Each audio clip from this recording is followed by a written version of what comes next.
Rich Dad Poor Dad. By Audiobook Library. Rich Dad Poor Dad.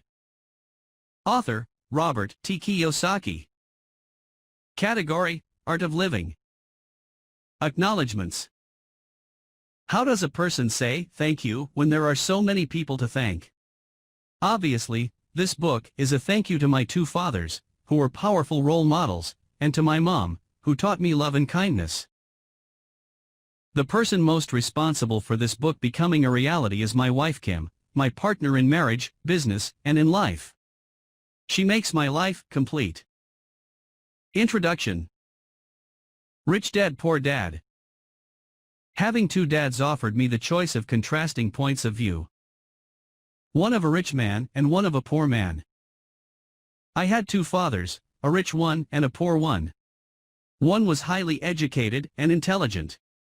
He had a PhD and completed 4 years of undergraduate work in less than 2 years. He then went on to Stanford University, the University of Chicago, and Northwestern University to do his advanced studies, all on full financial scholarships. The other father never finished the 8th grade. Both men were successful in their careers, working hard all their lives. Both earned substantial incomes. Yet one always struggled financially. The other would become one of the richest men in Hawaii. One died leaving tens of millions of dollars to his family, charities, and his church. The other left bills to be paid. Both men were strong, charismatic, and influential. Both men offered me advice, but they did not advise the same things. Both men believed strongly in education but did not recommend the same course of study. If I had had only one dad, I would have had to accept or reject his advice. Having two dads offered me the choice of contrasting points of view, one of a rich man and one of a poor man. Instead of simply accepting or rejecting one or the other, I found myself thinking more, comparing, and then choosing for myself. The problem was that the rich man was not rich yet, and the poor man was not yet poor. Both were just starting out on their careers, and both were struggling with money and families. But they had very different points of view about money. For example, one dad would say, the love of money is the root of all evil. The other said, the lack of money is the root of all evil. As a young boy, having two strong fathers, both influencing me, was difficult. I wanted to be a good son and listen, but the two fathers did not say the same things. The contrast in their points of view, particularly about money, was so extreme that I grew curious and intrigued. I began to start thinking for long periods of time about what each was saying. Much of my private time was spent reflecting, asking myself questions such as, why does he say that, and then asking the same question of the other dad's statement. It would have been much easier to simply say, yeah, he's right. I agree with that. Or to simply reject the point of view by saying, the old man doesn't know what he's talking about. Instead, having two dads whom I loved forced me to think and ultimately choose a way of thinking for myself. As a process, choosing for myself turned out to be much more valuable in the long run than simply accepting or rejecting a single point of view. One of the reasons the rich get richer, the poor get poorer, and the middle class struggles in debt is that the subject of money is taught at home, not in school. Most of us learn about money from our parents. So what can poor parents tell their child about money? They simply say, stay in school and study hard. The child may graduate with excellent grades, but with a poor person's financial programming and mindset. Sadly, money is not taught in schools.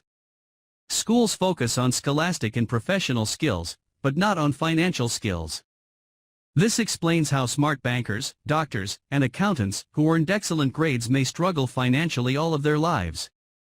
Our staggering national debt is due in large part to highly educated politicians and government officials making financial decisions with little or no training in the subject of money. Today I often wonder what will soon happen when we have millions of people who need financial and medical assistance. They will be dependent upon their families or the government for financial support. What will happen when Medicare and Social Security run out of money? How will a nation survive if teaching children about money continues to be left to parents, most of whom will be, or already are, poor? Because I had two influential fathers, I learned from both of them. I had to think about each dad's advice, and in doing so, I gained valuable insight into the power and effect of one's thoughts on one's life. For example, one dad had a habit of saying, "I can't afford it." The other dad forbade those words to be used. He insisted, "I ask, how can I afford it?" One is a statement, and the other is a question. One lets you off the hook, and the other forces you to think. My soon-to-be rich dad would explain that by automatically saying the words, "I can't afford it," your brain stops working. By asking the question, "How can I afford it?" your brain is put to work. He did not mean that you should buy everything you want. He was fanatical about exercising your mind, the most powerful computer in the world. He'd say, "My brain gets stronger every day because I exercise it. The stronger it gets, the more money I can make." He believed that automatically saying "I can't afford it" was a sign of mental laziness. Although both dads worked hard, I noticed that one dad had a habit of putting his brain to sleep when it came to finances, and the other had a habit of exercising his brain. The long-term result was that one dad grew stronger financially, and the other grew weaker. It is not much different from a person who goes to the gym to exercise on a regular basis versus someone who sits on the couch watching television. Proper physical exercise increases your chances for health, and proper mental exercise increases your chances for wealth. My two dads had opposing attitudes, and that affected the way they thought. One dad thought that the rich should pay more in taxes to take care of those less fortunate. The other said, "Taxes punish those who produce and reward those who don't produce." One dad recommended, "Study hard so you can find a good company to work for." The other recommended, "Study hard so you can find a good company to buy." One dad said, "The reason I'm not rich is because I have you kids." The other said, "The reason I must be rich is because I have you kids." One encouraged talking about money and business at the dinner table, while the other forbade the subject of money to be discussed over a meal. One said, "When it comes to money, play it safe. Don't take risks." The other said, "Learn to manage risk." One believed, "Our home is our largest investment and our greatest asset." The other believed, "My house is a liability, and if your house is your largest investment, you're in trouble." Both dads paid their bills on time, yet one paid his bills first while the other paid his bills last. One dad believed in a company or the government taking care of you and your needs. He was always concerned about pay raises, retirement plans, medical benefits, sick leave, vacation days, and other perks. He was impressed with two of his uncles who joined the military and earned a retirement and entitlement package for life after 20 years of active service. He loved the idea of medical benefits and PX privileges the military provided its retirees. He also loved the tenure system available through the university. The idea of job protection for life and job benefits seemed more important, at times, than the job. He would often say, "I've worked hard for the government, and I'm entitled to these benefits." The other believed in total financial self-reliance. He spoke out against the entitlement mentality and how it created weak and financially needy people. He was emphatic about being financially competent. One dad struggled to save a few dollars. The other created investments. One dad taught me how to write an impressive resume so I could find a good job. The other taught me how to write strong business and financial plans so I could create jobs. Being a product of two strong dads allowed me the luxury of observing the effects different thoughts have on one's life. I noticed that people really do shape their lives through their thoughts. For example, my poor dad always said, "I'll never be rich." And that prophecy became reality. My rich dad, on the other hand, always referred to himself as rich. He would say things like, "I'm a rich man, and rich people don't do this." Even when he was flat broke after a major financial setback, he continued to refer to himself as a rich man. He would cover himself by saying, there is a difference between being poor and being broke. Broke is temporary. Poor is eternal. My poor dad would say, "I'm not interested in money," or "money doesn't matter." My rich dad always said, "Money is power."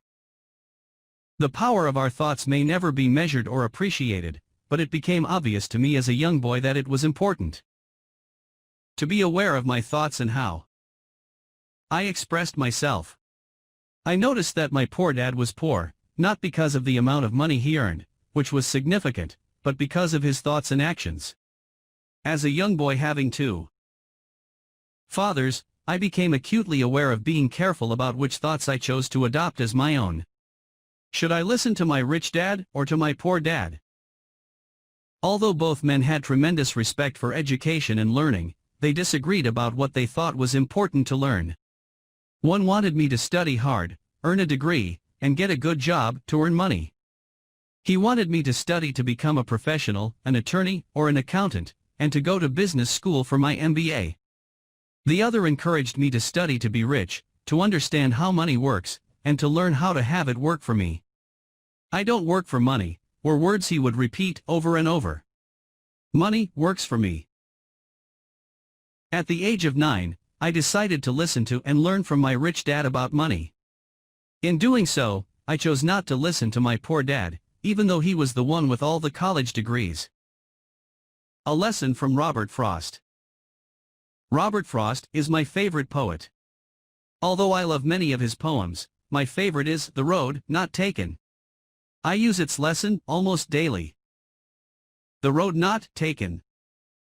Two roads diverged in a yellow wood, and sorry I could not travel both and be one traveler. Long I stood and looked down one as far as I could to where it bent in the undergrowth, then took the other, as just as fair, and having perhaps the better claim, because it was grassy and wanted where though as for that the passing there had worn them really about the same, and both that morning equally lay in leaves no step had trodden black. Oh, I kept the first for another day. Yet knowing how way leads on to way, I doubted if I should ever come back. I shall be telling this with a sigh somewhere ages and ages hence. Two roads diverged in a wood, and I took the one less traveled by. And that has made all the difference. And that has made all the difference. Over the years, I have often reflected upon Robert Frost's poem. Choosing not to listen to my highly educated dad's advice and attitude about money was a painful decision, but it was a decision that shaped the rest of my life. Once I made up my mind about whom to listen to, my education about money began. My rich dad taught me over a period of 30 years until I was 39 years old. He stopped once he realized that I knew and fully understood what he had been trying to drum into my often thick skull. Money is one form of power. But what is more powerful is financial education. Money comes and goes, but if you have the education about how money works, you gain power over it and can begin building wealth. The reason positive thinking alone does not work is because most people went to school and never learned how money works, so they spend their lives working for money. Because I was only 9 years old when I started, the lessons my rich dad taught me were simple. And when it was all said and done, there were only 6 main lessons, repeated over 30 years. This book is about those 6 lessons, put as simply as possible, just as simply as my rich dad put forth those lessons to me. The lessons are meant not to be answers, but guideposts that will assist you and your children to grow wealthier no matter what happens in a world of increasing change and uncertainty. Chapter 1. Lesson 1, The rich don't work for money. The poor and the middle class work for money. The rich have money work for them. Dad, can you tell me how to get rich? My dad put down the evening paper. Why do you want to get rich, son? Because today Jimmy's mom drove up in their new Cadillac, and they were going to their beach house for the weekend. He took 3 of his friends, but Mike and I weren't invited. They told us we weren't invited because we were poor kids. They did? My dad asked incredulously. Yeah, they did, I replied in a hurt tone. My dad silently shook his head, pushed his glasses up the bridge of his nose, and went back to reading the paper. I stood waiting for an answer. The year was 1956. I was 9 years old. By some twist of fate, I attended the same public school where the rich people sent their kids. We were primarily a sugar plantation town. The managers of the plantation and the other affluent people, such as doctors, business owners, and bankers, sent their children to this elementary school. After grade 6, their children were generally sent off to private schools. Because my family lived on one side of the street, I went to this school. Had I lived on the other side of the street, I would have gone to a different school with kids from families more like mine. After grade 6, these kids and I would go on to the public intermediate and high school. There was no private school for them or for me. My dad finally put down the paper. I could tell he was thinking. Well, son, he began slowly. If you want to be rich, you have to learn to make money. How do I make money? I asked. Well, use your head, son, he said, smiling. Even then I knew that really meant, that's all I'm going to tell you, or I don't know the answer, so don't embarrass me. A partnership is formed. The next morning, I told my best friend, Mike, what my dad had said. As best as I could tell, Mike and I were the only poor kids in this school. Mike was also in this school by a twist of fate. Someone had drawn a jog in the line for the school district, and we wound up in school with the rich kids. We weren't really poor, but we felt as if we were because all the other boys had new baseball gloves, new bicycles, new everything. Mom and Dad provided us with the basics, like food, shelter, and clothes. But that was about it.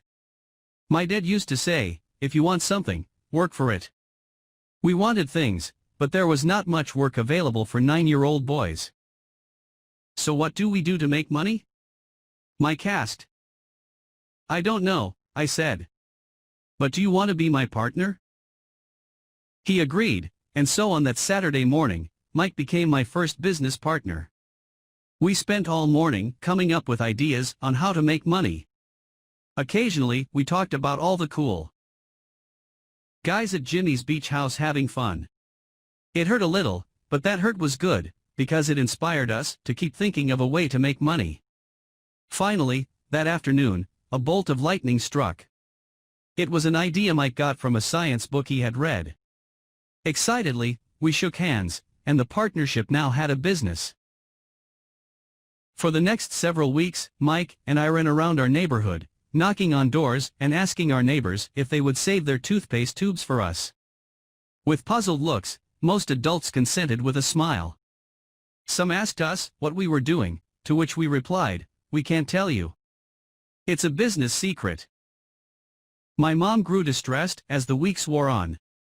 We had selected a site next to her washing machine as the place we would stockpile our raw materials. In a brown cardboard box that at one time held catsup bottles, our little pile of used toothpaste tubes began to grow. Finally my mom put her foot down.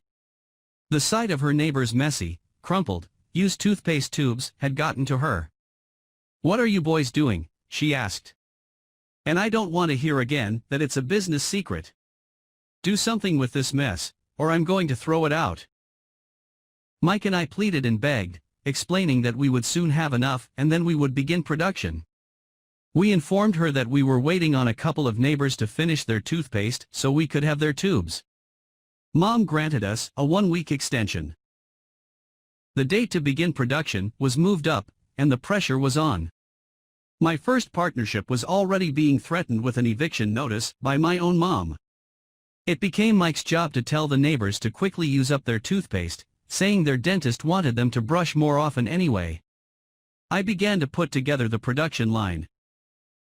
One day my dad drove up with a friend to see 2 9-year-old boys in the driveway with a production line operating at full speed. There was fine white powder everywhere. On a long table were small milk cartons from school, and our family's hibachi grill was glowing with red-hot coals at maximum heat. Dad walked up cautiously, having to park the car at the base of the driveway since the production line blocked the carport. As he and his friend got closer, they saw a steel pot sitting on top of the coals in which the toothpaste tubes were being melted down. In those days, toothpaste did not come in plastic tubes. The tubes were made of lead. So once the paint was burned off, the tubes were dropped in the small steel pot. They melted until they became liquid, and with my mom's pot holders, we poured the lead through a small hole in the top of the milk cartons. The milk cartons were filled with plaster of Paris. White powder was everywhere. In my haste, I had knocked the bag over, and the entire area looked like it had been hit by a snowstorm. The milk cartons were the outer containers for plaster of Paris molds. My dad and his friend watched as we carefully poured the molten lead through a small hole in the top of the plaster of Paris cube. "Careful," my dad said. I nodded, without looking up. Finally, once the pouring was through, I put the steel pot down and smiled at my dad. "What are you boys doing?" he asked with a cautious smile. "We're doing what you told me to do. We're going to be rich," I said. "Yup," said Mike, grinning and nodding his head. "We're partners." "And what is in those plaster molds?" my dad asked. "Watch," I said. "This should be a good batch."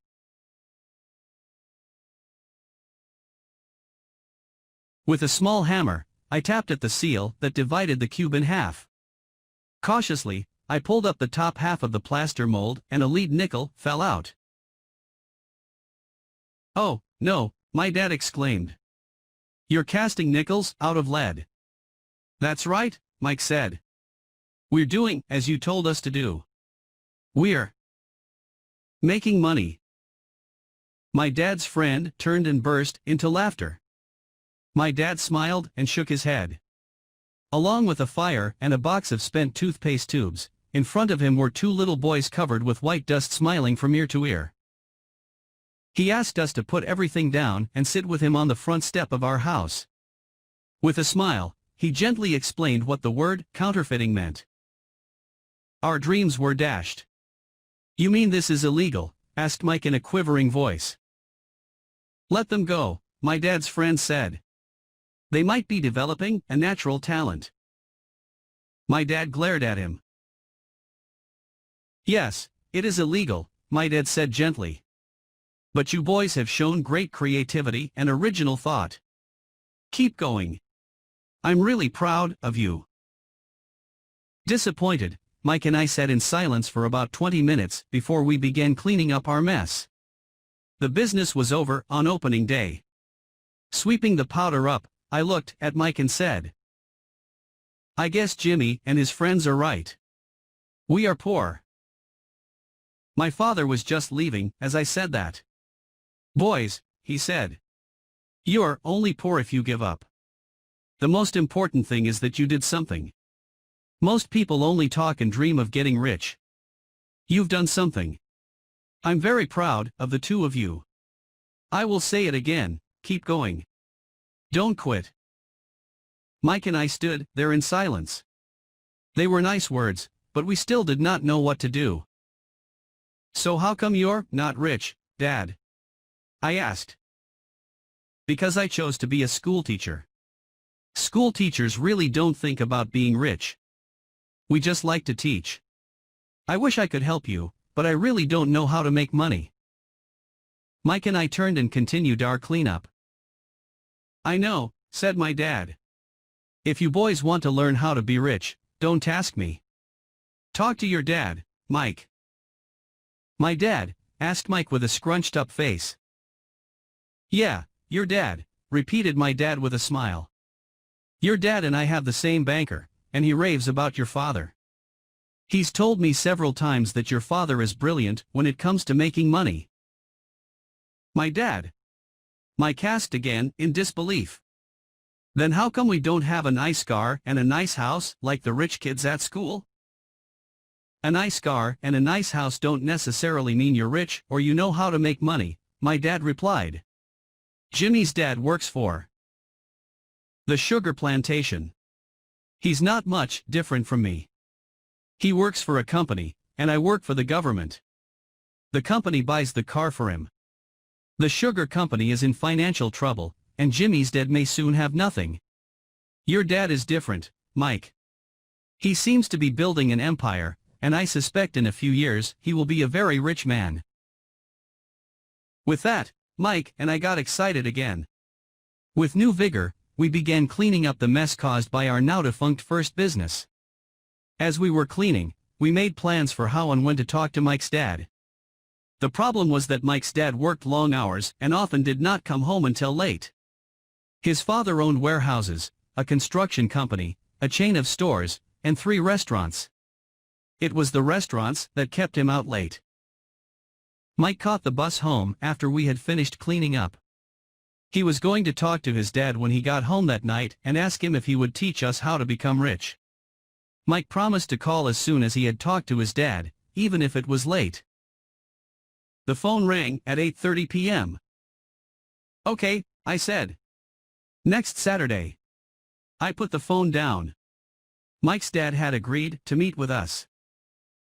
On Saturday I caught the 7:30 a.m. bus to the poor side of town. The lessons begin. Mike and I met with his dad that morning at 8 o'clock. He was already busy, having been at work for more than an hour. His construction supervisor was just leaving in his pickup truck as I walked up to his simple, small, and tidy home. Mike met me at the door. "Dad's on the phone, and he said to wait on the back porch," Mike said as he opened the door. The old wooden floor creaked as I stepped across the threshold of the aging house. There was a cheap mat just inside the door. The mat was there to hide the years of wear from countless footsteps that the floor had supported. Although clean, it needed to be replaced. I felt claustrophobic as I entered the narrow living room that was filled with old musty overstuffed furniture that today would be collector's items. Sitting on the couch were 2 women, both a little older than my mom. Across from the women sat a man in workman's clothes. He wore khaki slacks and a khaki shirt, neatly pressed but without starch, and polished work boots. He was about 10 years older than my dad. They smiled as Mike and I walked past them toward the back porch. I smiled back shyly. "Who are those people?" I asked. "Oh, they work for my dad. The older man runs his warehouses, and the women are the managers of the restaurants. And as you arrived, you saw the construction supervisor who was working on a road project about 50 miles from here. His other supervisor, who was building a track of houses, left before you got here." "Does this go on all the time?" I asked. "Not always, but quite often," said Mike, smiling as he pulled up a chair to sit down next to me. "I asked my dad if he would teach us to make money," Mike said. "Oh, and what did he say to that?" I asked, with cautious curiosity. "Well, he had a funny look on his face at first, and then he said he would make us an offer." "Oh," I said, rocking my chair back against the wall. I sat there, perched on 2 rear legs of the chair. Mike did the same thing. "Do you know what the offer is?" I asked. "No, but we'll soon find out." Suddenly, Mike's dad burst through the rickety screen door and onto the porch. Mike and I jumped to our feet, not out of respect, but because we were startled. "Ready, boys?" he asked as he pulled up a chair to sit down with us. We nodded our heads as we pulled our chairs away from the wall to sit in front of him. He was a big man, about 6 feet tall and 200 pounds. My dad was taller, about the same weight, and 5 years older than Mike's dad. They sort of looked alike, though not of the same ethnic makeup. Maybe their energy was similar. "Mike says you want to learn to make money? Is that correct, Robert?" I nodded my head quickly, but with a little trepidation. He had a lot of power behind his words and smile. "Okay, here's my offer. I'll teach you, but I won't do it classroom style. You work for me, I'll teach you. You don't work for me, I won't teach you. I can teach you faster if you work, and I'm wasting my time if you just want to sit and listen like you do in school. That's my offer. Take it or leave it. Ah, may I ask a question first? I asked. No. Take it or leave it. I've got too much work to do to waste my time. If you can't make up your mind decisively, then you'll never learn to make money anyway. Opportunities come and go. Being able to know when to make quick decisions is an important skill. You have the opportunity that you asked for. School is beginning, or it's over in 10 seconds, Mike's dad said with a teasing smile. Take it, I said. Take it, said Mike. Good, said Mike's dad. Mrs. Martin will be by in 10 minutes. After I'm through with her, you'll ride with her to my superette and you can begin working. I'll pay you 10 cents an hour, and you'll work 3 hours every Saturday. But I have a softball game today, I said. Mike's dad lowered his voice to a stern tone. Take it, or leave it, he said. I'll take it, I replied, choosing to work and learn instead of playing. 30 cents later. By 9 a.m. that day, Mike and I were working for Mrs. Martin. She was a kind and patient woman. She always said that Mike and I reminded her of her 2 grown sons. Although kind, she believed in hard work and kept us moving. We spent 3 hours taking canned goods off the shelves, brushing each can with a feather duster to get the dust off, and then restacking them neatly. It was excruciatingly boring work. Mike's dad, whom I call my rich dad, owned 9 of these little superettes, each with a large parking lot. They were the early version of the 7-Eleven convenience stores, little neighborhood grocery stores where people bought items such as milk, bread, butter, and cigarettes. The problem was that this was Hawaii before air conditioning was widely used, and the stores could not close their doors because of the heat. On 2 sides of the store, the doors had to be wide open to the road and parking lot. Every time a car drove by or pulled into the parking lot, dust would swirl and settle in the store. We knew we had a job as long as there was no air conditioning. For 3 weeks, Mike and I reported to Mrs. Martin and worked our 3 hours. By noon, our work was over, and she dropped 3 little dimes in each of our hands. Now, even at the age of 9 in the mid-1950s, 30 cents was not too exciting. Comic books cost 10 cents back then, so I usually spent my money on comic books and went home. By Wednesday of the 4th week, I was ready to quit. I had agreed to work only because I wanted to learn to make money from Mike's dad, and now I was a slave for 10 cents an hour. On top of that, I had not seen Mike's dad since that first Saturday. I'm quitting, I told Mike at lunchtime.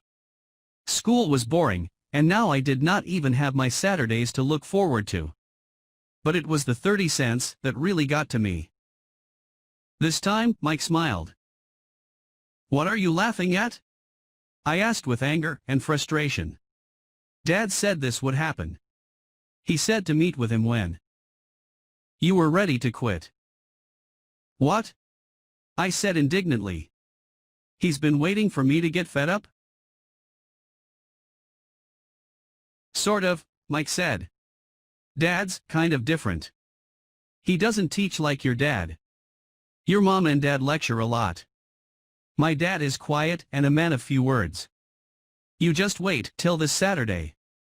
I'll tell him you're ready. You mean I've been set up? No, not really, but maybe. Dad will explain on Saturday. Waiting in line on Saturday. I was ready to face Mike's dad. Even my real dad was angry with him. My real dad, the one I call the poor one, thought that my rich dad was violating child labor laws and should be investigated. My educated, poor dad told me to demand what I deserve, at least 25 cents an hour. My poor dad told me that if I did not get a raise, I was to quit immediately. You don't need that damned job anyway, said my poor dad with indignation. At 8 o'clock Saturday morning, I walked through the door of Mike's house when Mike's dad opened it. Take a seat and wait in line, he said as I entered. He turned and disappeared into his little office next to a bedroom. I looked around the room and didn't see Mike anywhere. Feeling awkward, I cautiously sat down next to the same two women who were there 4 weeks earlier. They smiled and slid down the couch to make room for me. 45 minutes went by, and I was steaming. The two women had met with him and left 30 minutes earlier. An older gentleman was in there for 20 minutes and was also gone. The house was empty, and here I sat in a musty, dark living room on a beautiful sunny Hawaiian day, waiting to talk to a cheapskate who exploited children. I could hear him rustling around the office, talking on the phone, and ignoring me. I was ready to walk out, but for some reason I stayed. Finally, 15 minutes later, at exactly 9 o'clock, Rich Dad walked out of his office, said nothing, and signaled with his hand for me to enter. "I understand you want a raise, or you're going to quit," Rich Dad said as he swiveled in his office chair. "Well, you're not keeping your end of the bargain," I blurted out, nearly in tears. It was really frightening for me to confront a grown-up. "You said that you would teach me if I worked for you." "Well, I've worked for you. I've worked hard.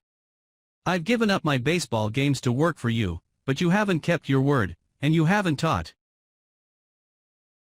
me anything. You are a crook like everyone in town thinks you are. You're greedy. You want all the money and don't take care of your employees. You made me wait and don't show me any respect. I'm only a little boy, but I deserve to be treated better." And stared at me. "Not bad," he said. "In less than a month, you sound like most of my employees." "What?" I asked. Not understanding what he was saying, I continued with my grievance. "I thought you were going to keep your end of the bargain and teach me. Instead, you want to torture me? That's cruel. That's really cruel." "I am teaching you," Rich Dad said quietly. "What have you taught me?"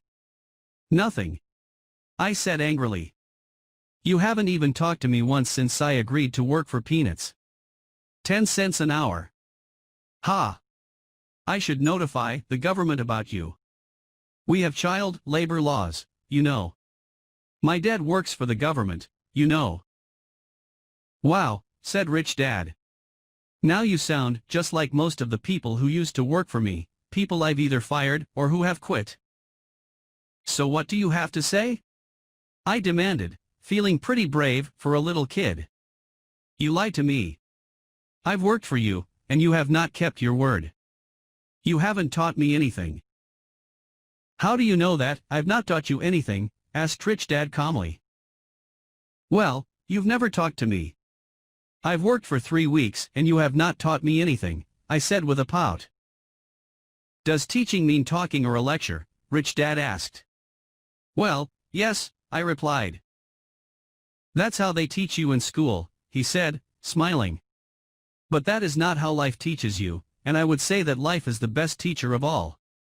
Most of the time, life does not talk to you. It just sort of pushes you around. Each push is life saying, 'Wake up. There's something I want you to learn.'" What is this man talking about?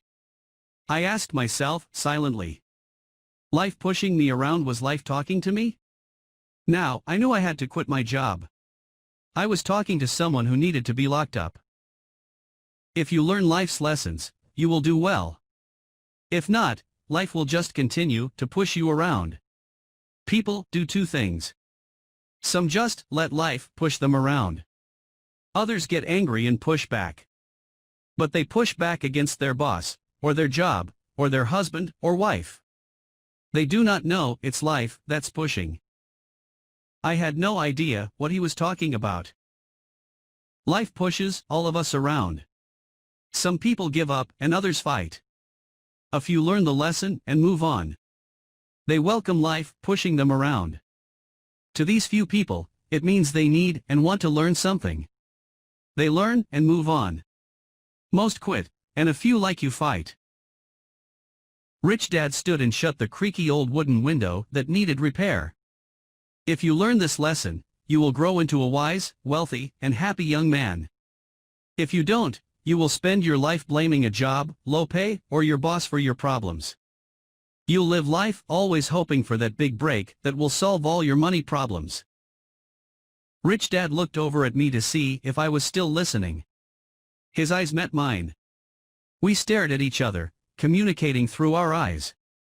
Finally, I looked away once I had absorbed his message. I knew he was right. I was blaming him, and I did ask to learn. I was fighting. Rich Dad continued, or if you're the kind of person who has no guts, you just give up every time life pushes you.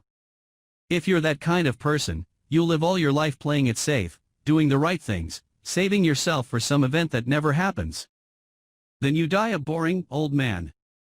You'll have lots of friends who really like you because you were such a nice hard-working guy. But the truth is that you let life push you into submission. Deep down you were terrified of taking risks.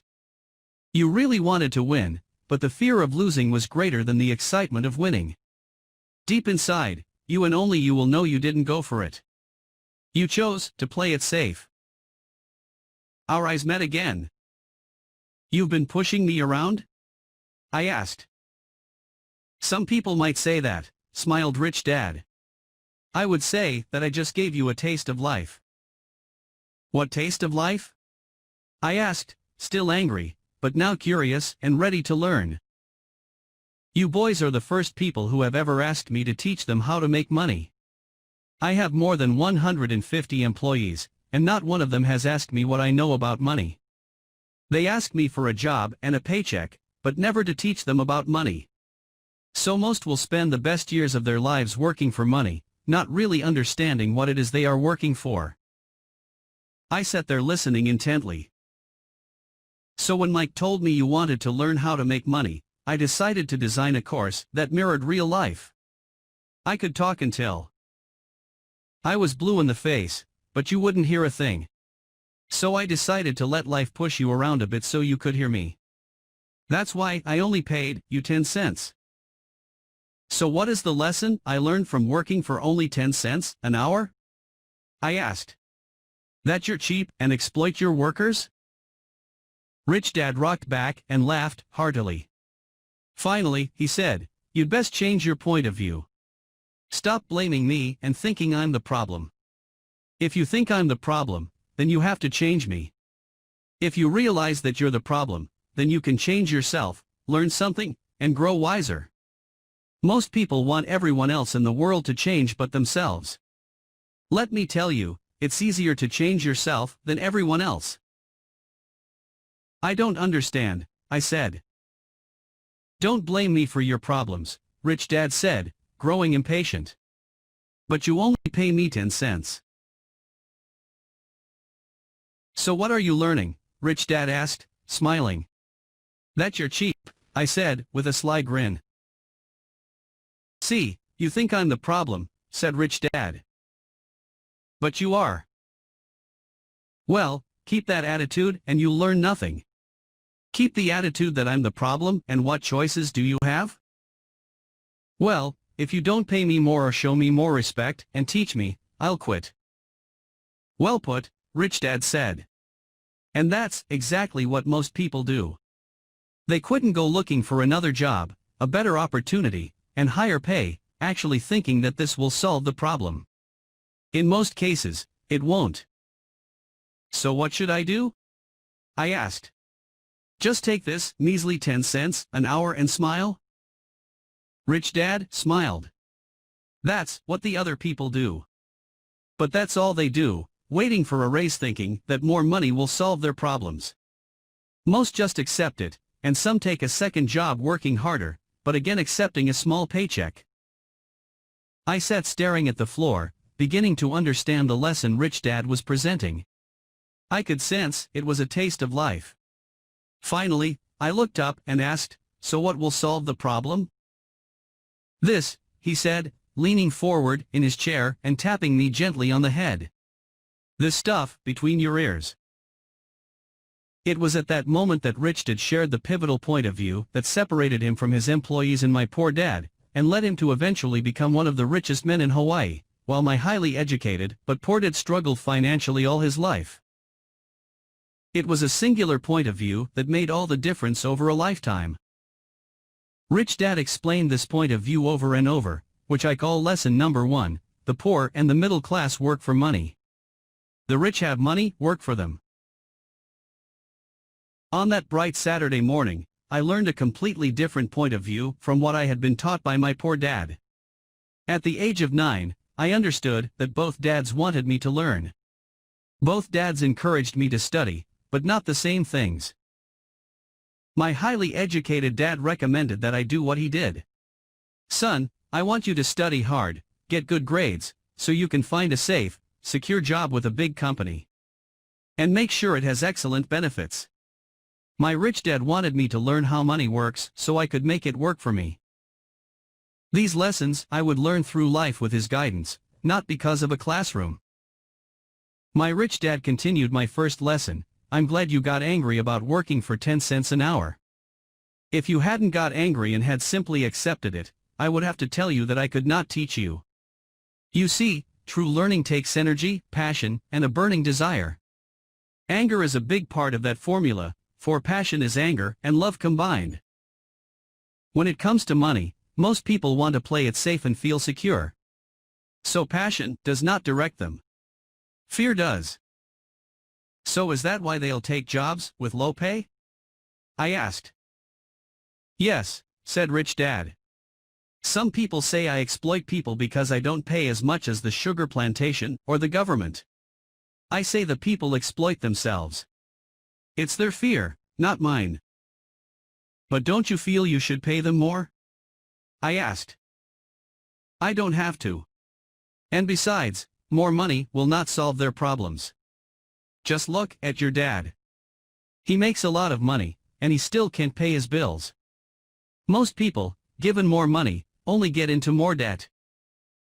So that's why the 10 cents an hour, I said, smiling. It's a part of the lesson. That's right, smiled Rich Dad.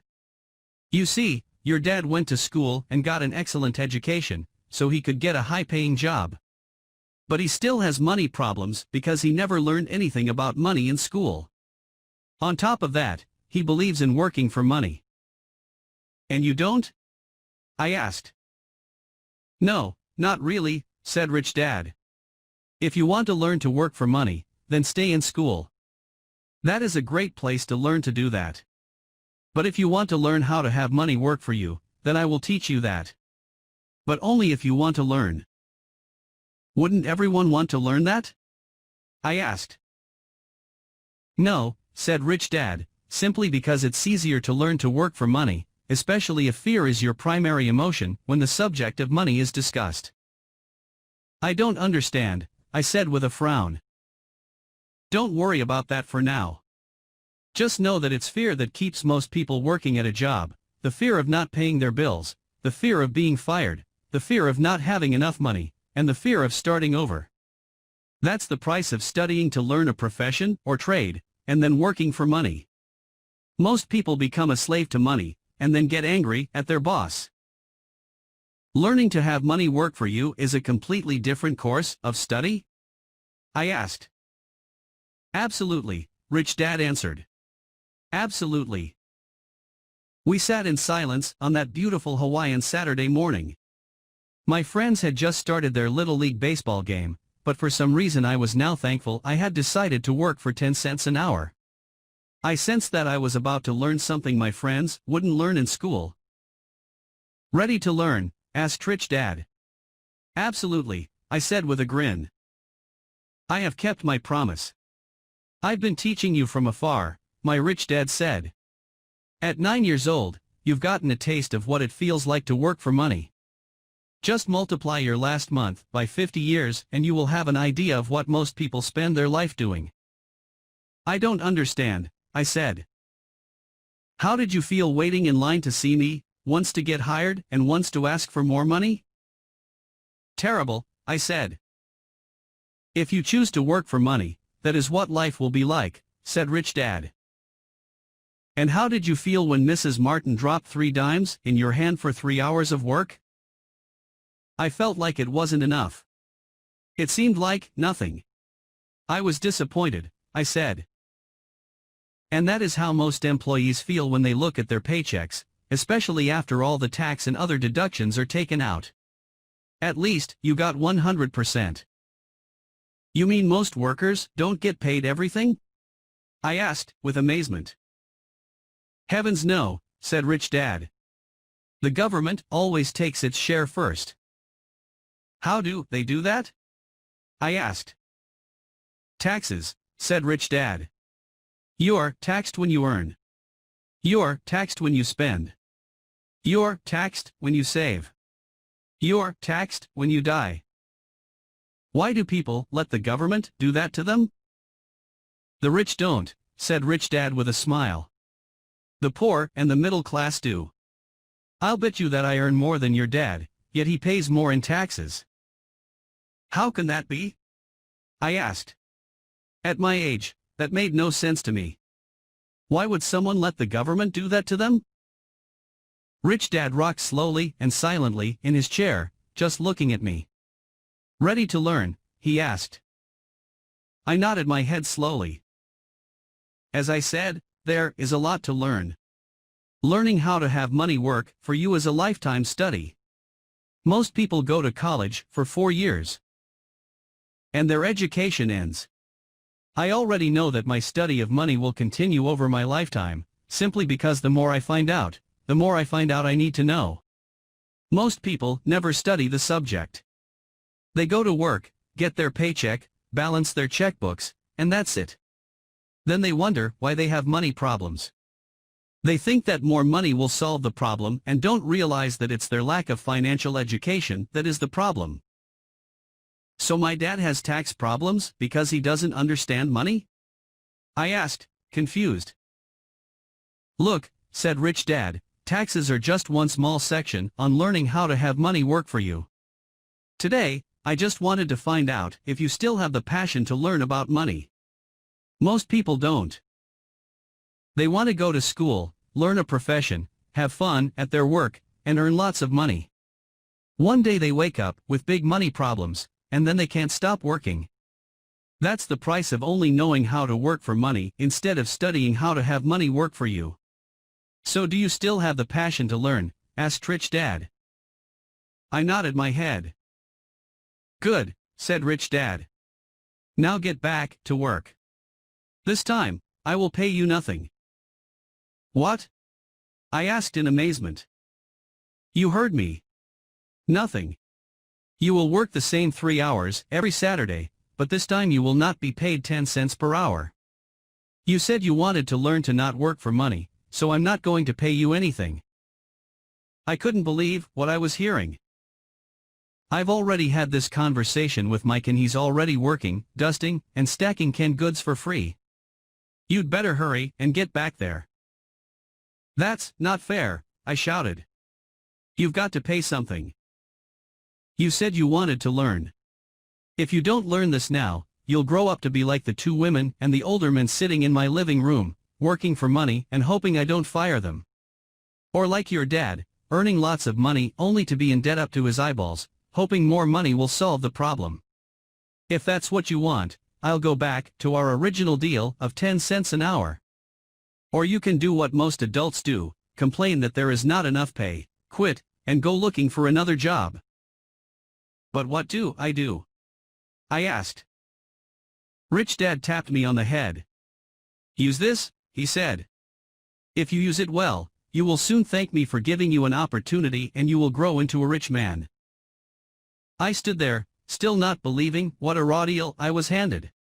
I came to ask for a raise, and somehow I was instead working for nothing. Rich Dad tapped me on the head again and said, use this. Now get out of here and get back to work. Lesson number 1, the rich don't work for money. I didn't tell my poor dad I wasn't being paid. He wouldn't have understood, and I didn't want to try to explain something I didn't understand myself. For 3 more weeks, Mike and I worked 3 hours every Saturday for nothing. The work didn't bother me, and the routine got easier, but it was the missed baseball games and not being able to afford to buy a few comic books that got to me. Rich Dad stopped by at noon on the 3rd week. We heard his truck pull up in the parking lot and sputter when the engine was turned off. He entered the store and greeted Mrs. Martin with a hug. After finding out how things were going in the store, he reached into the ice cream freezer, pulled out 2 bars, paid for them, and signaled to Mike and me. "Let's go for a walk, boys." We crossed the street, dodging a few cars, and walked across a large grassy field where a few adults were playing softball. Sitting down at a lone picnic table, he handed Mike and me the treats. "How's it going, boys?" "Okay," Mike said. I nodded in agreement. "Learn anything yet?" Rich Dad asked. Mike and I looked at each other, shrugged our shoulders, and shook our heads in unison. Avoiding one of life's biggest traps. Well, you boys had better start thinking. You're staring at one of life's biggest lessons. If you learn it, you'll enjoy a life of great freedom and security. If you don't, you'll wind up like Mrs. Martin and most of the people playing softball in this park. They work very hard for little money, clinging to the illusion of job security and looking forward to a 3-week vacation each year and maybe a skimpy pension after 45 years of service. If that excites you, I'll give you a raise to 25 cents an hour. But these are good hard-working people. Are you making fun of them? I demanded. A smile came over Rich Dad's face. Mrs. Martin is like a mother to me. I would never be that cruel. I may sound unkind because I'm doing my best to point something out to the two of you. I want to expand your point of view so you can see something most people never have the benefit of seeing because their vision is too narrow. Most people never see the trap they are in. Mike and I sat there, uncertain of his message. He sounded cruel, yet we could sense he was trying to drive home a point. With a smile, Rich Dad said, "Doesn't that 25 cents an hour sound good? Doesn't it make your heart beat a little faster?" I shook my head no, but it really did. 25 cents an hour would be big bucks to me.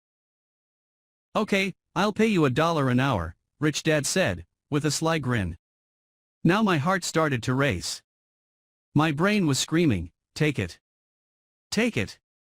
I could not believe what I was hearing. Still, I said nothing. "Okay, $2 an hour." My little brain and heart nearly exploded. After all, it was 1956 and being paid $2 an hour would have made me the richest kid in the world. I couldn't imagine earning that kind of money. I wanted to say yes.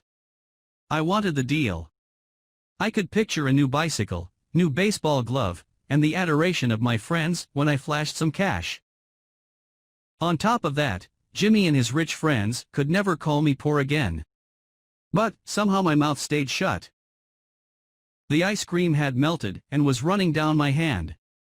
Rich Dad was looking at 2 boys staring back at him, eyes wide open and brains empty.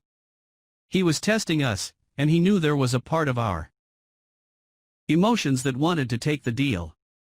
He understood that every person has a weak and needy part of their soul that can be bought, and he knew that every individual also had a part of their soul that was resilient and could never be bought. It was only a question of which one was stronger. "Okay, $5 an hour." Suddenly, I was silent. Something had changed. The offer was too big and ridiculous. Not many grown-ups in 1956 made more than that, but quickly my temptation disappeared, and calm set in. Slowly, I turned to my left to look at Mike. He looked back at me. The part of my soul that was weak and needy was silenced. The part of me that had no price took over. I knew Mike had gotten to that point too. "Good," Rich Dad said softly. "Most people have a price. And they have a price because of human emotions named fear and greed. First, the fear of being without money motivates us to work hard, and then once we get that paycheck, greed or desire starts us thinking about all the wonderful things money can buy. The pattern is then set." "What pattern?" I asked. "The pattern of get up, go to work, pay bills, get up, go to work, pay bills." People's lives are forever controlled by two emotions, fear and greed. Offer them more money and they continue the cycle by increasing their spending. This is what I call the rat race. There is another way? Mike asked. Yes, said Rich Dad slowly. But only a few people find it. And what is that way? Mike asked. That's what I hope you boys will learn as you work and study with me. That is why I took away all forms of pay. Any hints? Mike asked. We're kind of tired of working hard, especially for nothing. Well, the first step is telling the truth, said Rich Dad.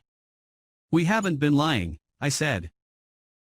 I did not say you were lying. I said to tell the truth, Rich Dad retorted.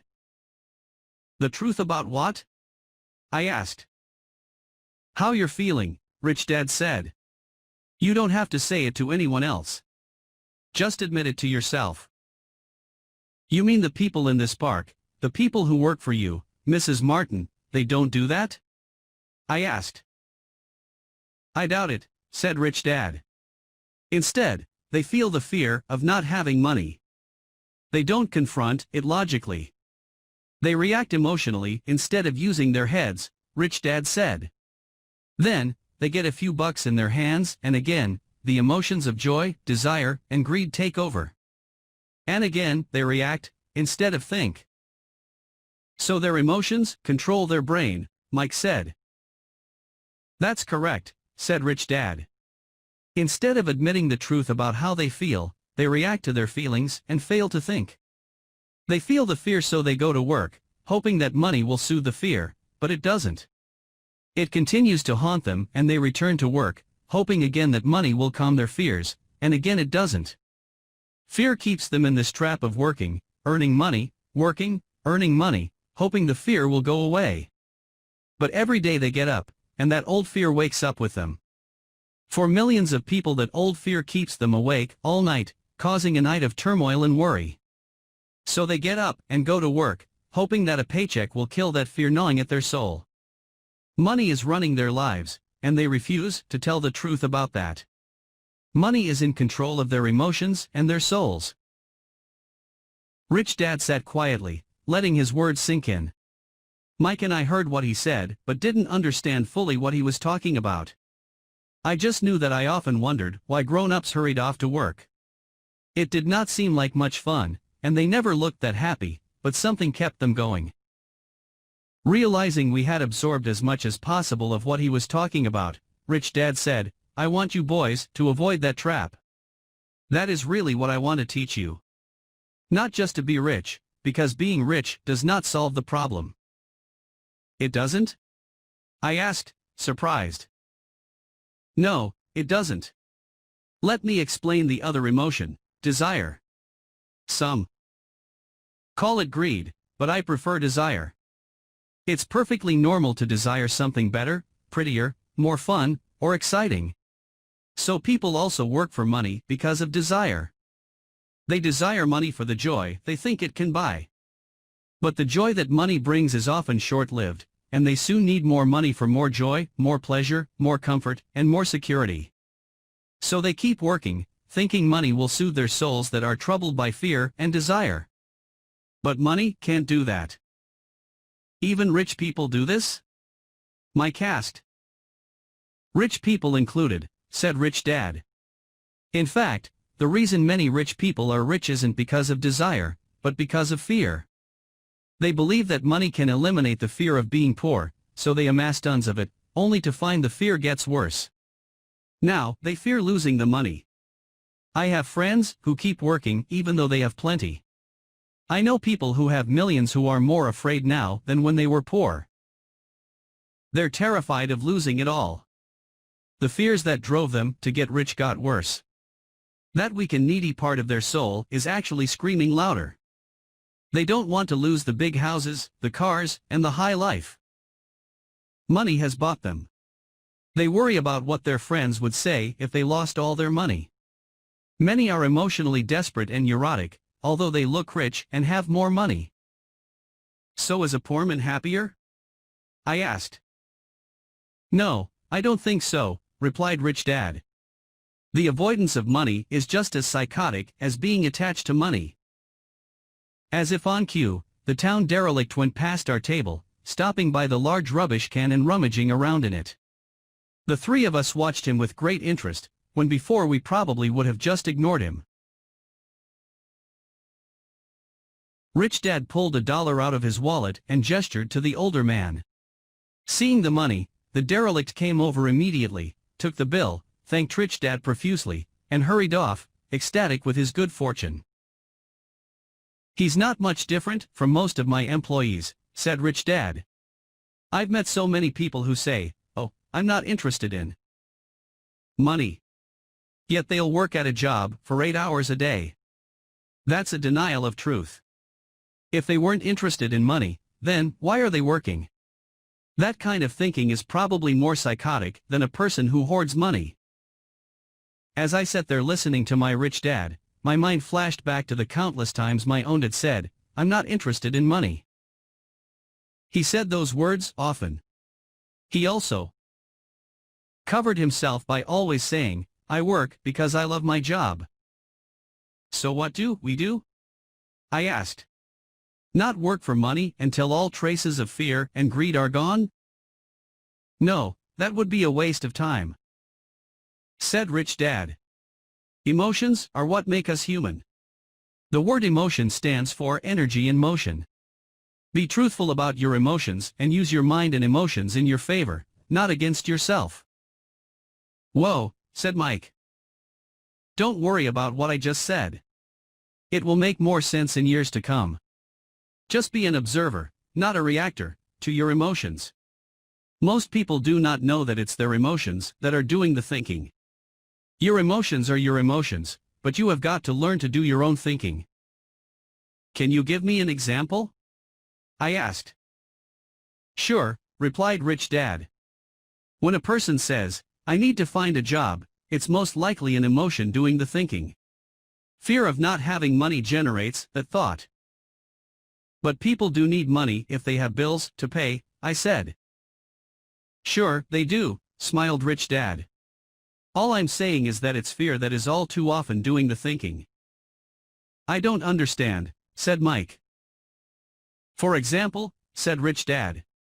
If the fear of not having enough money arises, instead of immediately running out to get a job, they instead might ask themselves this question: will a job be the best solution to this fear over the long run? In my opinion, the answer is no. A job is really a short-term solution to a long-term problem. But my dad is always saying, stay in school and get good grades, so you can find a safe, secure job, I interjected, somewhat confused. Yes, I understand he says that, said Rich Dad, smiling. Most people recommend that, and it's a good path for most people. But people make that recommendation primarily out of fear. You mean my dad says that because he's afraid? Yes, said Rich Dad. He's terrified that you won't earn enough money and won't fit into society. Don't get me wrong. He loves you and wants the best for you. I too believe an education and a job are important, but it won't handle the fear. You see, that same fear that makes him get up in the morning to earn a few bucks is the fear that is causing him to be so fanatical about your going to school. So what do you recommend? I asked. I want to teach you to master the power of money, instead of being afraid of it. They don't teach that in school, and, if you don't learn it, you become a slave to money. It was finally making sense. He wanted us to widen our views and to see what the Mrs. Martins of this world couldn't see. He used examples that sounded cruel at the time, but I've never forgotten them. My vision widened that day, and I began to see the trap that lay ahead for most people. You see, we're all employees ultimately. We just work at different levels, said Rich Dad. I just want you boys to have a chance to avoid the trap caused by those two emotions, fear and desire. Use them in your favor, not against you. That's what I want to teach you. I'm not interested in just teaching you to make a pile of money. That won't handle the fear or desire. If you don't first handle fear and desire, and you get rich, you'll only be a highly paid slave. So how do we avoid the trap? I asked. The main cause of poverty or financial struggle is fear and ignorance, not the economy or the government or the rich. It's self-inflicted fear and ignorance that keep people trapped. So you boys go to school and get your college degrees, and I'll teach you how to stay out of the trap. The pieces of the puzzle were appearing. My highly educated dad had a great education and a great career, but school never told him how to handle money or his fear of it. It became clear that I could learn different and important things from two fathers. So you've been talking about the fear of not having money. How does the desire for money affect our thinking? Mike asked. How did you feel when I tempted you with a pay raise? Did you notice your desires rising? We nodded our heads. By not giving in to your emotions, you were able to delay your reactions and think. That is important. We will always have emotions of fear and greed. From here on in, it's imperative for you to use those emotions to your advantage, and for the long term, to not let your emotions control your thinking. Most people use fear and greed against themselves. That's the start of ignorance. Most people live their lives chasing paychecks, pay raises and job security because of the emotions of desire and fear, not really questioning where those emotion-driven thoughts are leading them. It's just like the picture of a donkey dragging a cart with its owner dangling a carrot just in front of its nose. The donkey's owner may be going where he wants to, but the donkey is chasing an illusion. Tomorrow there will only be another carrot for the donkey. You mean the moment I picture a new baseball glove, candy, and toys, that's like a carrot to a donkey? Mike asked. Yes, and as you get older, your toys get more expensive, a new car, a boat, and a big house to impress your friends, said Rich Dad with a smile. Fear pushes you out the door, and desire calls to you. That's the trap. So what's the answer? Mike asked. What intensifies fear and desire is ignorance. That is why rich people with lots of money often have more fear the richer they get. Money is the carrot, the illusion. If the donkey could see the whole picture, it might rethink its choice to chase the carrot. Rich Dad went on to explain that a human's life is a struggle between ignorance and illumination. He explained that once a person stops searching for information and self-knowledge, ignorance sets in. That struggle is a moment-to-moment decision, to learn to open or close one's mind. Look, school is very important. You go to school to learn a skill or profession, to become a contributing member of society. Every culture needs teachers, doctors, mechanics, artists, cooks, businesspeople, police officers, firefighters, and soldiers. Schools train them so society can thrive and flourish, said Rich Dad. Unfortunately, for many people school is the end, not the beginning. There was a long silence. Rich Dad was smiling. I didn't comprehend everything he said that day. But as with most great teachers, his words continued to teach for years. I've been a little cruel today, said Rich Dad. But I want you to always remember this talk. I want you to always think of Mrs. Martin. And I want you always to remember that donkey. Never forget that fear and desire can lead you into life's biggest trap if you're not aware of them controlling your thinking. To spend your life living in fear, never exploring your dreams, is cruel. To work hard for money, thinking that it will buy you things that will make you happy, is also cruel. To wake up in the middle of the night terrified about paying bills is a horrible way to live. To live a life dictated by the size of a paycheck is not really living a life. Thinking that a job makes you secure is lying to yourself. That's cruel, and that's the trap I want you to avoid. I've seen how money runs people's lives. Don't let that happen to you. Please don't let money run your life. A softball rolled under our table. Rich Dad picked it up and threw it back. So what does ignorance have to do with greed and fear? I asked. Because it is ignorance about money that causes so much greed and fear, said Rich Dad. Let me give you some examples. A doctor, wanting more money to better provide for his family, raises his fees. By raising his fees, it makes healthcare more expensive for everyone. It hurts the poor people the most, so they have worse health than those with money. Because the doctors raise their fees, the attorneys raise their fees. Because the attorneys' fees have gone up, school teachers want to raise, which raises our taxes, and on and on and on. Soon there will be such a horrifying gap between the rich and the poor that chaos will break out and another great civilization will collapse. History proves that great civilizations collapse when the gap between the haves and have-nots is too great. Sadly, America is on that same course because we haven't learned from history. We only memorize historical dates and names, not the lesson. Aren't prices supposed to go up? I asked.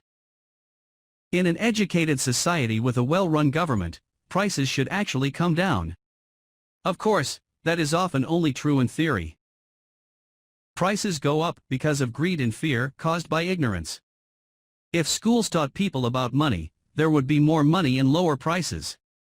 But schools focus only on teaching people to work for money, not how to harness money's power. But don't we have business schools? Mike asked.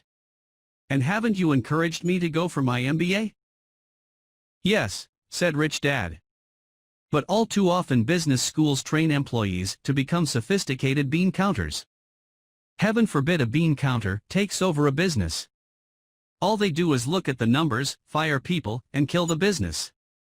I know this because I hire bean counters. All they think about is cutting costs and raising prices, which cause more problems. Bean counting is important. I wish more people knew it, but it, too, is not the whole picture, added Rich Dad angrily. So is there an answer? Asked Mike. Yes, said Rich Dad. Learn to use your emotions to think, not think with your emotions. When you boys mastered your emotions by agreeing to work for free, I knew there was hope. When you again resisted your emotions when I tempted you with more money, you were again learning to think in spite of being emotionally charged. That's the first step. Why is that step so important? I asked. Well, that's up to you to find out. If you want to learn, I'll take you boys into the briar patch, a place almost everyone else avoids. If you go with me, you'll let go of the idea of working for money and instead learn to have money work for you. And what will we get if we go with you? What if we agree to learn from you? What will we get? I asked. The same thing Brer Rabbit got, said Rich Dad, referring to the classic children's story. Is there a briar patch? I asked. Yes, said Rich Dad. The briar patch is our fear and greed. Confronting fear, weaknesses, and neediness by choosing our own thoughts is the way out. Choosing our thoughts? Mike asked, puzzled. Yes. Choosing what we think rather than reacting to our emotions. Instead of just getting up and going to work because not having the money to pay your bills is scaring you, ask yourself, is working harder at this the best solution to this problem? Most people are too afraid to rationally think things through and instead run out the door to a job they hate. The tar baby is in control. That's what I mean by choosing your thoughts. And how do we do that? Mike asked. That's what I will teach you. I'll teach you to have a choice of thoughts rather than a knee-jerk reaction, like gulping down your morning coffee and running out the door. Remember what I said before, a job is only a short-term solution to a long-term problem. Most people have only one problem in mind, and it's short-term. It's the bills at the end of the month. The tar baby. Money controls their lives, or should I say the fear and ignorance about money controls it. So they do as their parents did. They get up every day and go work for money, not taking the time to ask the question, is there another way? Their emotions now control their thinking, not their heads. Can you tell the difference between emotions thinking and the head thinking? Mike asked. Oh, yes. I hear it all the time, said Rich Dad. I hear things like, well, Everyone has to work. Or, the rich are crooks. Or I'll get another job. I deserve this raise. You can't push me around. Or I like this job because it's secure. No one asks, is there something I'm missing here, which would break through the emotional thought and give you time to think clearly. As we headed back to the store, Rich Dad explained that the rich really did make money. They did not work for it. He went on to explain that when Mike and I were casting 5-cent pieces out of lead, thinking we were making money, we were very close to thinking the way the rich think. The problem was that creating money is legal for the government and banks to do, but illegal for us to do. There are legal ways to create money from nothing, he told us. Rich Dad went on to explain that the rich know that money is an illusion, truly like the carrot for the donkey. It's only out of fear and greed that the illusion of money is held together by billions of people who believe that money is real. It's not. Money is really made up. It is only because of the illusion of confidence and the ignorance of the masses that this house of cards stands. He talked about the gold standard that America was on, and that each dollar bill was actually a silver certificate. What concerned him was the rumor that we would someday go off the gold standard and our dollars would no longer be backed by something tangible. If that happens, boys, all hell will break loose. The poor, the middle class, and the ignorant will have their lives ruined simply because they will continue to believe that money is real and that the company they work for, or the government, will look after them. We really did not understand what he was saying that day, but over the years, it made more and more sense. Seeing what others miss. As he climbed into his pickup truck outside his convenience store, Rich Dad said, "Keep working, boys, but the sooner you forget about needing a paycheck, the easier your adult life will be. Keep using your brain, work for free, and soon your mind will show you ways of making money far beyond what I could ever pay you. You will see things that other people never see." Most people never see these opportunities because they're looking for money and security, so that's all they get. The moment you see one opportunity, you'll see them for the rest of your life. The moment you do that, I'll teach you something else. Learn this, and you'll avoid one of life's biggest traps. Mike and I picked up our things from the store and waved goodbye to Mrs. Martin. We went back to the park, to the same picnic bench, and spent several more hours thinking and talking. We spent the next week at school thinking and talking, too. For 2 more weeks, we kept thinking, talking, and working for free. At the end of the second Saturday, I was again saying goodbye to Mrs. Martin and looking at the comic book stand with a longing gaze. The hard thing about not even getting 30 cents every Saturday was that I didn't have any money to buy comic books. Suddenly, as Mrs. Martin said goodbye to Mike and me, I saw her do something I'd never seen her do before. Mrs. Martin was cutting the front page of the comic book in half. She kept the top half of the comic book cover and threw the rest of the book into a large cardboard box. When I asked her what she did with the comic books, she said, "I throw them away. I give the top half of the cover back to the comic book distributor for credit when he brings in the new comics. He's coming in an hour." Mike and I waited for an hour. Soon the distributor arrived, and I asked him if we could have the comic books. To my delight, he said, "You can have them if you work for this store and do not resell them." Remember our old business partnership? Well, Mike and I revived it. Using a spare room in Mike's basement, we began piling hundreds of comic books in that room. Soon our comic book library was open to the public. We hired Mike's younger sister, who loved to study, to be head librarian. She charged each child 10 cents admission to the library, which was open from 2:30 p.m. to 4:30 p.m. every day after school. The customers, the children of the neighborhood, could read as many comics as they wanted in 2 hours. It was a bargain for them since a comic cost 10 cents each, and they could read 5 or 6 in 2 hours. Mike's sister would check the kids as they left to make sure they weren't borrowing any comic books. She also kept the books, logging in how many kids showed up each day, who they were, and any comments they might have. Mike and I averaged $9.50 per week over a 3-month period. We paid his sister $1 a week and allowed her to read the comics for free, which she rarely did since she was always studying.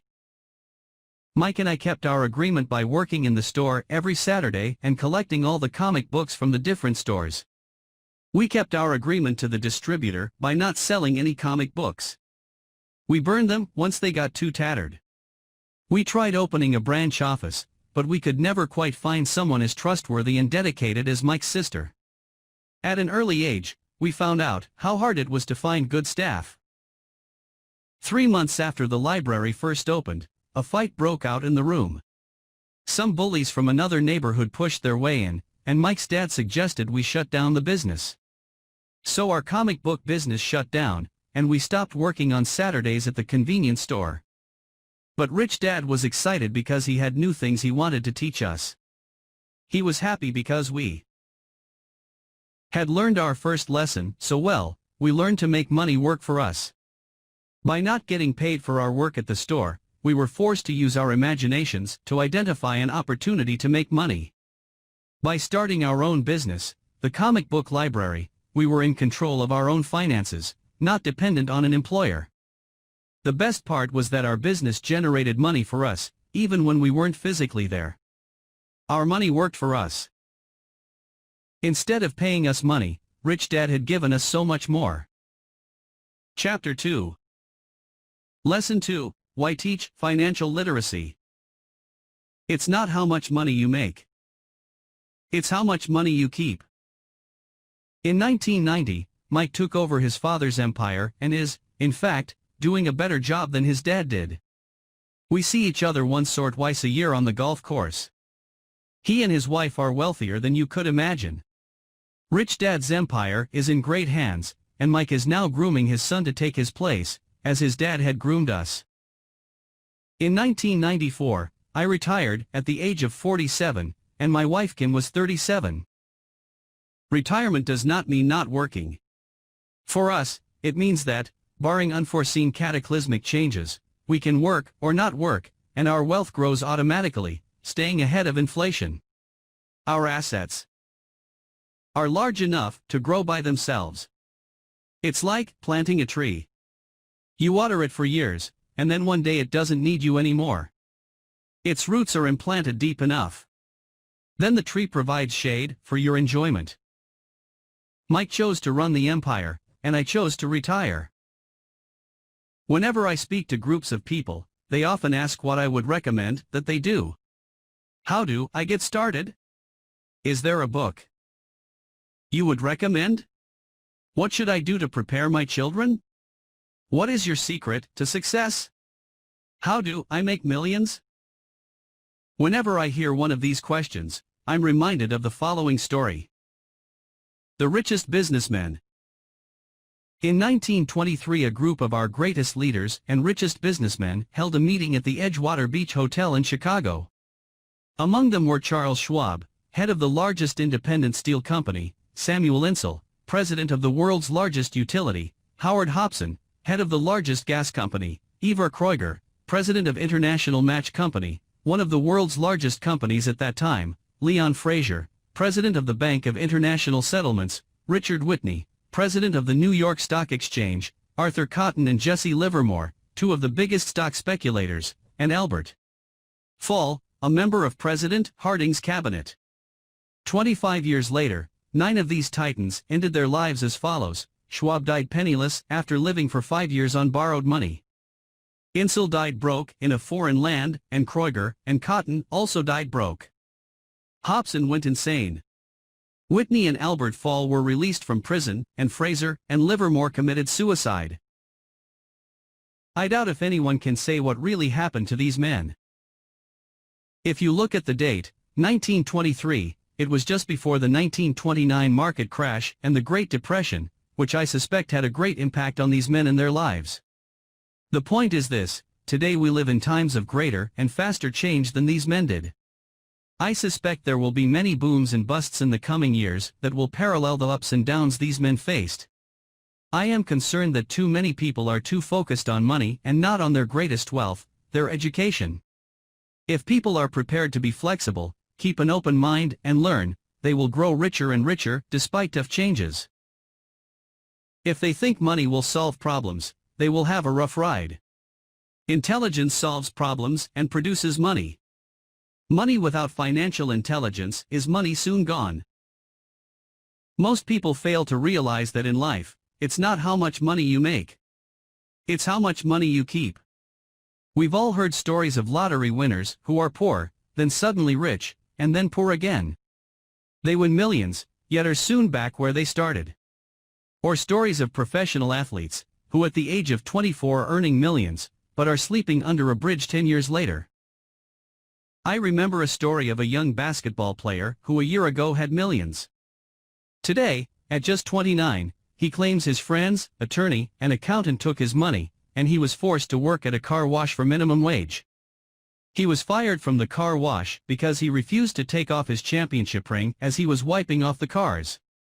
His story made national news and he is appealing his termination, claiming hardship and discrimination. He claims that the ring is all he has left and if it was stripped away, he'll crumble. I know so many people who became instant millionaires. And while I am glad some people have become richer and richer, I caution them that in the long run, it's not how much money you make. It's how much you keep, and how many generations you keep it. So when people ask, "Where do I get started?" or "Tell me how to get rich quick," they often are greatly disappointed with my answer. I simply say to them what my rich dad said to me when I was a little kid. If you want to be rich, you need to be financially literate. That idea was drummed into my head every time we were together. As I said, my educated dad stressed the importance of reading books, while my rich dad stressed the need to master financial literacy. If you are going to build the Empire State Building, the first thing you need to do is dig a deep hole and pour a strong foundation. If you are going to build a home in the suburbs, all you need to do is pour a 6-inch slab of concrete.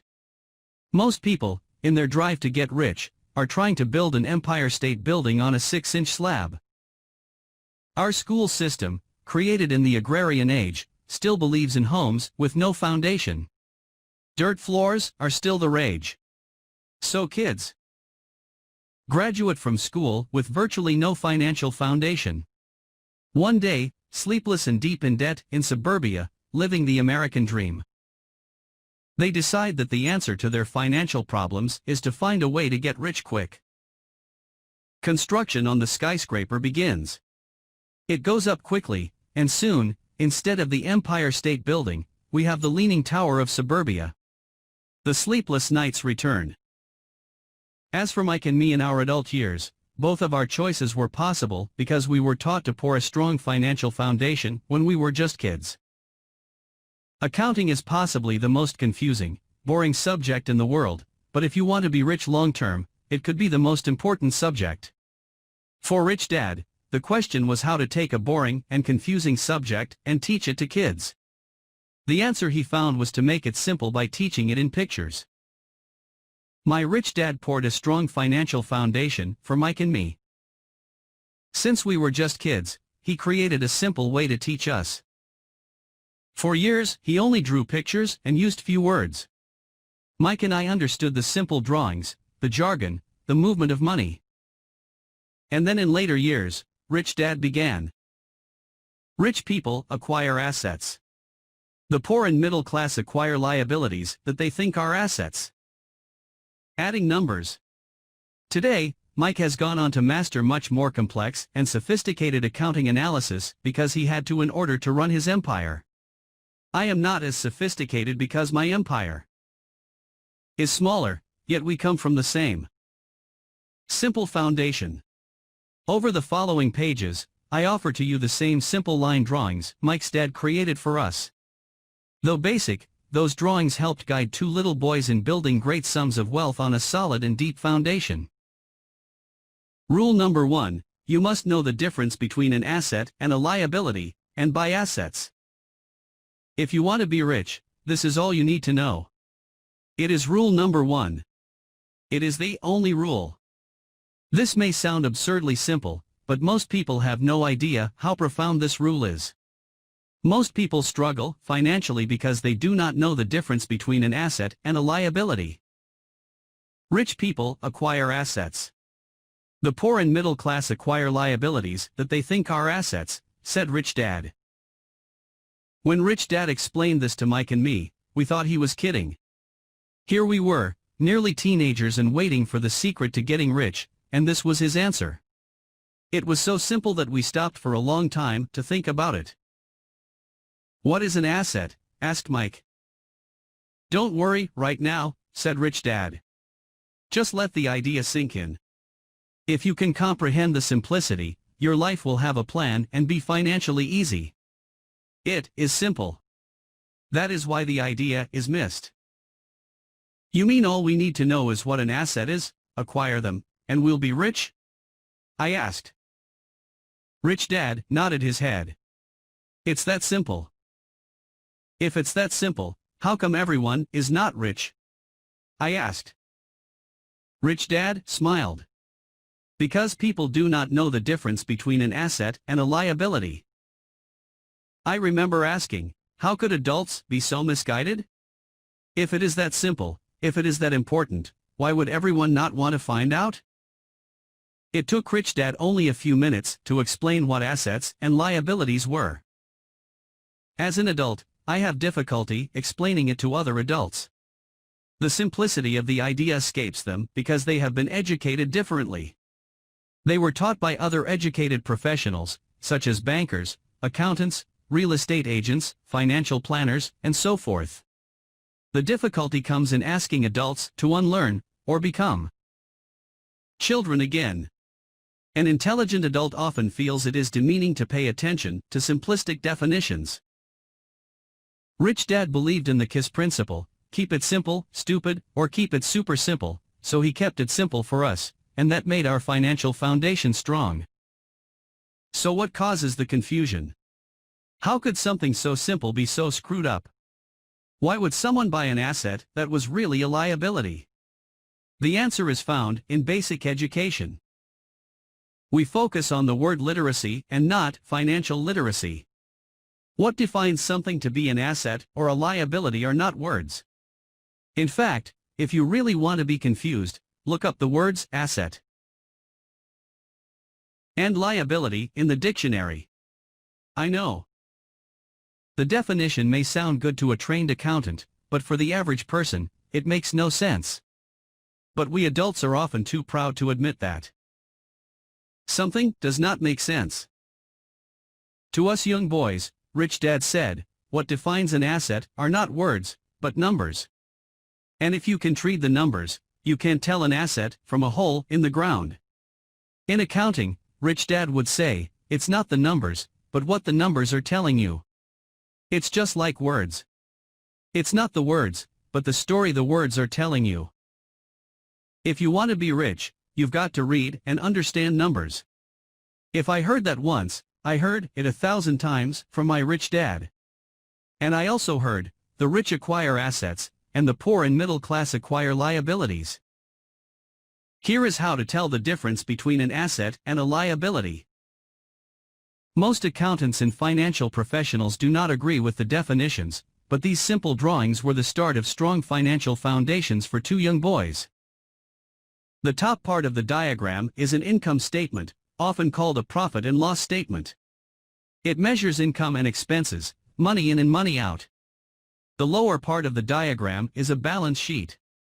It's called that because it's supposed to balance assets against liabilities. Many financial novices do not know the relationship between the income statement and the balance sheet, and it is vital to understand that relationship. So as I said earlier, my rich dad simply told two young boys that assets put money in your pocket. Nice, simple, and usable. Now that assets and liabilities have been defined through pictures, it may be easier to understand my definitions in words. An asset is something that puts money in my pocket. A liability is something that takes money out of my pocket. This is really all you need to know. If you want to be rich, simply spend your life buying assets. If you want to be poor or middle class, spend your life buying liabilities. Illiteracy, both in words and numbers, is the foundation of financial struggle. If people are having difficulties financially, there is something that they don't understand, either in words or numbers. The rich are rich because they are more literate in different areas than people who struggle financially. So if you want to be rich and maintain your wealth, it's important to be financially literate, in words as well as numbers. The arrows in the diagrams represent the flow of cash, or cash flow. Numbers alone mean little, just as words out of context mean little. It's the story that counts. In financial reporting, reading numbers is looking for the plot, the story of where the cash is flowing. In 80% of most families, the financial story paints a picture of hard work to get ahead. However, this effort is for naught because they spend their lives buying liabilities instead of assets. All of these diagrams are obviously oversimplified. Everyone has living expenses, the need for food, shelter, and clothing. The diagrams show the flow of cash through a poor, middle class, and wealthy person's life. It is the cash flow that tells the story of how a person handles their money. The reason I started with the story of the richest men in America is to illustrate the flaw in believing that money will solve all problems. That is why I cringe whenever I hear people ask me how to get rich quicker, or where they should start.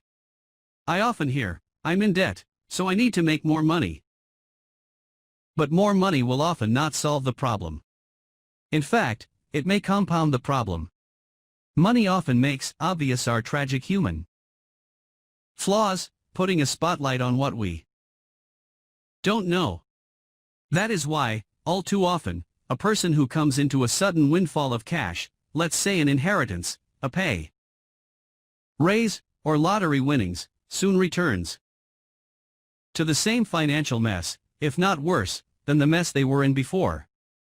Money only accentuates the cash flow pattern running in your head. If your pattern is to spend everything you get, most likely an increase in cash will just result in an increase in spending. Thus, the saying, "A fool and his money is one big party." I have said many times that we go to school to gain scholastic and professional skills, both of which are important. We learn to make money with our professional skills. In the 1960s, when I was in high school, if someone did well academically, people assumed this bright student would go on to be a medical doctor because it was the profession with the promise of the greatest financial reward. Today, doctors face financial challenges I wouldn't wish on my worst enemy: insurance companies taking control of the business, managed healthcare, government intervention, and malpractice suits. Today, kids want to be famous athletes, movie stars, rock stars, beauty queens, or CEOs because that is where the fame, money, and prestige are. That is the reason it is so hard to motivate kids in school today. They know that professional success is no longer solely linked to academic success, as it once was. Because students leave school without financial skills, millions of educated people pursue their profession successfully, but later find themselves struggling financially. They work harder but don't get ahead. What is missing from their education is not how to make money, but how to manage money. It's called financial aptitude: what you do with the money once you make it, how to keep people from taking it from you, how to keep it longer, and how to make that money work hard for you. Most people don't understand why they struggle financially because they don't understand cash flow. A person can be highly educated, professionally successful, and financially illiterate. These people often work harder than they need to because they learned how to work hard, but not how to have their money work hard for them. How the quest for a financial dream turns into a financial nightmare. The classic story of hard-working people has a set pattern. Recently married, the happy, highly educated young couple moves into one of their cramped rented apartments. Immediately, they realize that they are saving money because two can live as cheaply as one. The problem is the apartment is cramped. They decide to save money to buy their dream home so they can have kids.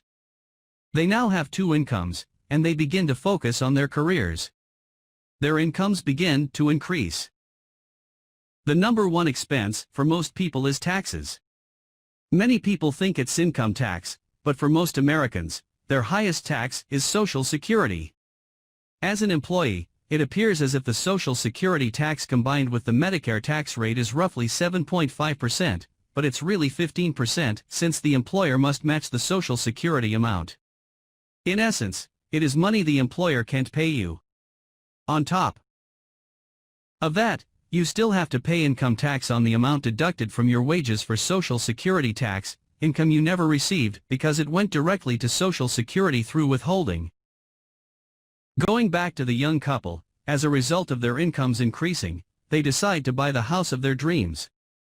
Once in their house, they have a new tax, called property tax. Then they buy a new car, new furniture, and new appliances to match their new house. All of a sudden, they wake up and their liabilities column is full of mortgage and credit card debt. Their liabilities go up. They're now trapped in the rat race. Pretty soon a baby comes along and they work harder. The process repeats itself. Higher incomes cause higher taxes, also called bracket creep.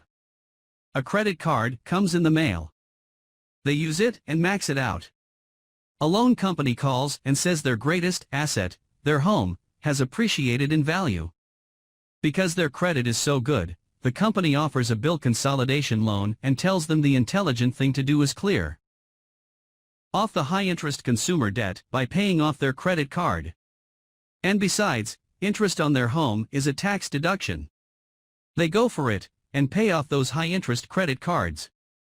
They breathe a sigh of relief. Their credit cards are paid off. They've now folded their consumer debt into their home mortgage. Their payments go down because they extend their debt over 30 years. It is the smart thing to do. Their neighbor calls to invite them to go shopping. The Memorial Day sale is on. They promise themselves they'll just window shop, but they take a credit card, just in case. I run into this young couple all the time. Their names change, but their financial dilemma is the same. They come to one of my talks to hear what I have to say. They ask me, "Can you tell us how to make more money?" They don't understand that their trouble is really how they choose to spend the money they do have. It is caused by financial illiteracy and not understanding the difference between an asset and a liability. More money seldom solves someone's money problems. Intelligence solves problems. There is a saying a friend of mine says over and over to people in debt: if you find you have dug yourself into a hole, stop digging. As a child, my dad often told us that the Japanese were aware of three powers: the power of the sword, the jewel, and the mirror. The sword symbolizes the power of weapons. America has spent trillions of dollars on weapons and, because of this, is a powerful military presence in the world. The jewel symbolizes the power of money. There is some degree of truth to the saying, remember the golden rule. He who has the gold makes the rules. The mirror symbolizes the power of self-knowledge. This self-knowledge, according to Japanese legend, was the most treasured of the three. All too often, the poor and middle class allow the power of money to control them. By simply getting up and working harder, failing to ask themselves if what they do makes sense, they shoot themselves in the foot as they leave for work every morning. By not fully understanding money, the vast majority of people allow its awesome power to control them. If they used the power of the mirror, they would have asked themselves, does this make sense? All too often, instead of trusting their inner wisdom, that genius inside, most people follow the crowd. They do things because everybody else does them. They conform, rather than question. Often, they mindlessly repeat what they have been told: diversify. Your home is an asset. Your home is your biggest investment. You get a tax break for going into greater debt. Get a safe job. Don't make mistakes. Don't take risks. It is said that the fear of public speaking is a fear greater than death for most people.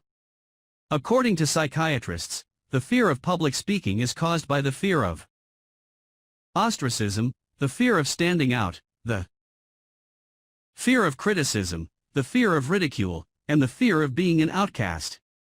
The fear of being different prevents most people from seeking new ways to solve their problems. That is why my educated dad said the Japanese valued the power of the mirror the most, for it is only when we look into it that we find truth. Fear is the main reason that people say, play it safe. That goes for anything, be it sports, relationships, careers, or money. It is that same fear, the fear of ostracism, that causes people to conform to, and not question, commonly accepted opinions or popular trends. Your home is an asset. Get a bill consolidation loan, and get out of debt. Work harder. It's a promotion. Someday I'll be a vice president. Save money. When I get a raise, I'll buy us a bigger house. Mutual funds are safe. Many financial problems are caused by trying to keep up with the Joneses. Occasionally, we all need to look in the mirror and be true to our inner wisdom rather than our fears. By the time Mike and I were 16 years old, we began to have problems in school. We were not bad kids. We just began to separate from the crowd. We worked for Mike's dad after school and on weekends. Mike and I often spent hours after work just sitting at a table with his dad while he held meetings with his bankers, attorneys, accountants, brokers, investors, managers, and employees. Here was a man who had left school at 13 who was now directing, instructing, ordering, and asking questions of educated people. They came at his beck and call, and cringed when he didn't approve of them. Here was a man who had not gone along with the crowd. He was a man who did his own thinking and detested the words, "We have to do it this way because that's the way everyone else does it." He also hated the word, "can't." If you wanted him to do something, just say, "I don't think you can do it." Mike and I learned more sitting in on his meetings than we did in all our years of school, college included. Mike's dad was not book smart, but he was financially educated and successful as a result. He told us over and over again, an intelligent person hires people who are more intelligent than he is. So Mike and I had the benefit of spending hours listening to and learning from intelligent people. But because of this, Mike and I couldn't go along with the standard dogma our teachers preached, and that caused problems. Whenever the teacher said, "If you don't get good grades, you won't do well in the real world," Mike and I just raised our eyebrows. When we were told to follow set procedures and not deviate from the rules, we could see how school discouraged creativity. We started to understand why our rich dad told us that schools were designed to produce good employees, instead of employers. Occasionally, Mike or I would ask our teachers how what we studied was applicable in the real world, or why we never studied money and how it worked. To the latter question, we often got the answer that money was not important, that if we excelled in our education, the money would follow. The more we knew about the power of money, the more distant we grew from the teachers and our classmates. My highly educated dad never pressured me about my grades, but we did begin to argue about money. By the time I was 16, I probably had a far better foundation with money than both my parents. I could keep books, I listened to tax accountants, corporate attorneys, bankers, real estate brokers, investors, and so forth. By contrast, my dad talked to other teachers.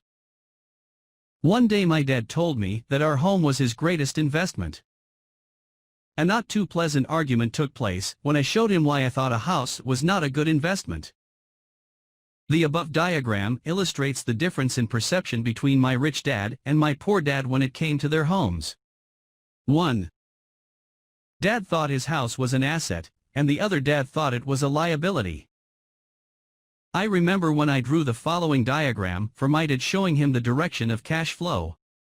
I also showed him the ancillary expenses that went along with owning the home.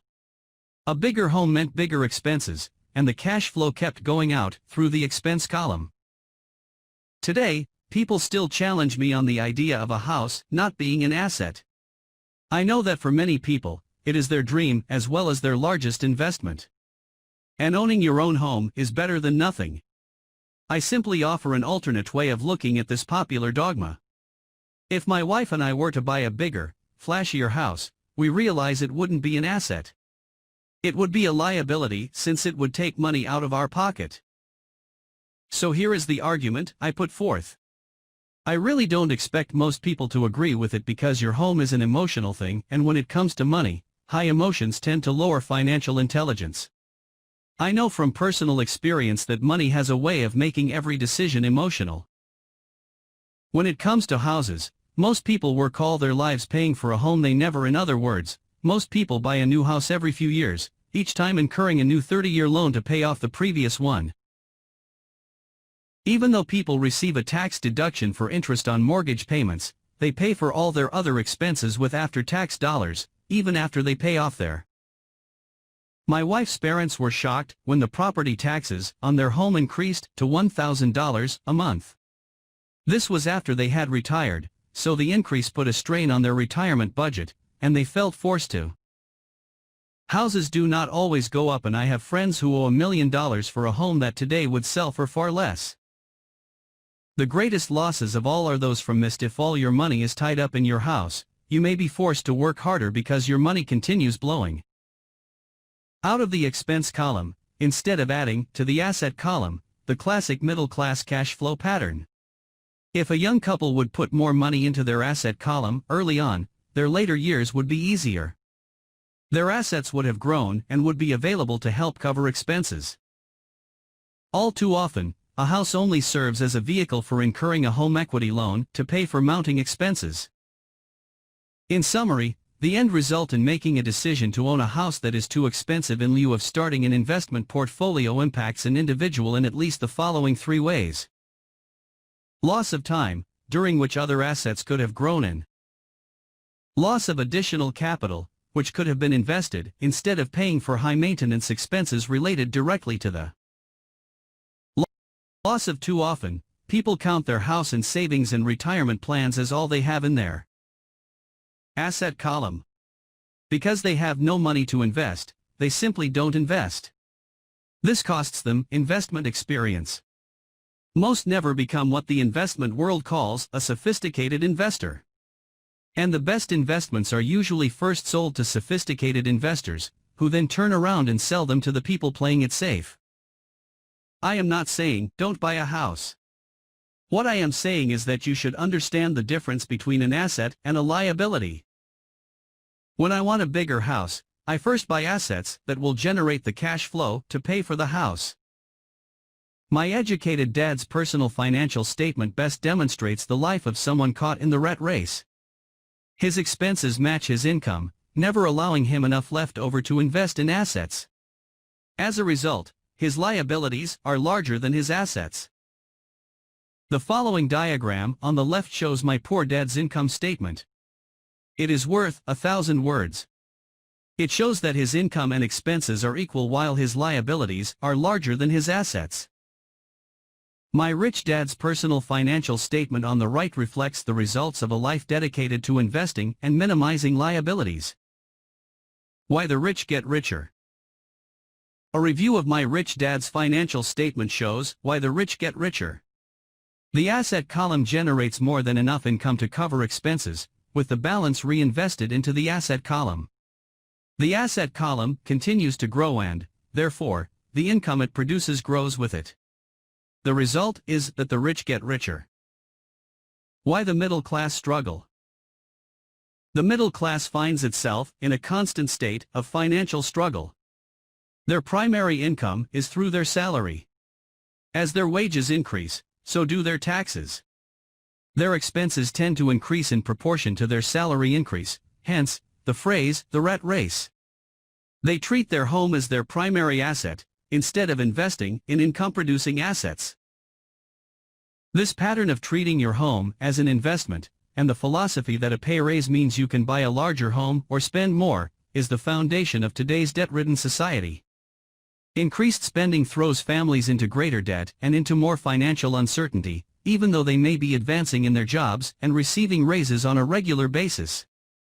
This is high-risk living caused by weak financial education. The massive loss of jobs in recent times proves how shaky the middle class really is financially. Company pension plans are being replaced by 401k plans. Social Security is obviously in trouble and can't be relied upon as a source for retirement. Panic has set in for the middle class. Today, mutual funds are popular because they supposedly represent safety. Average mutual fund buyers are too busy working to pay taxes and mortgages, save for their children's college, and pay off credit cards. They do not have time to study investing, so they rely on the expertise of the manager of a mutual fund. Also, because the mutual fund includes many different types of investments, they feel their money is safer because it is diversified. This educated middle class subscribes to the dogma put out by mutual fund brokers and financial planners: play it safe. Avoid risk. The real tragedy is that the lack of early financial education is what creates the risk faced by average middle-class people. The reason they have to play it safe is because their financial positions are tenuous at best. Their balance sheets are not balanced. Instead, they are loaded with liabilities and have no real assets that generate income. Typically, their only source of income is their paycheck. Their livelihood becomes entirely dependent on their employer. So when genuine deals of a lifetime come along, these people can't take advantage of them because they are working so hard, are taxed to the max, and are loaded with debt. As I said at the start of this section, the most important rule is to know the difference between an asset and a liability. Once you understand the difference, concentrate your efforts on buying income-generating assets. That's the best way to get started on a path to becoming rich. Keep doing that, and your asset column will grow.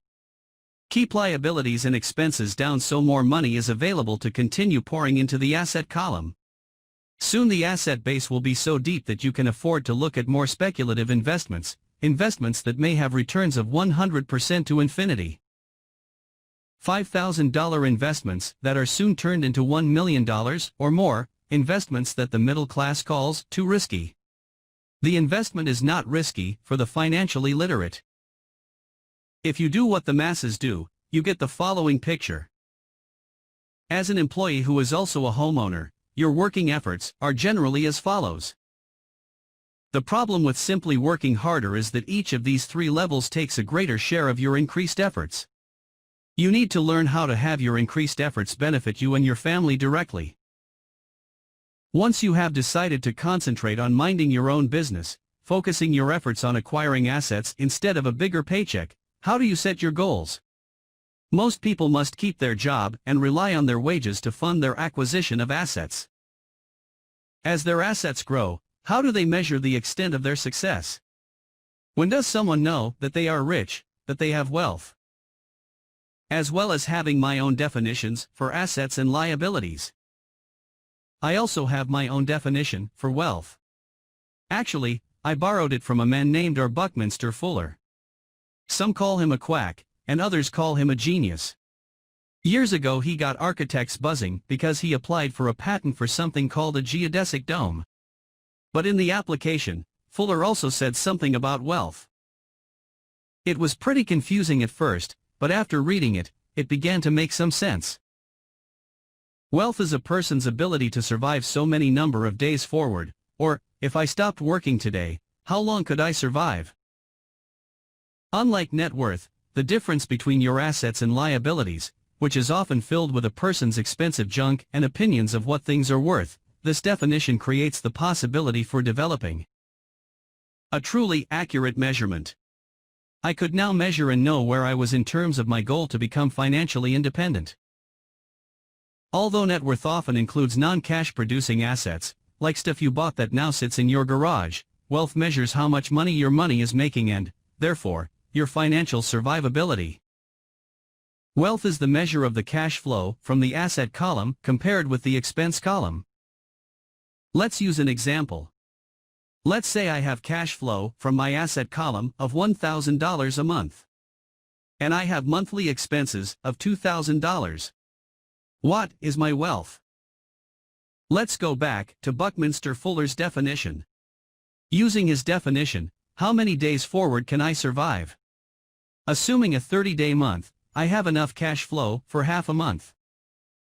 When I achieve $2,000 a month cash flow from my assets, then I will be wealthy. So while I'm not yet rich, I am wealthy. I now have income generated from assets each month that fully cover my monthly expenses. If I want to increase my expenses, I first must increase my cash flow to maintain this level of wealth. Also note that it is at this point that I'm no longer dependent on my wages. I have focused on, and been successful in, building an asset column that has made me financially independent. If I quit my job today, I would be able to cover my monthly expenses with the cash flow from my assets. My next goal would be to have the excess cash flow from my assets reinvested into the asset column. The more money that goes into my asset column, the more my asset column grows. The more my assets grow, the more my cash flow grows. And as long as I keep my expenses less than the cash flow from these assets, I grow richer with more and more income from sources other than my physical labor. As this reinvestment process continues, I am well on my way to becoming rich. Just remember this simple observation. So how do I start minding my own business? What is the answer? Listen to the founder of McDonald's in the next chapter. Chapter 3. Lesson 3. Mind your own business. The rich focus on their asset columns while everyone else focuses on their income statements. In 1974, Ray Kroc, the founder of McDonald's, was asked to speak to the MBA class at the University of Texas at Austin. A friend of mine was a student in that MBA class. After a powerful and inspiring talk, the class adjourned and the students asked Ray if he would join them at their favorite hangout to have a few beers. Ray graciously accepted. "What business am I in?" Ray asked, once the group had all their beers in hand. Everyone laughed, my friend said. Most of the MBA students thought Ray was just fooling around. No one answered, so Ray asked again, "What business do you think I'm in?"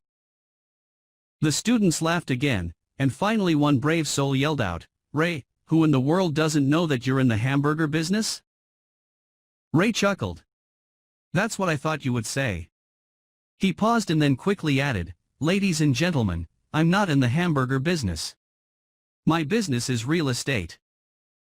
As my friend tells the story, Ray spent a good amount of time explaining his viewpoint. In his business plan, Ray knew that the primary business focus was to sell hamburger franchises, but what he never lost sight of was the location of each franchise. He knew that the land and its location were the most significant factors in the success of each franchise. Basically, the person who bought the franchise was also buying the real estate under the franchise for Ray Kroc's organization. Today, McDonald's is the largest single owner of real estate in the world, owning even more than the Catholic Church. McDonald's owns some of the most valuable intersections and street corners in America and around the globe. My friend considers this as one of the most important lessons in his life. Today he owns car washes, but his business is the real estate under those car washes. The previous chapter presented diagrams illustrating that most people work for everyone but themselves. They work first for the owners of the company, then for the government through taxes, and finally for the bank that owns their mortgage. When I was a young boy, we did not have a McDonald's nearby. Yet my rich dad was responsible for teaching Mike and me the same lesson that Ray Kroc talked about at the University of Texas. It is secret number 3 of the rich. That secret is, mind your own business. Financial struggle is often directly the result of people working all their lives for someone else. Many people will simply have nothing at the end of their working days to show for their efforts. Our current educational system focuses on preparing today's youth to get good jobs by developing scholastic skills. Their lives will revolve around their wages or, as described earlier, their income column. Many will study further to become engineers, scientists, cooks, police officers, artists, writers, and so on. These professional skills allow them to enter the workforce and work for money. But there is a big difference between your profession and your business. Often I ask people, "What is your business?" And they will say, "I'm a banker." Then I ask them if they own the bank. And they usually respond, "No, I work there." In that instance, they have confused their profession with their business. Their profession may be a banker, but they still need their own business.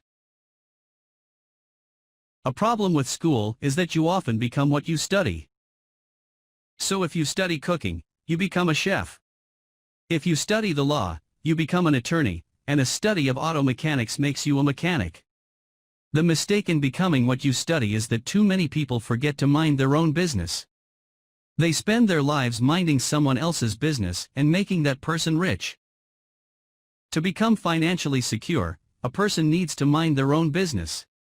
Your business revolves around your asset column, not your income column. As stated earlier, the number one rule is to know the difference between an asset and a liability, and to buy assets. The rich focus on their asset columns, while everyone else focuses on their income statements. That is why we hear so often, "I need a raise. If only I had a promotion. I am going back to school to get more training so I can get a better job. I am going to work overtime. Maybe I can get a second job." In some circles, these are sensible ideas.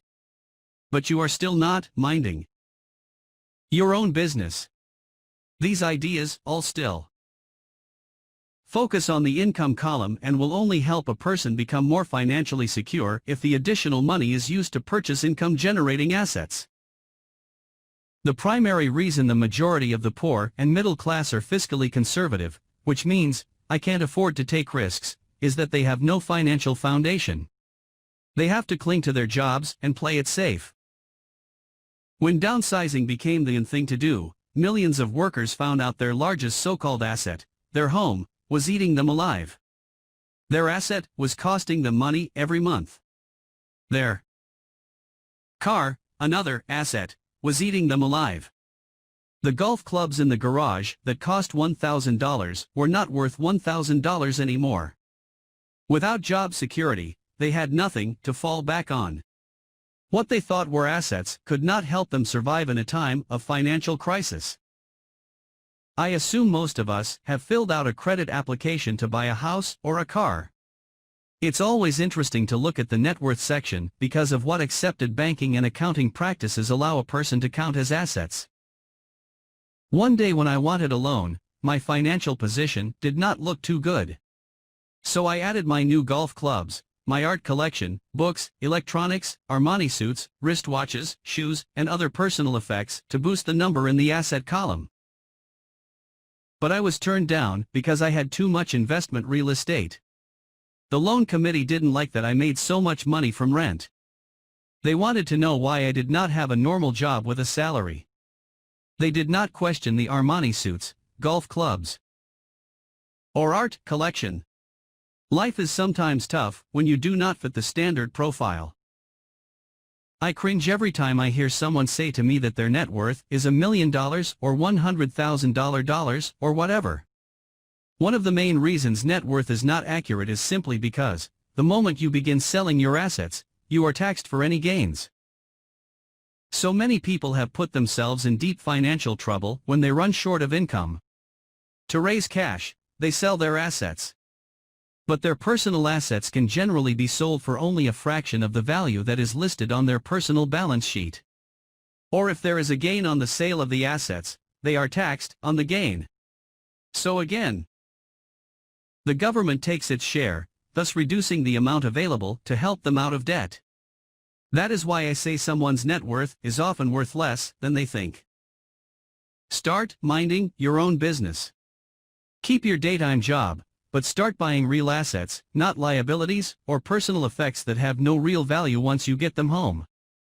A new car loses nearly 25% of the price you pay for it the moment you drive it off the lot. It is not a true asset even if your banker lets you list it as one. My $400 new titanium driver was worth $150 the moment I teed off. Keep expenses low, reduce liabilities, and diligently build a base of solid assets. For young people who have not yet left home, it is important for parents to teach them the difference between an asset and a liability. Get them to start building a solid asset column before they leave home, get married, buy a house, have kids, and get stuck in a risky financial position, clinging to a job, and buying everything on credit. I see so many young couples who get married and trap themselves into a lifestyle that will not let them get out of debt for most of their working years. For many people, just as the last child leaves home, the parents realize they have not adequately prepared for retirement and they begin to scramble to put some money away. Then their own parents become ill and they find themselves with new responsibilities. So what kind of assets am I suggesting that you or your children acquire? In my world, real assets fall into the following categories. As a young boy, my educated dad encouraged me to find a safe job. But my rich dad encouraged me to begin acquiring assets that I loved. If you don't love it, you won't take care of it. I collect real estate simply because I love buildings and land. I love shopping for them, and I could look at them all day long. When problems arise, the problems aren't so bad that it changes my love for real estate. For people who hate real estate, they shouldn't buy it. I also love stocks of small companies, especially startups, because I am an entrepreneur, not a corporate person. In my early years, I worked in large organizations, such as Standard Oil of California, the U.S. Marine Corps, and Xerox Corp.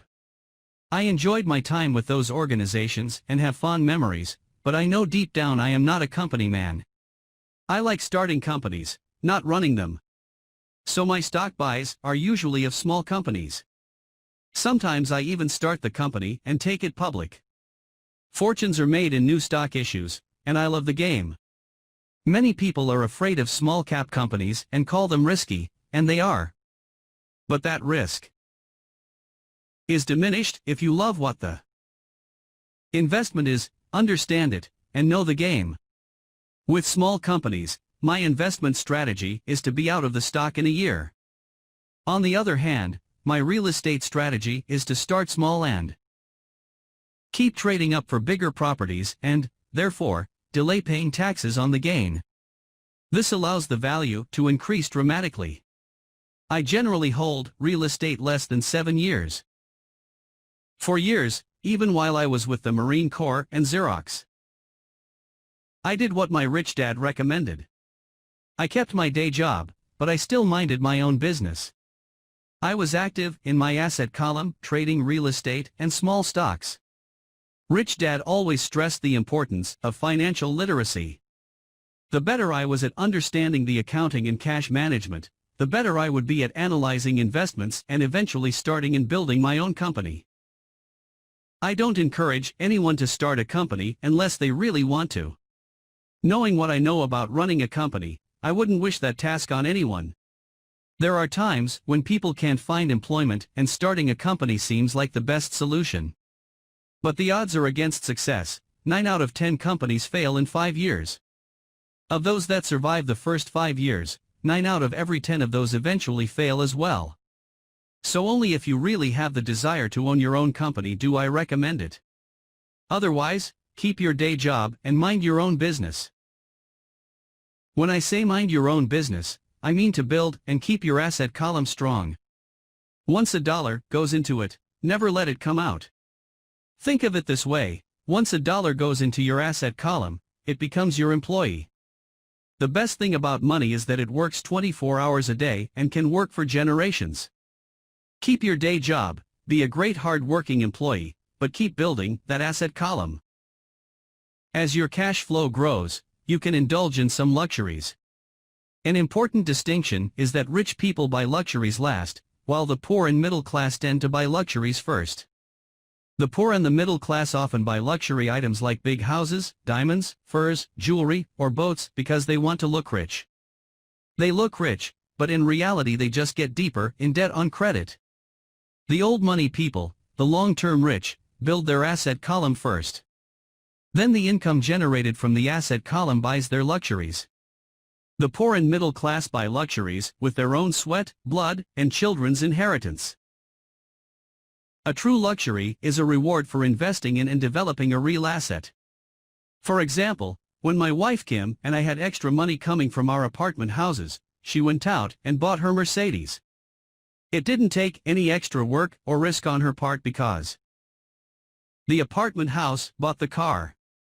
She did, however, have to wait 4 years while the real estate investment portfolio grew and began generating enough extra cash flow to pay for the car. But the luxury, the Mercedes, was a true reward because she proved she knew how to grow her asset column. That car now means a lot more to her than simply another pretty car. It means she used her financial intelligence to afford it. Instead, most people impulsively go out and buy a new car, or some other luxury, on credit. They may feel bored and just want a new toy. Buying a luxury on credit often causes a person to eventually resent that luxury because the debt becomes a financial burden. After you've taken the time and invested in and built your own business, you are now ready to learn the biggest secret of the rich, the secret that puts the rich way ahead of the pack. Chapter 4. Lesson 4, The History of Taxes and the Power of Corporations. My rich dad just played the game smart, and he did it through corporations, the biggest secret of the rich. I remember in school being told the story of Robin Hood and his merry men. My teacher thought it was a wonderful story of a romantic hero who robbed from the rich and gave to the poor. My rich dad did not see Robin Hood as a hero. He called Robin Hood a crook. Robin Hood may be long gone, but his followers live on.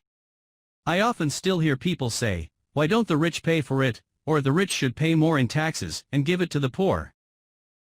It is this Robin Hood fantasy, or taking from the rich to give to the poor, that has caused the most pain for the poor and the middle class. The reason the middle class is so heavily taxed is because of the Robin Hood ideal. The reality is that the rich are not taxed. It's the middle class, especially the educated upper-income middle class, who pays for the poor. Again, to understand fully how things happen, we need to look at the history of taxes. Although my highly educated dad was an expert on the history of education, my rich dad fashioned himself as an expert on the history of taxes.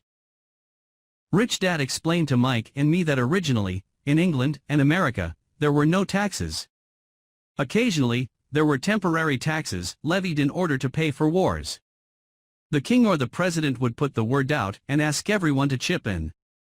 Taxes were levied in Britain for the fight against Napoleon from 1799 to 1816, and in America to pay for the Civil War from 1861 to 1865. In 1874, England made income tax a permanent levy on its citizens. In 1913, an income tax became permanent in the United States with the adoption of the 16th Amendment to the U.S. Constitution. At one time, Americans were anti-tax. It had been the tax on tea that led to the famous Tea Party in Boston Harbor, an incident that helped ignite the Revolutionary War. It took approximately 50 years in both England and the United States to sell the idea of a regular income tax. What these historical dates fail to reveal is that both of these taxes were initially levied against only the rich. It was this point that Rich Dad wanted Mike and me to understand. He explained that the idea of taxes was made popular and accepted by the majority by telling the poor and the middle class that taxes were created only to punish the rich. This is how the masses voted for the law, and it became constitutionally legal. Although it was intended to punish the rich, in reality it wound up punishing the very people who voted for it, the poor and middle class. Once government got a taste of money, its appetite grew, said Rich Dad. Your dad and I are exactly opposite. He's a government bureaucrat, and I am a capitalist. We get paid, and our success is measured on opposite behaviors. He gets paid to spend money and hire people. The more he spends and the more people he hires, the larger his organization becomes. In the government, a large organization is a respected organization. On the other hand, within my organization, the fewer people I hire and the less money I spend, the more I am respected by my investors. That's why I don't like government people. They have different objectives than most business people. As the government grows, more and more tax dollars are needed to support it. My educated dad sincerely believed that government should help people. He loved John F. Kennedy and especially the idea of the peace. Corps. He loved the idea so much that both he and my mom worked for the Peace Corps, training volunteers to go to Malaysia, Thailand, and the Philippines. He always strived for additional grants and budget increases so he could hire more people, both in his job with the Education Department and in the Peace Corps. From the time I was about 10 years old, I would hear from my rich dad that government workers were a pack of lazy thieves, and from my poor dad, I would hear how the rich were greedy crooks who should be made to pay more taxes. Both sides had valid points. It was difficult to go to work for one of the biggest capitalists in town and come home to a father who was a prominent government leader. It was not easy to know which dad to believe. Yet when you study the history of taxes, an interesting perspective emerges. As I said, the passage of taxes was only possible because the masses believed in the Robin Hood theory of economics, take from the rich, and give to everyone else. The problem was that the government's appetite for money was so great that taxes soon needed to be levied on the middle class, and from there it kept trickling down. However, the rich saw an opportunity because they don't play by the same set of rules. The rich knew about corporations, which became popular in the days of sailing ships. The rich created the corporation as a vehicle to limit their risk to the assets of each voyage. The rich put their money into a corporation to finance the voyage. The corporation would then hire a crew to sail to the New World to look for treasure. If the ship was lost, the crew lost their lives, but the loss to the rich would be limited only to the money they invested for that particular voyage. The diagram that follows shows how the corporate structure sits outside your personal income statement and balance sheet. It is the knowledge of the legal corporate structure that really gives the rich a vast advantage over the poor and the middle class. Having two fathers teaching me, one a socialist and the other a capitalist, I quickly began to realize that the philosophy of the capitalist made more financial sense to me. It seemed to me that the socialists ultimately penalized themselves due to their lack of financial education. No matter what the take from the rich crowd came up with, the rich always found a way to outsmart them. That is how taxes were eventually levied on the middle class. The rich outsmarted the intellectuals solely because they understood the power of money, a subject not taught in schools. How did the rich outsmart the intellectuals? Once the take from the rich tax was passed, cash started flowing into government coffers. Initially, people were happy. Money was handed out to government workers and the rich. It went to government workers in the form of jobs and pensions, and it went to the rich via their factories receiving government contracts. The government received a large pool of money, but the problem was the fiscal management of that money. The government ideal is to avoid having excess money. If you fail to spend your allotted funds, you risk losing it in the next budget.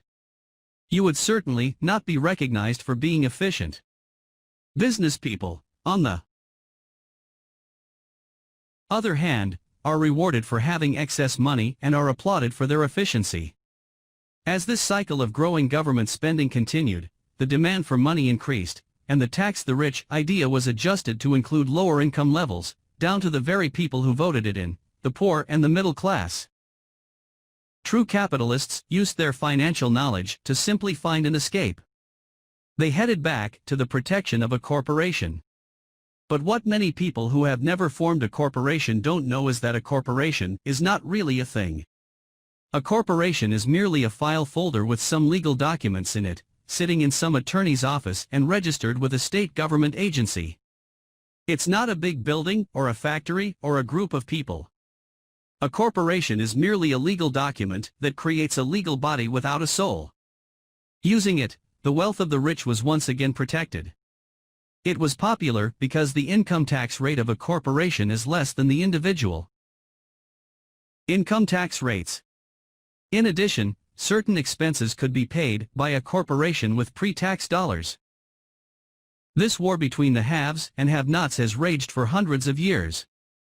The battle is waged whenever and wherever laws are made, and it will go on forever. The problem is that the people who lose are the uninformed, the ones who get up every day and diligently go to work and pay taxes. If they only understood the way the rich play the game, they could play it too. Then they would be on their way to their own financial independence. This is why I cringe every time I hear a parent advise their children to go to school so they can find a safe, secure job. An employee with a safe, secure job, without financial aptitude, has no escape. Average Americans today work 4 to 5 months for the government just to cover their taxes. In my opinion, that is simply too long. The harder you work, the more you pay the government. That is why I believe that the idea of take from the rich backfired on the very people who voted it in. Every time people try to punish the rich don't simply comply. They react. They have the money, power, and intent to change things. They don't just sit there and voluntarily pay more taxes. Instead, they search for ways to minimize their tax burden. They hire smart attorneys and accountants, and persuade politicians to change laws or create legal loopholes. They use their resources to effect change. The tax code of the United States also allows other ways to reduce taxes. Most of these vehicles are available to anyone, but it is the rich who find them because they are minding their own business. For example, 1031 is jargon for Section 1031 of the Internal Revenue Code, which allows a seller to delay paying taxes on a piece of real estate that is sold for a capital gain through an exchange for a more expensive piece of real estate. Real estate is one investment vehicle that has a great tax advantage. As long as you keep trading up in value, you will not be taxed on the gains until you liquidate.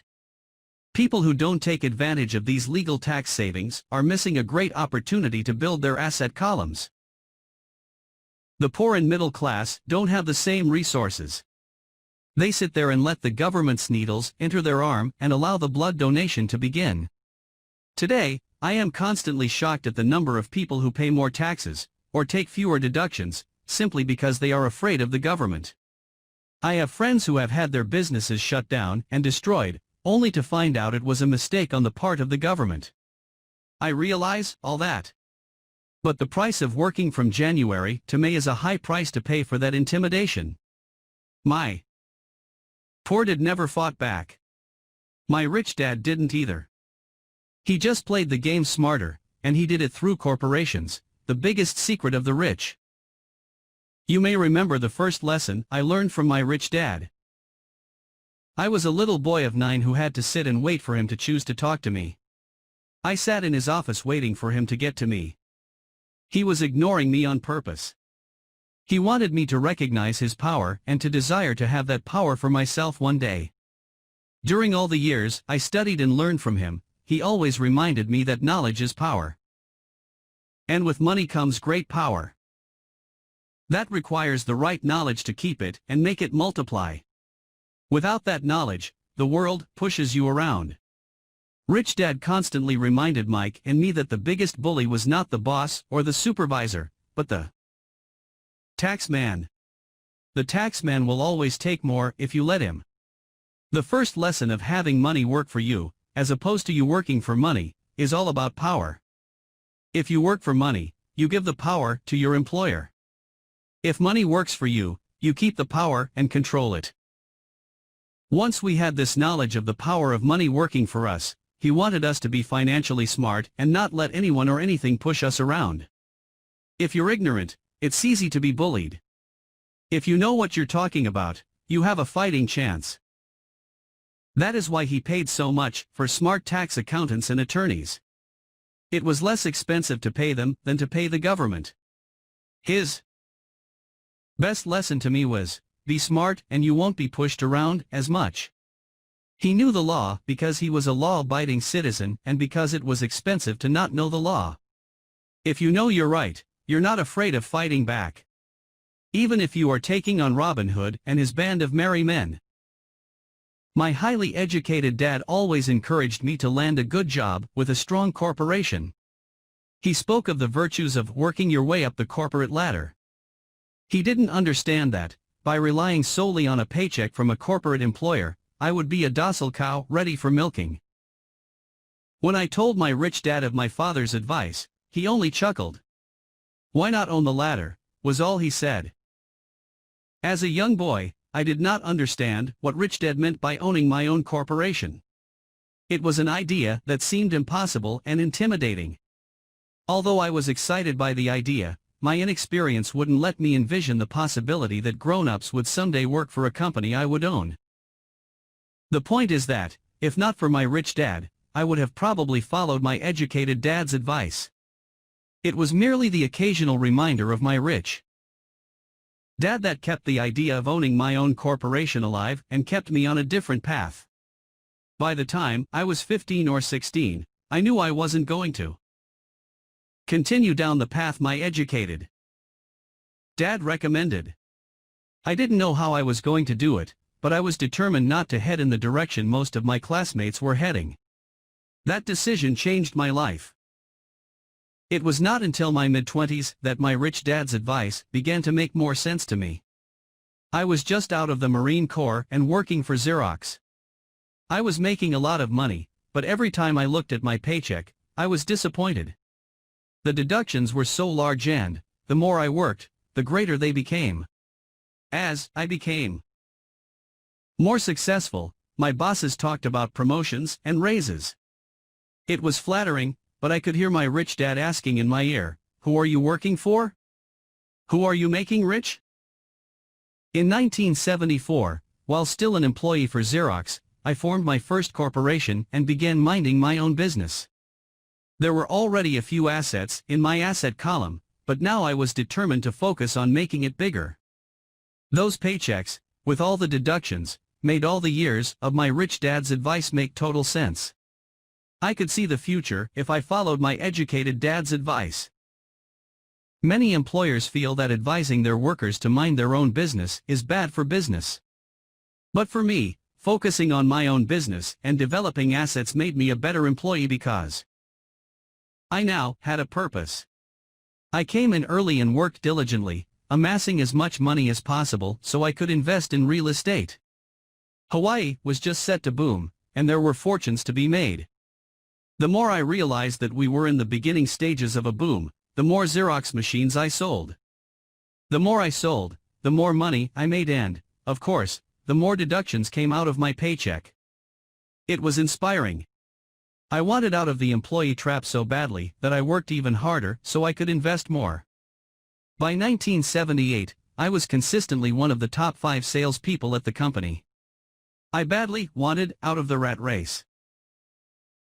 In less than 3 years, I was making more in my real estate holding corporation than I was making at Xerox. And the money I was making in my asset column in my own corporation was money working for me, not me pounding on doors selling copiers. My rich dad's advice made much more sense. Soon the cash flow from my properties was so strong that my company bought me my first Porsche. My fellow Xerox salespeople thought I was spending my commissions. I wasn't. I was investing my commissions in assets. My money was working hard to make more money. Each dollar in my asset column was a great employee, working hard to make more employees and buy the boss a new Porsche with before-tax dollars. I began to work harder for Xerox. The plan was working. And my Porsche was the proof. By using the lessons I learned from my rich dad, I was able to get out of the proverbial rat race at an early age. It was made possible because of the strong financial knowledge I had acquired through Rich Dad's lessons. Without this financial knowledge, which I call financial intelligence or financial IQ, my road to financial independence would have been much more difficult. I now teach others in the hope that I may share my knowledge with them. I remind people that financial IQ is made up of knowledge from 4 broad areas of expertise. 1. Accounting. Accounting is financial literacy or the ability to read numbers. This is a vital skill if you want to build an empire. The more money you are responsible for, the more accuracy is required, or the house comes tumbling down. This is the left brain side, or the details. Financial literacy is the ability to read and understand financial statements, which allows you to identify the strengths and weaknesses of any business. 2. Investing. Investing is the science of money making money. This involves strategies and formulas which use the creative right brain side. 3. Understanding markets. Understanding markets is the science of supply and demand. You need to know the technical aspects of the market, which are emotion-driven, in addition to the fundamental or economic aspects of an investment. Does an investment make sense, or does it not make sense based on current market conditions? 4. The law. A corporation wrapped around the technical skills of accounting, investing, and markets can contribute to explosive growth. A person who understands the tax advantages and protections provided by a corporation can get rich so much faster than someone who is an employee or a small business sole proprietor. It's like the difference between someone walking and someone flying. The difference is profound when it comes to long-term wealth. Tax advantages. A corporation can do many things that an employee cannot, like pay expenses before paying taxes. That is a whole area of expertise that is very exciting. Employees earn and get taxed, and they try to live on what is left. A corporation earns, spends everything it can, and is taxed on anything that is left. It's one of the biggest legal tax loopholes that the rich use. They're easy to set up and are not expensive if you own investments that are producing good cash flow. For example, by owning your own corporation, your vacations can be board meetings in Hawaii. Car payments, insurance, repairs, and health club memberships are company expenses. Most restaurant meals are partial expenses, and on and on. But it's done legally with pre-tax dollars. Protection from lawsuits. We live in a litigious society. Everybody wants a piece of your action. The rich hide much of their wealth using vehicles such as corporations and trusts to protect their assets from creditors. When someone sues a wealthy individual, they are often met with layers of legal protection and often find that the wealthy person actually owns nothing. They control everything, but own nothing. The poor and middle class try to own everything and lose it to the government or to fellow citizens who like to sue the rich. They learned it from the Robin Hood story, take from the rich, and give it to the poor. It is not the purpose of this book to go into the specifics of owning a corporation. But I will say that if you own any kind of legitimate assets, I would consider finding out more about the benefits and protection offered by a corporation as soon as possible.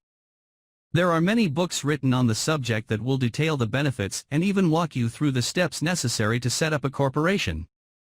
Garrett Sutton's books on corporations provide wonderful insight into the power of personal corporations. Financial IQ is actually the synergy of many skills and talents. I would say it is the combination of the 4 technical skills listed above that make up basic financial intelligence. If you aspire to great wealth, it is the combination of these skills that will greatly amplify your financial intelligence. As part of your overall financial strategy, I recommend that you learn about the protection that legal entities can provide for businesses and assets. Chapter 5. Lesson 5. The rich invent money. Often in the real world, it's not the smart who get ahead, but the bold.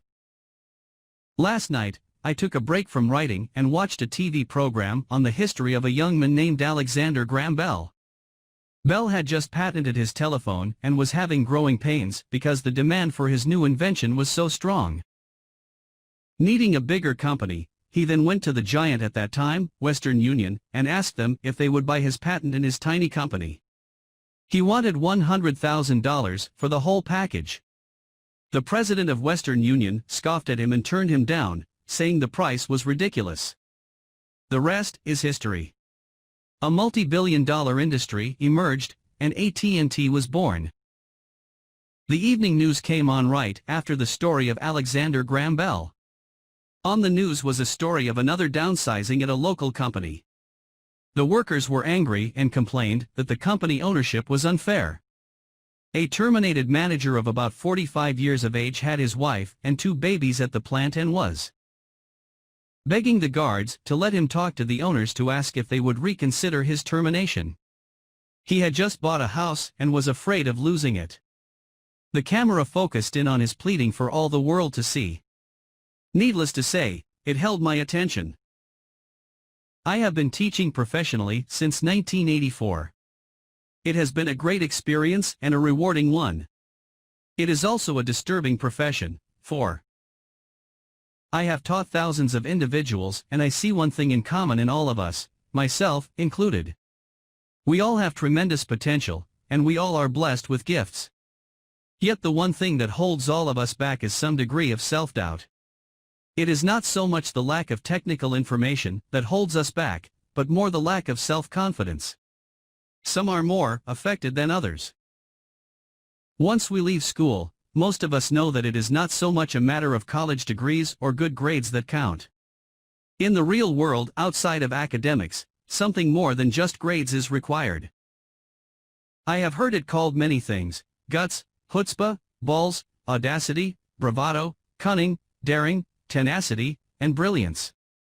This factor, whatever it is labeled, ultimately decides one's future much more than school grades do. Inside each of us is one of these brave, brilliant, and daring characters. There is also the flip side of that character, people who could get down on their knees and beg if necessary. After a year in Vietnam as a Marine Corps pilot, I got to know both of those characters inside of me intimately. One is not better than the other. Yet as a teacher, I recognized that it was excessive fear and self-doubt that were the greatest detractors of personal genius. It broke my heart to see students know the answers, yet lack the courage to act on the answer. Often in the real world, it's not the smart who get ahead, but the bold. In my personal experience, your financial genius requires both technical knowledge as well as courage. If fear is too strong, the genius is suppressed. In my classes, I strongly urge students to learn to take risks, to be bold, and to let their genius convert that fear into power and brilliance. It works for some and just terrifies others. I have come to realize that for most people, when it comes to the subject of money, they would rather play it safe. I have had to field questions such as, why take risks? Why should I bother developing my financial IQ? Why should I become financially literate? And I answer, just to have more options. There are huge changes up ahead. In the coming years, there will be more people just like the young inventor Alexander Graham Bell. There will be 100 people like Bill Gates and hugely successful companies like Microsoft created every year, all over the world. And there also will be many more bankruptcies, layoffs, and downsizings. So why bother developing your financial IQ? No one can answer that but you. Yet I can tell you why I myself do it. I do it because it is the most exciting time to be alive. I'd rather be welcoming change than dreading change. I'd rather be excited about making millions than worrying about not getting a raise. This period we are in now is a most exciting time, unprecedented in our world's history. Generations from now, people will look back at this period of time and remark at what an exciting era it must have been. It was the death of the old and birth of the new. It was full of turmoil, and it was exciting. So why bother developing your financial IQ? Because if you do, you will prosper greatly. And if you don't, this period of time will be a frightening one. It will be a time of watching some people move boldly forward while others cling to worn-out life preservers. Land was wealth 300 years ago. So the person who owned the land owned the wealth. Later, wealth was in factories and production, and America rose to dominance. The industrialist owned the wealth. Today, wealth is in information. And the person who has the most timely information owns the wealth. The problem is that information flies around the world at the speed of light. The new wealth cannot be contained by boundaries and borders as land and factories were. The changes will be faster and more dramatic. There will be a dramatic increase in the number of new multimillionaires. There also will be those who are left behind. I find so many people struggling today, often working harder, simply because they cling to old ideas. They want things to be the way they were, and they resist change. I know people who are losing their jobs or their houses, and they blame technology or the economy or their boss. Sadly, they fail to realize that they might be the problem. Old ideas are their biggest liability. It is a liability simply because they Fail to realize that while that idea or way of doing something was an asset yesterday, yesterday is gone. One afternoon, I was teaching how to invest using a board game. I had invented Cashflow Registered as a teaching tool. A friend had brought someone along to attend the class. This friend of a friend was recently divorced, had been badly burned in the divorce settlement, and was now searching for some answers. Her friend thought the class might help. The game was designed to help people learn how money works. In playing the game, they learn about the interaction of the income statement with the balance sheet. They learn how cash flows between the two and how the road to wealth is through striving to increase your monthly cash flow from the asset column to the point that it exceeds your monthly expenses. Once you accomplish this, you are able to get out of the rat race and out onto the fast track. As I have said, some people hate the game, some love it, and others miss the point. This woman missed a valuable opportunity to learn something. In the opening round, she drew a doodad card with the boat on it. At first, she was happy. "Oh, I've got a boat." Then, as her friend tried to explain how the numbers worked on her income statement and balance sheet, she got frustrated because she had never liked math. The rest of her table waited while her friend continued explaining the relationship between the income statement, balance sheet, and monthly cash flow. Suddenly, when she realized how the numbers worked, it dawned on her that her boat was eating her alive. Later on in the game, she was also downsized and had a child. It was a horrible game for her. After the class, her friend came by and told me that she was upset.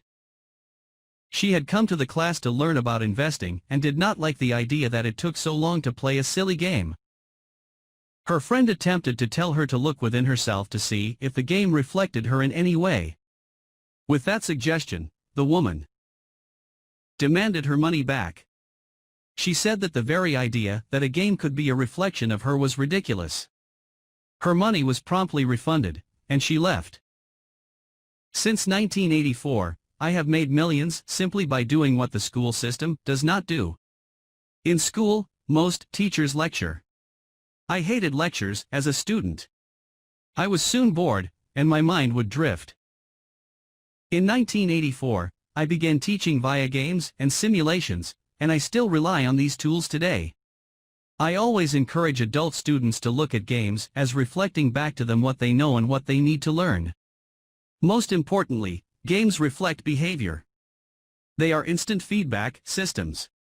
Instead of the teacher lecturing you, the game is giving you a personalized lecture, one that is custom-made just for you. The friend of the woman who left later called to give me an update. She said her friend was fine and had calmed down. In her cooling-off period, she could see some slight relationship between the game and her life. Although she and her husband did not own a boat, they did own everything else imaginable. She was angry after their divorce, both because he had run off with a younger woman and because, after 20 years of marriage, they had accumulated little in the way of assets. There was virtually nothing for them to split. Their 20 years of married life had been incredible fun, but all they had accumulated was a ton of doodads. She realized that her anger at doing the numbers, the income statement and balance sheet, came from her embarrassment about not understanding them. She had believed that finances were the man's job. She maintained the house and did the entertaining, and he handled the finances. She was now quite certain that in the last 5 years of their marriage, he had hidden money from her.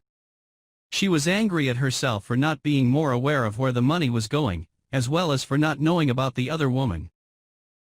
Just like a board game, the world is always providing us with instant feedback. We could learn a lot if we tuned in more. One day not long ago, I complained to my wife that the cleaners must have shrunk my pants. My wife gently smiled and poked me in the stomach to inform me that the pants had not shrunk. Something else had expanded me. The cash flow game was designed to give every player personal feedback. Its purpose is to give you options. If you draw the boat card and it puts you into debt, the question is, now what can you do?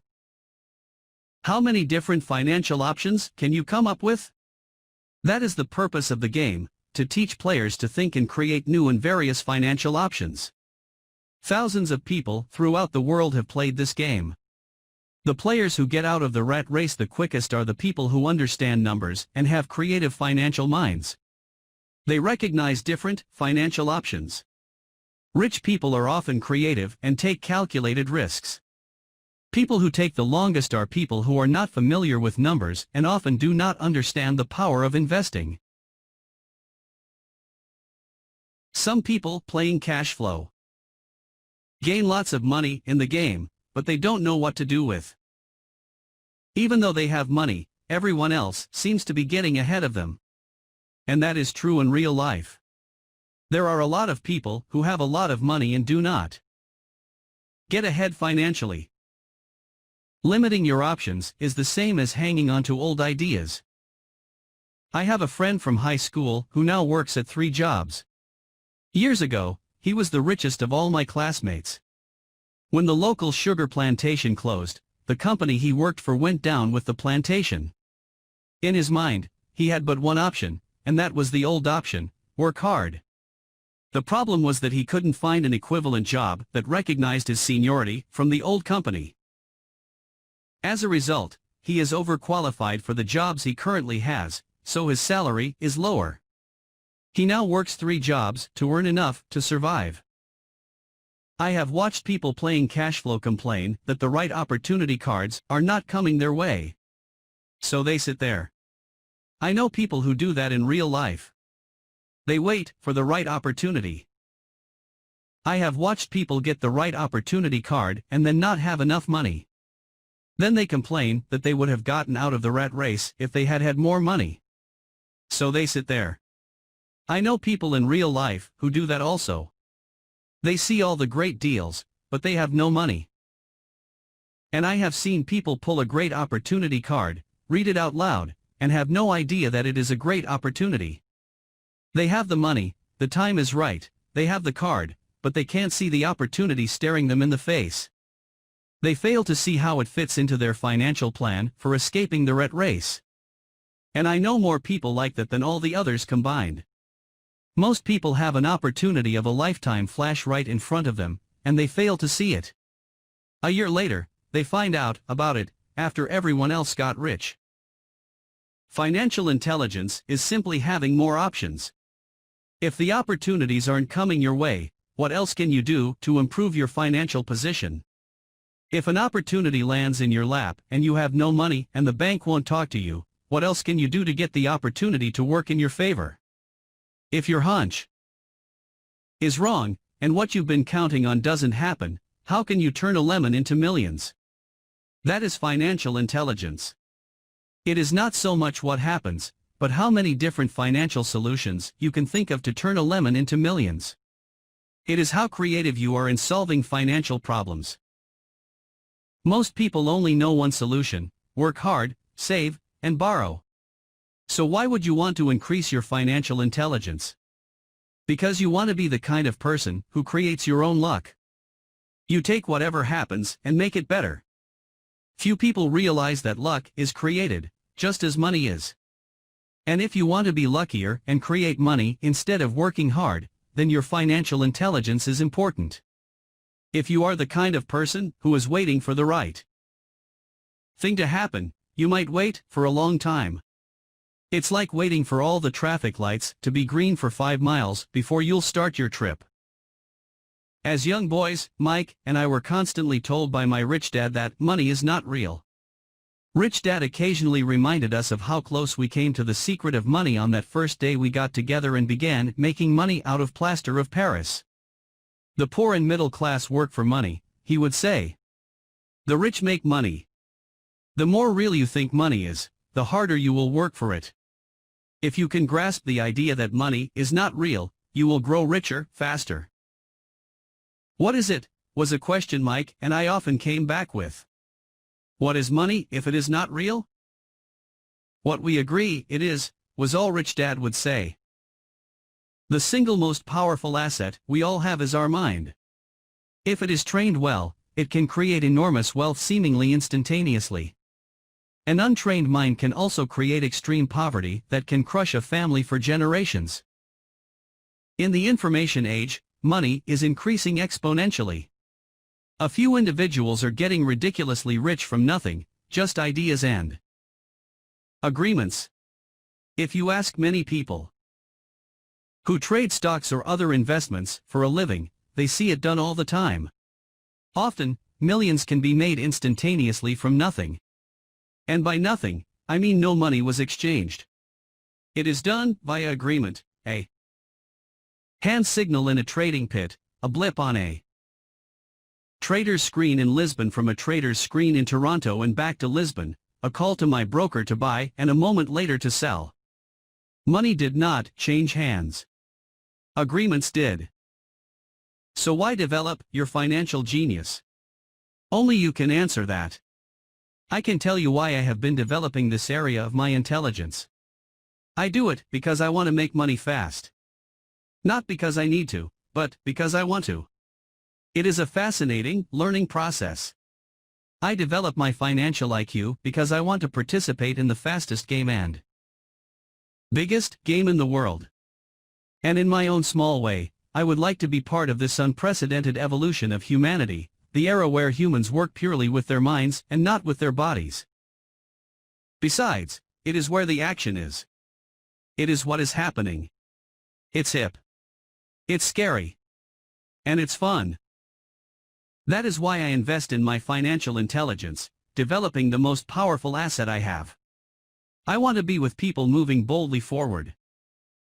I do not want to be with those left behind. I will give you a simple example of creating money. In the early 1990s, the economy of Phoenix, Arizona, was horrible. I was watching a TV show when a financial planner came on and began forecasting doom and gloom. His advice was to save money. Put $100 away every month, he said. In 40 years, you will be a multi-millionaire. Well, putting money away every month is a sound idea. It is one option, the option most people subscribe to. The problem is this: it blinds the person to what is really going on. It causes them to miss major opportunities for much more significant growth of their money. The world is passing them by. As I said, the economy was terrible at that time. For investors, this is the perfect market condition. A chunk of my money was in the stock market and in apartment houses. I was short of cash. Because people were giving properties away, I was buying. I was not saving money. I was investing. Kim and I had more than $1 million in cash working in a market that was rising fast. It was the best opportunity to invest. The economy was terrible. I just could not pass up these small deals. Houses that were once $100,000 were now $75,000. But instead of shopping with local real estate agents, I began shopping at the bankruptcy attorney's office, or the courthouse steps. In these shopping places, a $75,000 house could sometimes be bought for $20,000 or less. For $2,000, which was loaned to me from a friend for 90 days, for $200, I gave an attorney a cashier's check as a down payment. While the acquisition was being processed, I ran an ad advertising a $75,000 house for only $60,000 and no money down. The phone rang hard and heavy. Prospective buyers were screened, and once the property was legally mine, all the prospective buyers were allowed to look at the house. It was a feeding frenzy. The house sold in a few minutes. I asked for a $2,500 processing fee, which they gladly handed over, and the escrow and title company took over from there. I returned the $2,000 to my friend with an additional $200.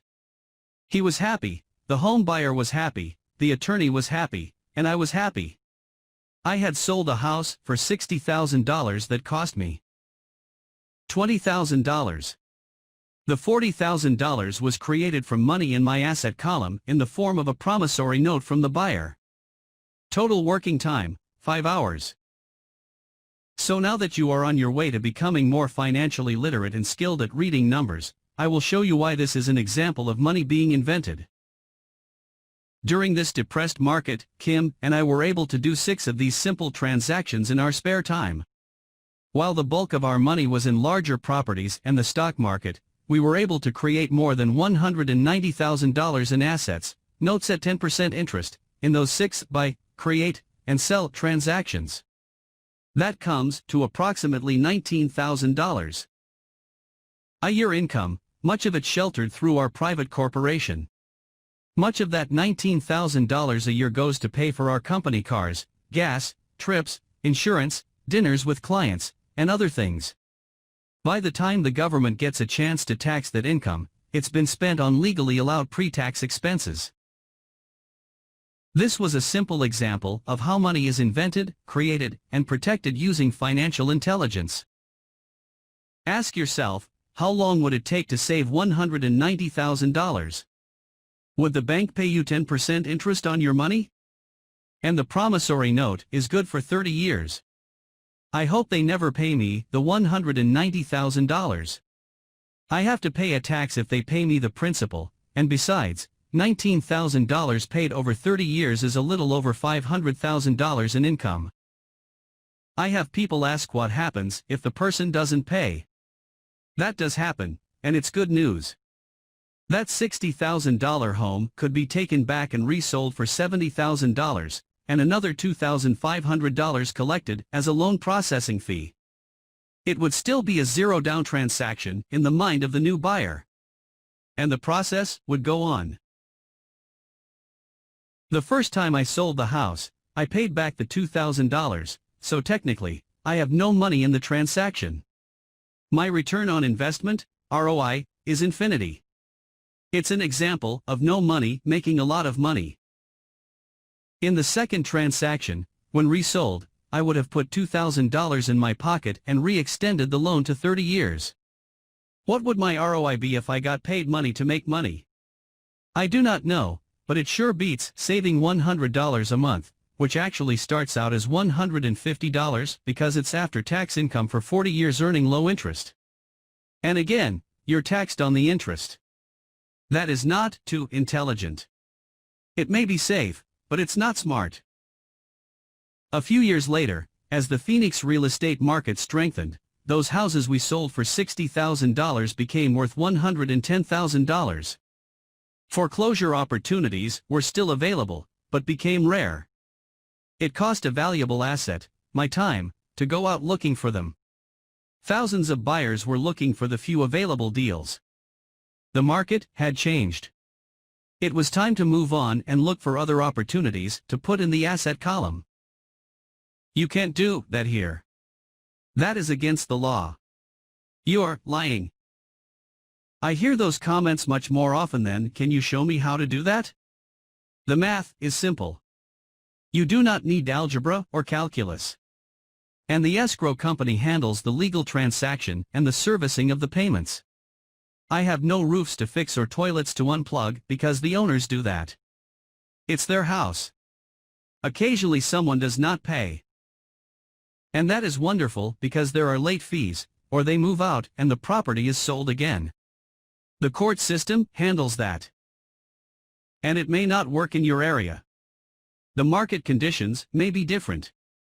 But the example illustrates how a simple financial process can create hundreds of thousands of dollars, with little money and low risk. It is an example of money being only an agreement. Anyone with a high school education can do it. Yet most people won't. Most people listen to the standard advice of work hard and save money. For about 30 hours of work, approximately $190,000 was created in the asset column, and no taxes were paid. If you use option number 1, be sure to factor in how much time it takes you to save $190,000. Time is one of your greatest assets. Now you may understand why I silently shake my head when I hear parents say, "My child is doing well in school and receiving a good education." It may be good, but is it adequate? I know the above investment strategy is a small one. It is used to illustrate how small can grow into big. Again, my success reflects the importance of a strong financial foundation, which starts with a strong financial education. I have said it before, but it's worth repeating. Financial intelligence is made up of these four main technical skills. Accounting. Accounting is financial literacy, or the ability to read numbers. This is a vital skill if you want to build businesses or investments. Investing. Investing is the science of making money. Understanding markets. Understanding markets is the science of supply and demand. Alexander Graham Bell gave the market what it wanted. So did Bill Gates. A $75,000 house offered for $60,000 that cost $20,000 was also the result of seizing an opportunity created by the market. Somebody was buying, and someone was selling. The law.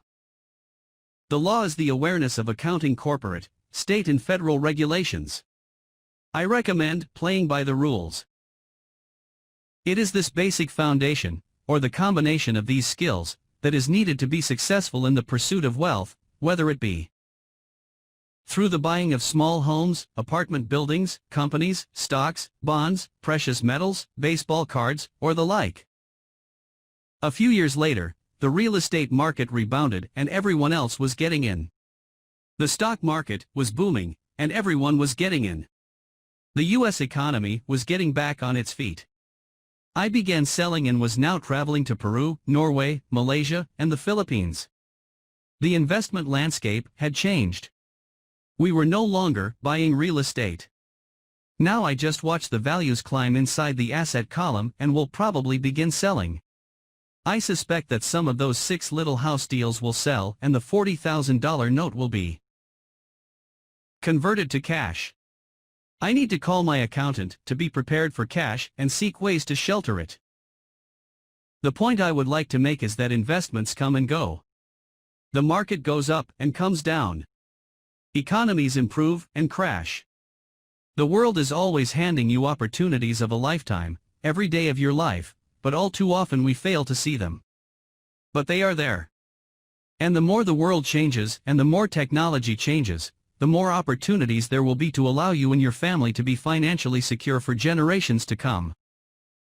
So why bother developing your financial intelligence?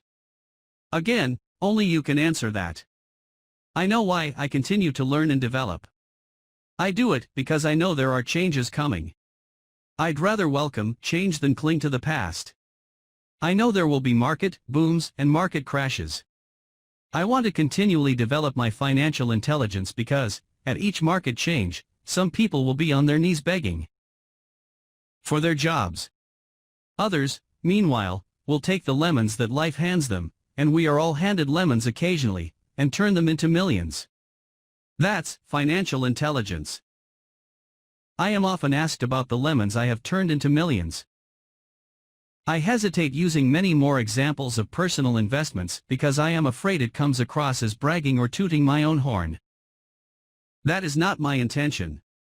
I use the examples only as numerical and chronological illustrations of actual and simple cases. I use the examples because I want you to know that it is easy. And the more familiar you become with the 4 pillars of financial intelligence, the easier it becomes. Personally, I use 2 main vehicles to achieve financial growth: real estate and small cap stocks. I use real estate as my foundation. Day in and day out, my properties provide cash flow and occasional spurts of growth in value. The small cap stocks are used for fast growth. I do not recommend anything that I do. The examples are just that, examples. If the opportunity is too complex and I do not understand the investment, I don't do it. Simple math and common sense are all you need to do well financially. In 1989, I used to jog through a lovely neighborhood in Portland, Oregon. It was a suburb that had little gingerbread houses. They were small and cute. I almost expected to see Little Red Riding Hood skipping down the sidewalk on her way to Granny's. There were for sale signs everywhere. The timber market was terrible, the stock market had just crashed, and the economy was depressed. On one street, I noticed a for sale sign that was up longer than most. It looked old. Jogging past it one day, I ran into the owner, who looked troubled. "What are you asking for your house?" I asked. The owner turned and smiled weakly. "Make me an offer," he said. "It's been for sale for over a year. Nobody even comes by anymore to look at it." "I'll look," I said, and I bought the house a half hour later for $20,000 less than his asking price. It was a cute little 2-bedroom home, with gingerbread trim on all the windows. It was light blue with gray accents and had been built in 1930. Inside there was a beautiful rock fireplace, as well as 2 tiny bedrooms. It was a perfect rental house. I gave the owner $5,000 down for a $45,000 house that was really worth $65,000, except that no one wanted to buy it. The owner moved out in a week, happy to be free, and my first tenant moved in, a local college professor. After the mortgage, expenses, and management fees were paid, I put a little less than $40 in my pocket at the end of each month. Hardly exciting. A year later, the depressed Oregon real estate market had begun to pick up. California investors, flush with money from their still booming real estate market, were moving north and buying up Oregon and Washington. I sold that little house for $95,000 to a young couple from California who thought it was a bargain. My capital gains of approximately $40,000 were placed into a 1031 tax-deferred exchange, and I went shopping for a place to put my money. In about a month, I found a 12-unit apartment house right next to the Intel plant in Beaverton, Oregon. The owners lived in Germany, had no idea what the place was worth, and again, just wanted to get out of it. I offered $275,000 for a $450,000 building. They agreed to $300,000. I bought it and held it for 2 years. Utilizing the same 1031 exchange process, we sold the building for $495,000 and bought a 30-unit apartment building in Phoenix, Arizona. We had moved to Phoenix by then to get out of the rain, and needed to sell anyway. Like the former Oregon market, the real estate market in Phoenix was depressed.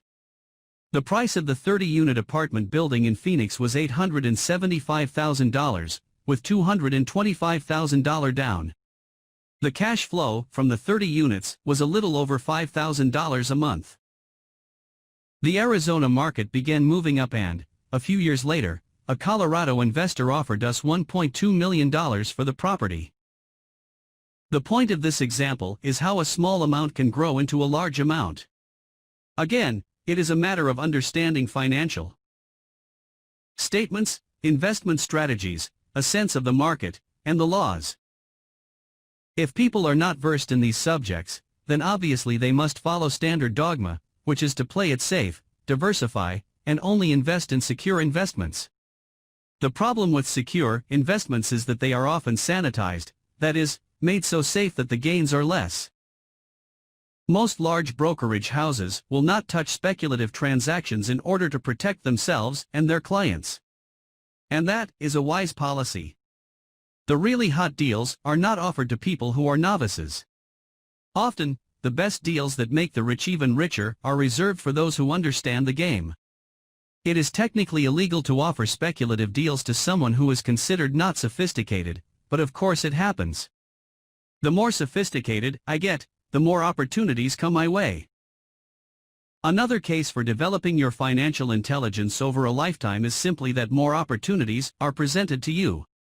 And the greater your financial intelligence, the easier it is to tell whether a deal is good. It's your intelligence that can spot a bad deal, or make a bad deal good. The more I learn, and there is a lot to learn, the more money I make simply because I gain experience and wisdom as the years go on. I have friends who are playing it safe, working hard at their profession, and failing to gain financial wisdom, which does take time to develop. My overall philosophy is to plant seeds inside my asset column. That is my formula. I start small and plant seeds. Some grow, some don't. Inside our real estate corporation, we have property worth several $1,000,000. It is our own REIT, or real estate investment trust. The point I'm making is that most of those millions started out as little $5,000 to $10,000 investments. All of those down payments were fortunate to catch a fast-rising market and increase tax-free. We traded in and out several times over a number of years. We also own a stock portfolio, surrounded by a corporation that Kim and I call our personal mutual fund. We have friends who deal specifically with investors like us who have extra money each month to invest. We buy high-risk, speculative private companies that are just about to go public on a stock exchange in the United States or Canada. An example of how fast gains can be made are 100,000 shares purchased for 25 cents each before the company goes public. 6 months later, the company is listed, and the 100,000 shares now are worth $2 each. If the company is well managed, the price keeps going up, and the stock may go to $20 or more per share. There are years when our $25,000 has gone to $1 million in less than a year. It is not gambling if you know what you're doing. It is gambling if you're just throwing money into a deal and praying. The idea in anything is to use your technical knowledge, wisdom, and love of the game to cut the odds down, to lower the risk. Of course, there is always risk. It is financial intelligence that improves the odds. Thus, what is risky for one person is less risky to someone else. That is the primary reason I constantly encourage people to invest more in their financial education than in stocks, real estate, or other markets. The smarter you are, the better chance you have of beating the odds.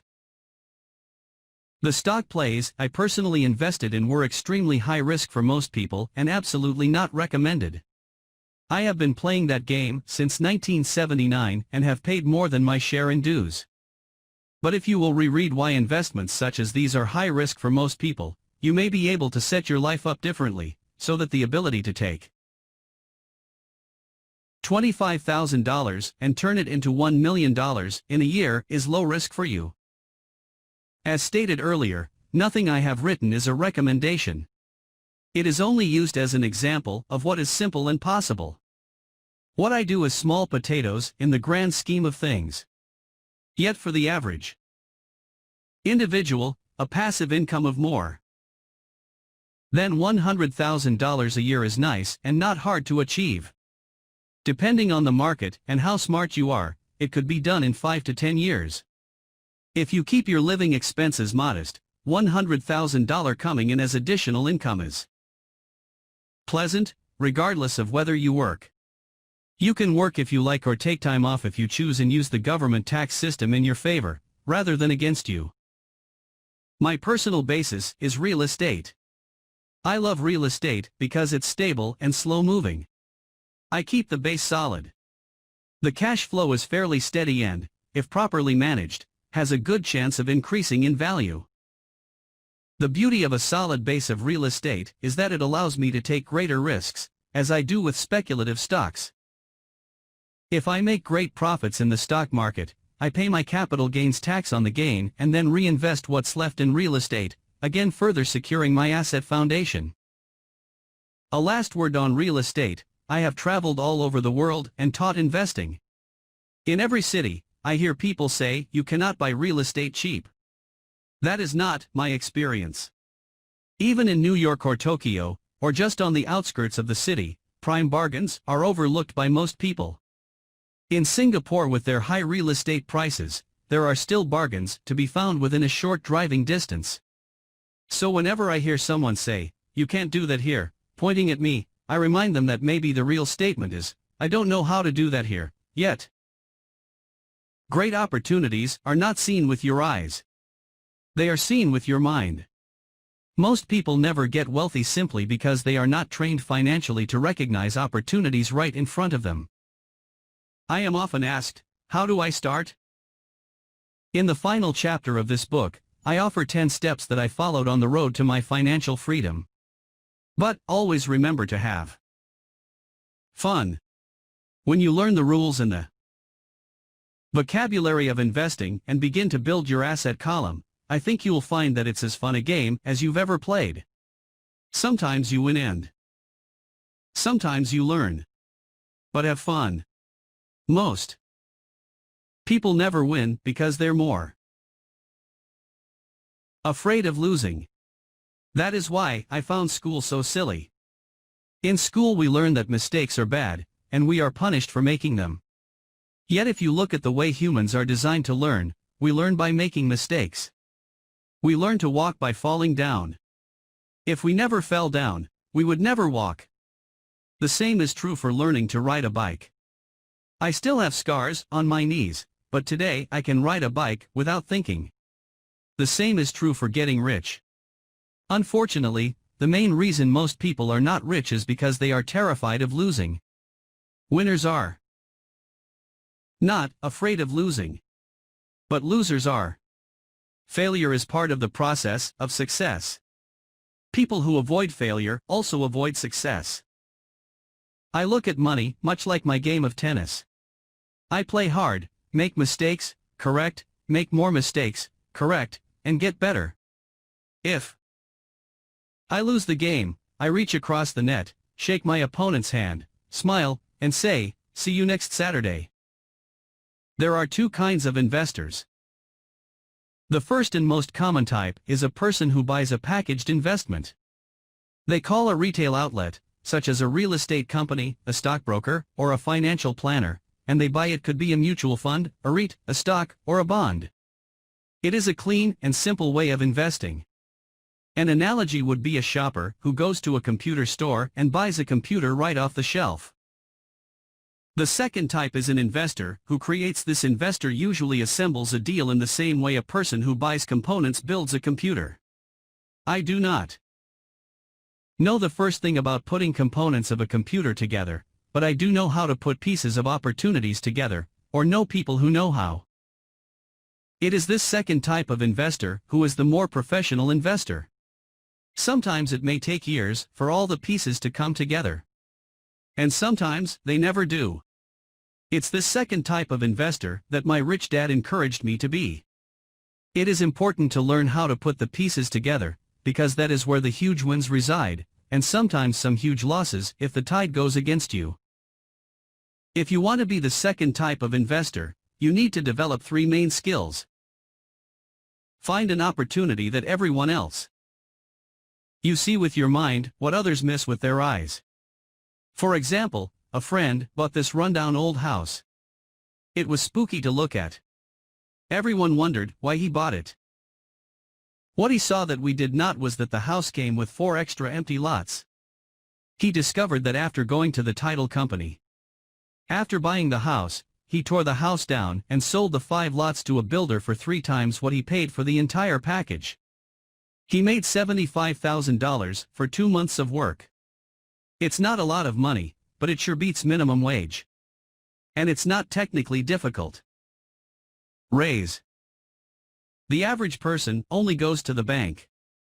This second type of investor needs to know how to raise capital, and there are many ways that don't require a bank. To get started, I learned how to buy houses without a bank. It was the learned skill of raising money, more than the houses themselves, that was priceless. All too often I hear people say, "The bank won't lend me money," or "I don't have the money to buy it." If you want to be a type 2 investor, you need to learn how to do that, which stops most people. In other words, a majority of people let their lack of money stop them from making a deal. If you can avoid that obstacle, you will be millions ahead of those who don't learn those skills. There have been many times I have bought a house, a stock, or an apartment building without a penny in the bank. I once bought an apartment house for $1.2 million. I did what is called tying it up, with a written contract between seller and buyer. I then raised the $100,000 deposit, which bought me 90 days to raise the rest of the money. Why did I do it? Simply because I knew it was worth $2 million. I never raised the money. Instead, the person who put up the $100,000 gave me $50,000. For finding the deal, took over my position, and I walked away.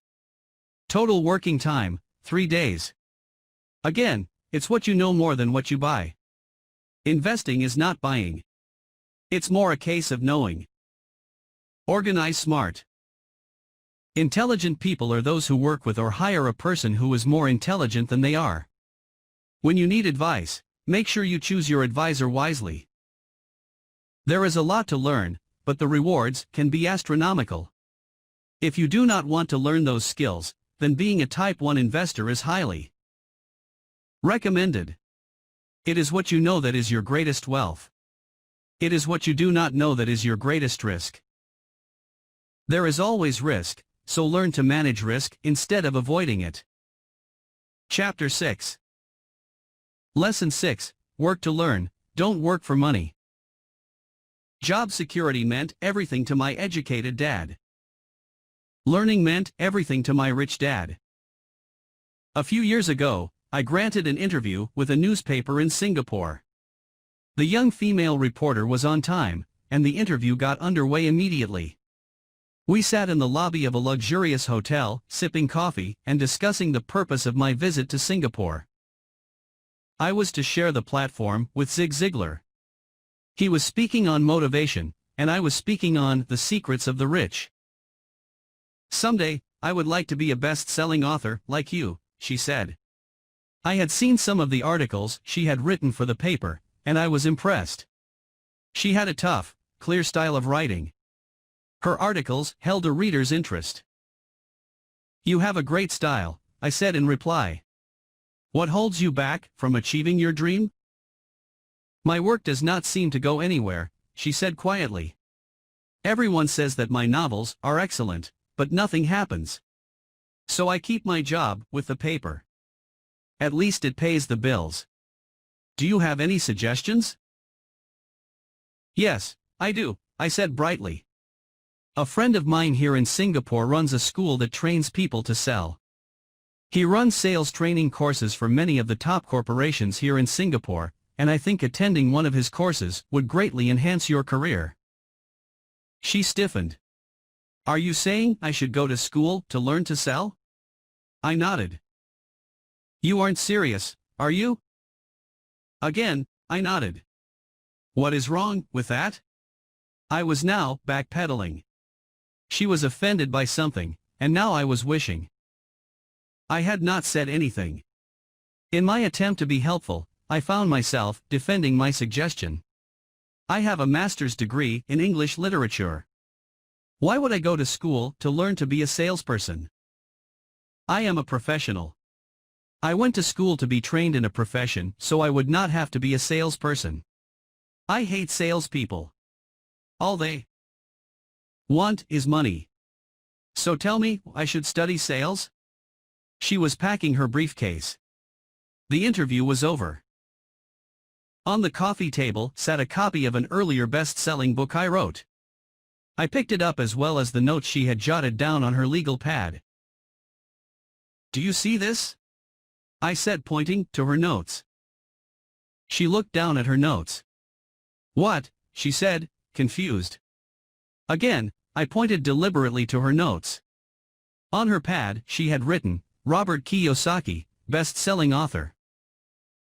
It says best-selling author, not best-writing author, I said quietly. Her eyes widened. I am a terrible writer, I said. You are a great writer. I went to sales school. You have a master's degree. Put them together and you get a best-selling author and a best-writing author. Anger flared from her eyes. I'll never stoop so low as to learn how to sell. People like you have no business writing.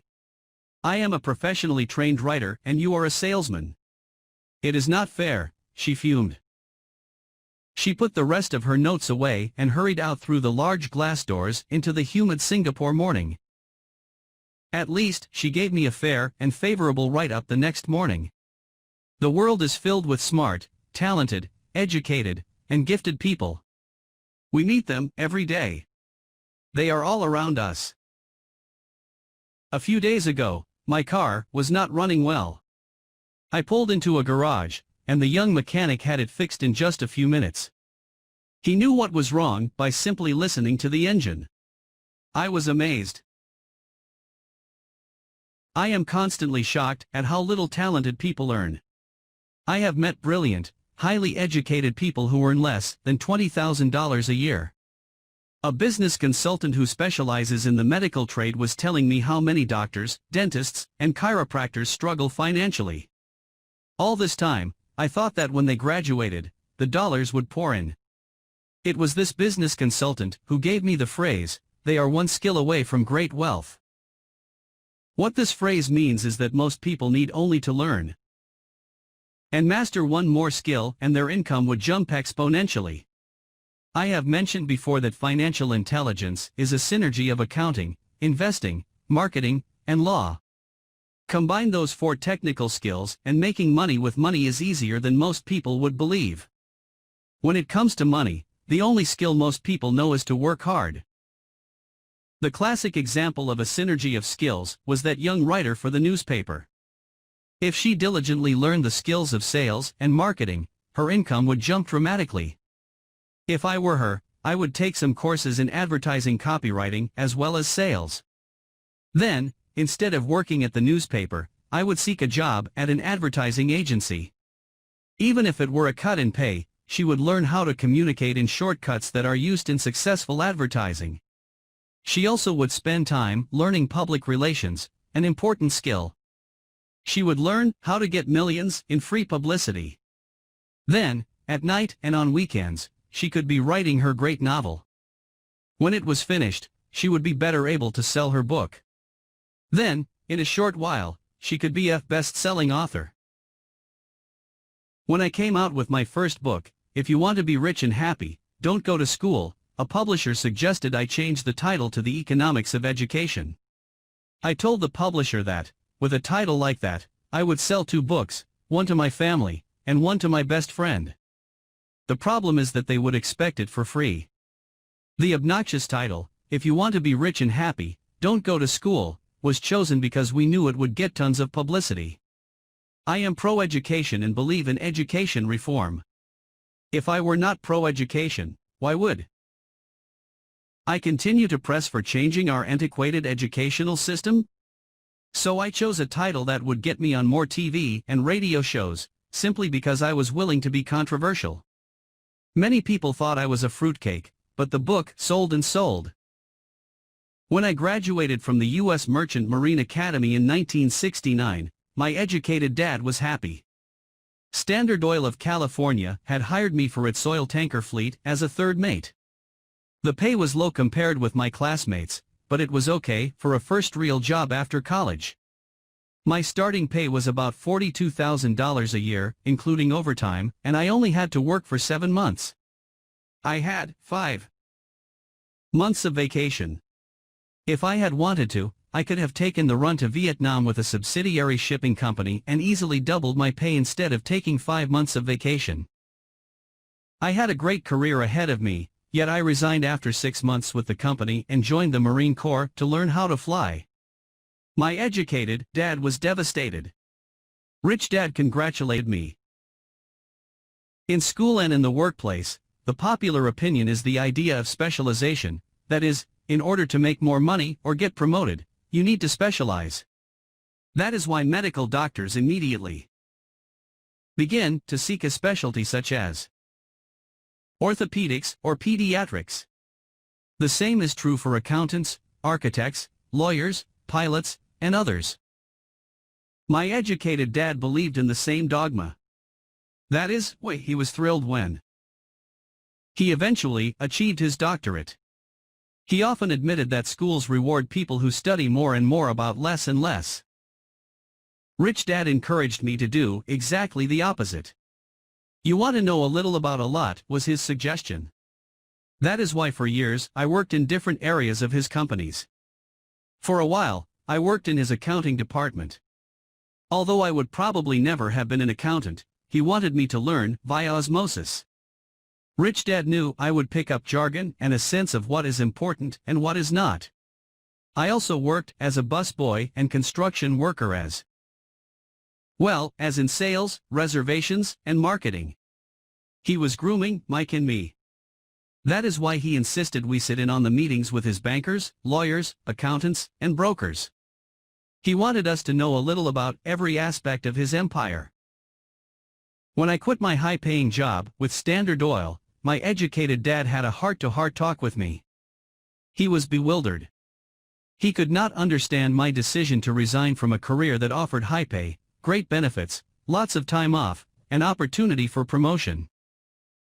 When he asked me one evening, "Why did you quit?" I could not explain it to him, though I tried hard to. My logic did not fit his logic. The big problem was that my logic was my rich dad's logic. Job security meant everything to my educated dad. Learning meant everything to my rich dad. Educated dad thought I went to school to learn to be a ship's officer. Rich dad knew that I went to school to study international trade. So as a student, I made cargo runs, navigating large freighters, oil tankers, and passenger ships to the Far East and the South Pacific. Rich dad emphasized that I should stay in the Pacific instead of taking ships to Europe because he knew that the emerging nations were in Asia, not Europe. While most of my classmates, including Mike, were partying at their fraternity houses, I was studying trade, people, business styles, and cultures in Japan, Taiwan, Thailand, Singapore, Hong Kong, Vietnam, Korea, Tahiti, Samoa, and the Philippines. I was partying also, but it was not in any frat house. I grew up rapidly. Educated dad just could not understand why I decided to quit and join the Marine Corps. I told him I wanted to learn to fly, but really, I wanted to learn to lead troops. Rich dad explained to me that the hardest part of running a company is managing people. He had spent 3 years in the army. My educated dad was draft exempt. Rich dad valued learning to lead men into dangerous situations. Leadership is what you need to learn next, he said. If you're not a good leader, you'll get shot in the back, just like they do in business. Returning from Vietnam in 1973, I resigned my commission, even though I loved flying. I found a job with Xerox Corp. I joined it for one reason, and it was not for the benefits. I was a shy person, and the thought of selling was the most frightening subject in the world. Xerox has one of the best sales training programs in America. Rich dad was proud of me. My educated dad was ashamed. Being an intellectual, he thought that salespeople were below him. I worked with Xerox for 4 years until I overcame my fear of knocking on doors and being rejected. Once I could consistently be in the top 5 in sales, I again resigned and moved on, leaving behind another great career with an excellent company. In 1977, I formed my first company. Rich dad had groomed Mike and me to take over companies. So I now had to learn to form them and put them together. My first product, the nylon and Velcro wallet, was manufactured in the Far East and shipped to a warehouse in New York, near where I had gone to school. My formal education was complete, and it was time to test my wings. If I failed, I would go broke. Rich dad thought it best to go broke before 30. You still have time to recover, was his advice. On the eve of my 30th birthday, my first shipment left Korea for New York. Today, I still do business internationally. And as my rich dad encouraged me to do, I keep seeking the emerging nations. Today my investment company invests in South American countries and Asian countries, as well as in Norway and Russia. There is an old cliché that goes, job is an acronym for just over broke. Unfortunately, I would say that applies to millions of people. Because school does not think financial intelligence is an intelligence, most workers live within their means. They work and they pay the bills. There is another horrible management theory that goes, workers work hard enough to not be fired, and owners pay just enough so that workers won't quit. And if you look at the pay scales of most companies, again I would say there is a degree of truth to that statement. The net result is that most workers never get ahead. They do what they've been taught to do, get a secure job. Most workers focus on working for pay and benefits that reward them in the short term, but are often disastrous in the long run.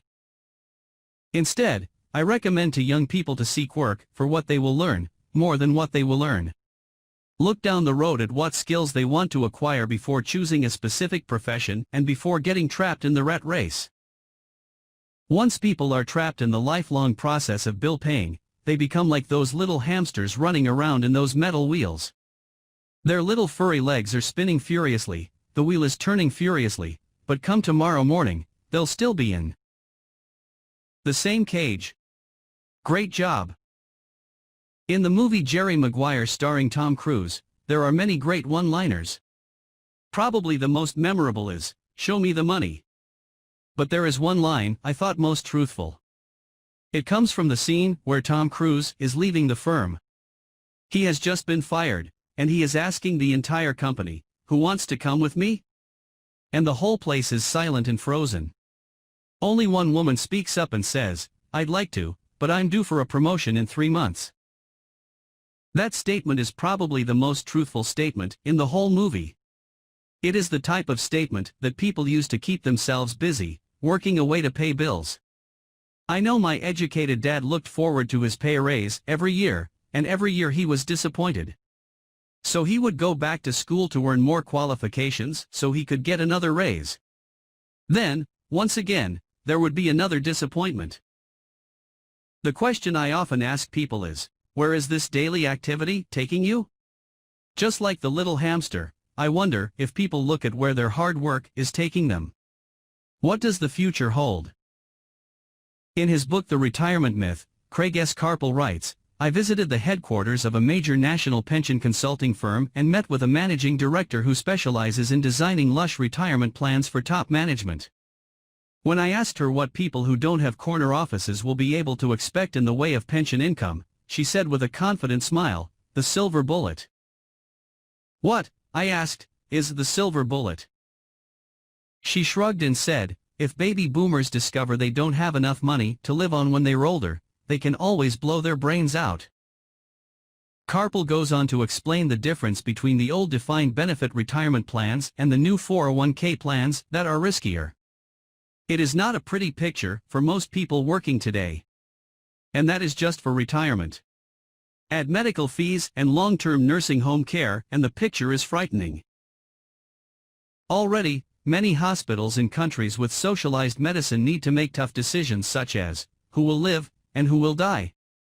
They make those decisions purely on how much money they have and how old the patients are.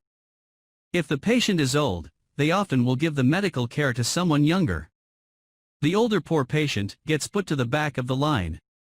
Just as the rich can afford better education, the rich will be able to keep themselves alive, while those who have little wealth will die. So I wonder, are workers looking into the future or just until their next paycheck, never questioning where they are headed? When I speak to adults who want to earn more money, I always recommend the same thing. I suggest taking a long view of their life. Instead of simply working for the money and security, which I admit are important, I suggest they take a second job that will teach them a second skill. Often I recommend joining an network marketing company, also called multi-level marketing, if they want to learn sales skills. Some of these companies have excellent training programs that help people get over their fear of failure and rejection, which are the main reasons people are unsuccessful. Education is more valuable than money, in the long run. When I offer this suggestion, I often hear in response, "Oh, that is too much hassle," or "I only want to do what I am interested in." If they say, "It's too much of a hassle," I ask, "So you would rather work all your life giving 50% of what you earn to the government?" If they tell me, "I only do what I am interested in," I say, "I'm not interested in going to the gym, but I go because I want to feel better and live longer." Unfortunately, there is some truth to the old statement, "You can't teach an old dog new tricks." Unless a person is used to changing, it's hard to change. But for those of you who might be on the fence when it comes to the idea of working to learn something new, I offer this word of encouragement: life is much like going to the gym. The most painful part is deciding to go. Once you get past that, it's easy. There have been many days I have dreaded going to the gym, but once I am there and in motion, it is a pleasure. After the workout is over, I am always glad I talked myself into going. If you are unwilling to work to learn something new and instead insist on becoming highly specialized within your field, make sure the company you work for is unionized. Labor unions are designed to protect specialists. My educated dad, after falling from grace with the governor, became the head of the teachers' union in Hawaii. He told me that it was the hardest job he ever held. My rich dad, on the other hand, spent his life doing his best to keep his companies from becoming unionized. He was successful. Although the unions came close, Rich Dad was always able to fight them off. Personally, I take no sides because I can see the need for and the benefits of both sides. If you do as school recommends, become highly specialized. Then seek union protection. For example, had I continued with my flying career, I would have sought a company that had a strong pilots' union. Why? Because my life would be dedicated to learning a skill that was valuable in only one industry. If I were pushed out of that industry, my life skills would not be as valuable to another industry. A displaced senior pilot, with 100,000 hours of heavy airline transport time, earning $150,000 a year, would have a hard time finding an equivalent high-paying job teaching in school. Skills do not necessarily transfer from industry to industry. Skills the pilots are paid for in the airline industry are not as important in, say, the school system. The same is true even for doctors today. With all the changes in medicine, many medical specialists are needing to conform to medical organizations such as HMOs. School teachers definitely need to be union members. Today in America, the teachers' union is the largest and the richest labor union of all. The NEA, the National Education Association, has tremendous political clout. Teachers need the protection of their union because their skills are also of limited value to an industry outside of education.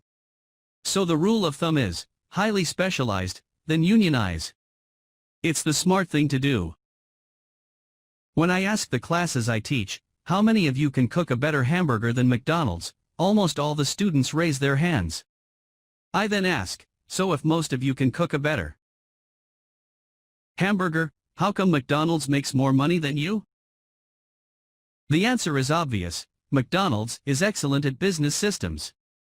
The reason so many talented people are poor is because they focus on building a better hamburger and know little to nothing about business systems.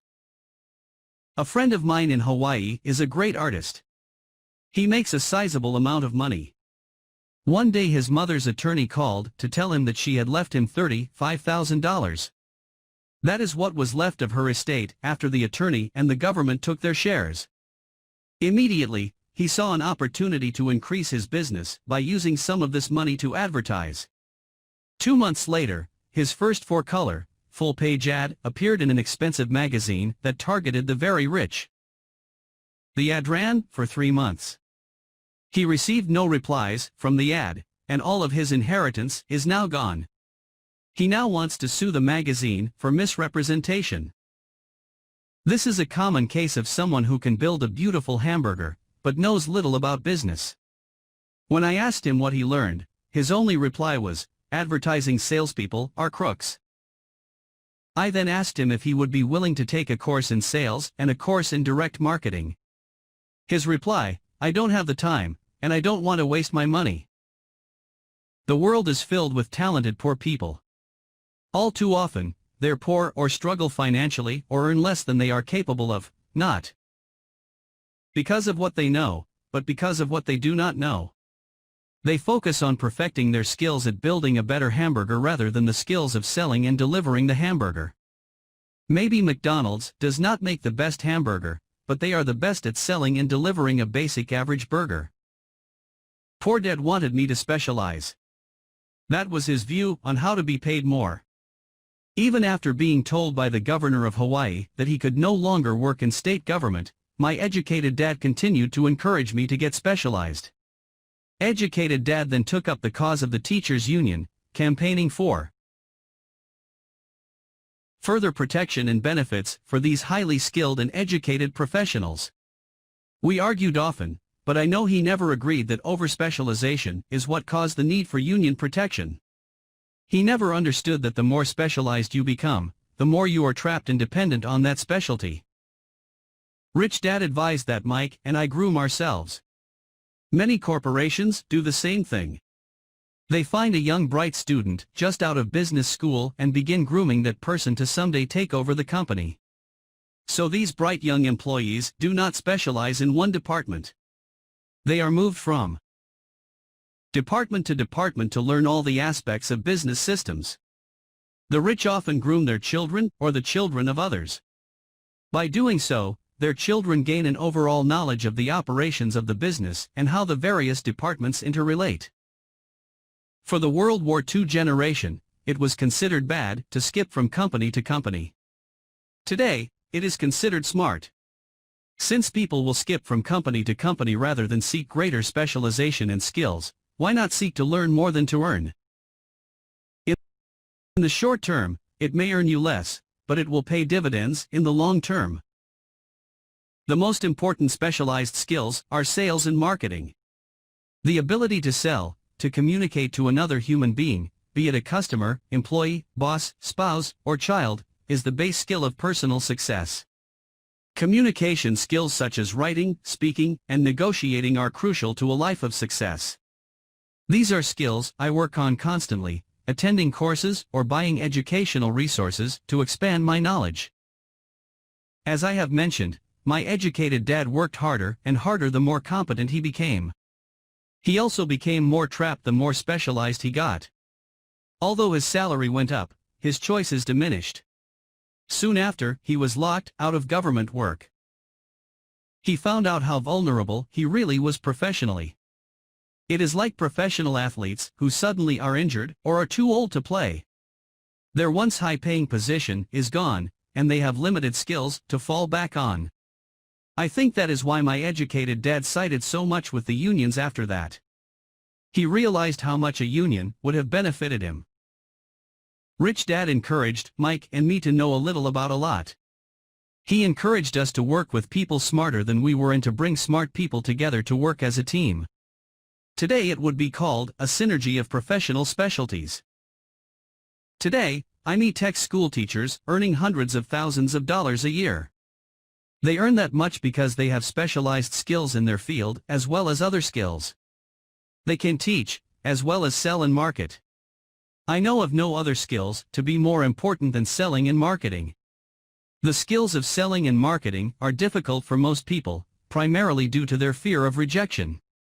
The better you are at communicating, negotiating, and handling your fear of rejection, the easier life is. Just as I advise that newspaper writer who wanted to become a best-selling author, I advise anyone else today.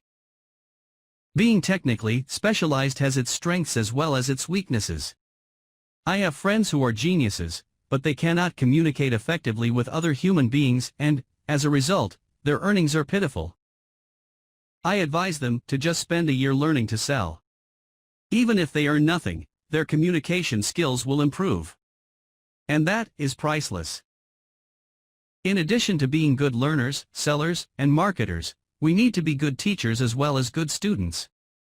To be truly rich, we need to be able to give as well as to receive.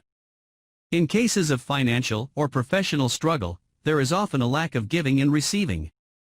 I know many people who are poor because they are neither good students nor good teachers. Both of my dads were generous men. Both made it a practice to give first. Teaching was one of their ways of giving.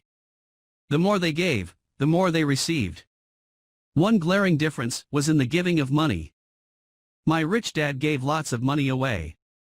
He gave to his church, to charities, and to his foundation. He knew that to receive money, you had to give money. Giving money is the secret to most great wealthy families. That is why there are organizations like the Rockefeller Foundation and the Ford Foundation. These are organizations designed to take their wealth and increase it, as well as give it away in perpetuity. My educated dad always said, "When I have some extra money, I'll give it." The problem was that there was never any extra. So he worked harder to draw more money in, rather than focus on the most important law of money: give, and you shall receive. Instead, he believed in receive, and then you give. In conclusion, I became both dads. One part of me is a hardcore capitalist who loves the game of money making money. The other part is a socially responsible teacher who is deeply concerned with this ever-widening gap between the haves and have-nots. I personally hold the archaic educational system primarily responsible for this growing gap. Chapter 7. Overcoming Obstacles. The primary difference between a rich person and a poor person is how they manage fear. Once people have studied and become financially literate, they may still face roadblocks to becoming financially independent. There are 5 main reasons why financially literate people may still not develop abundant asset columns that could produce a large cash flow. The 5 reasons are: fear, cynicism, laziness, bad habits, arrogance. Overcoming fear. I have never met anyone who really likes losing money. And in all my years, I have never met a rich person who has never lost money. But I have met a lot of poor people who have never lost a dime, investing, that is. The fear of losing money is real. Everyone has it. Even the rich. But it's not having fear that is the problem. It's how you handle fear. It's how you handle losing. It's how you handle failure that makes the difference in one's life. The primary difference between a rich person and a poor person is how they manage that fear. It's okay to be fearful. It's okay to be a coward when it comes to money. You can still be rich. We're all heroes at something, and cowards at something else. My friend's wife is an emergency room nurse. When she sees blood, she flies into action. When I mention investing, she runs away. When I see blood, I don't run. I pass out. My rich dad understood phobias about money. Some people are terrified of snakes. Some people are terrified about losing money. Both are phobias, he would say. So his solution to the phobia of losing money was this little rhyme: if you hate risk and worry, start early. If you start young, it's easier to be rich. I won't go into it here, but there is a staggering difference between a person who starts investing at age 20 versus age 30. The purchase of Manhattan Island is said to be one of the greatest bargains of all time. New York was purchased for $24 in trinkets and beads. Yet if that $24 had been invested at 8% annually, that $24 would have been worth more than $28 trillion by 1995. Manhattan could be repurchased with money left over to buy much of Los Angeles. But what if you don't have much time left or would like to retire early? How do you handle the fear of losing money? My poor dad did nothing. He simply avoided the issue, refusing to discuss the subject. My rich dad, on the other hand, recommended that I think like a Texan. I like Texas and Texans, he used to say. In Texas, everything is bigger. When Texans win, they win big. And when they lose, it's spectacular. They like losing? I asked. That's not what I'm saying. Nobody likes losing. Show me a happy loser, and I'll show you a loser, said Rich Dad. It's a Texan's attitude toward risk, reward, and failure I'm talking about. It's how they handle life. They live it big. Not like most of the people around here, living like roaches when it comes to money, terrified that someone will shine a light on them, and whimpering when the grocery clerk shortchanges them a quarter. Rich Dad went on. What I like best is the Texas attitude. They're proud when they win, and they brag when they lose. Texans have a saying: if you're going to go broke, go big. You don't want to admit you went broke over a duplex. He constantly told Mike and me that the greatest reason for lack of financial success was because most people played it too safe. People are so afraid of losing that they lose, were his words. Fran Tarkenton, a one-time great NFL quarterback, says it's still another way: winning means being unafraid to lose. In my own life, I've noticed that winning usually follows losing. Before I finally learned to ride a bike, I first fell down many times. I've never met a golfer who has never lost a golf ball. I've never met people who have fallen in love who have never had their heart broken. And I've never met someone rich who has never lost money. So for most people, the reason they don't win financially is because the pain of losing money is far greater than the joy of being rich. Another saying in Texas is, everyone wants to go to heaven, but no one wants to die. Most people dream of being rich, but are terrified of losing money. So they never get to heaven. Rich Dad used to tell Mike and me stories about his trips to Texas. If you really want to learn the attitude of how to handle risk, losing, and failure, go to San Antonio and visit the Alamo. The Alamo is a great story of brave people who chose to fight, knowing there was no hope of success. They chose to die instead of surrendering. It's an inspiring story worthy of study. Nonetheless, it's still a tragic military defeat. They got their butts kicked. So how do Texans handle failure? They still shout, "Remember the Alamo." Mike and I heard this story a lot. He always told us this story when he was about to go into a big deal, and he was nervous. After he had done all his due diligence and it was time to put up or shut up, he told us this story. Every time, he was afraid of making a mistake or losing money, he told us this story. It gave him strength, for it reminded him that he could always turn a financial loss into a financial win. Rich Dad knew that failure would only make him stronger and smarter. It's not that he wanted to lose. He just knew who he was and how he would take a loss. He would take a loss and make it a win. That's what made him a winner and others losers. It gave him the courage to cross the line when others backed out. That's why I like Texans so much, he would say. They took a great failure and turned it into inspiration, as well a tourist destination that makes them millions. But probably his words that mean the most to me today are these: Texans don't bury their failures. They get inspired by them. They take their failures and turn them into rallying cries. Failure inspires Texans to become winners. But that formula is not just the formula for Texans.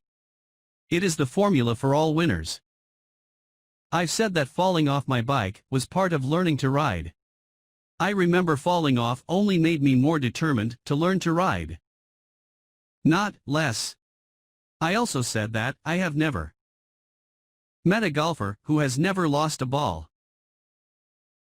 For top professional golfers, losing a ball or a tournament provides the inspiration to be better, to practice harder, to study more. That's what makes them better. For winners, losing inspires them. For losers, losing defeats them. I like to quote John D. Rockefeller, who said, "I always tried to turn every disaster into an opportunity." And being Japanese American, I can say this. Many people say that Pearl Harbor was an American mistake. I say it was a Japanese mistake. From the movie, Tora, Tora, Tora, a somber Japanese admiral says to his cheering subordinates, "I am afraid we have awakened a sleeping giant." Remember Pearl Harbor became a rallying cry. It turned one of America's greatest losses into the reason to win.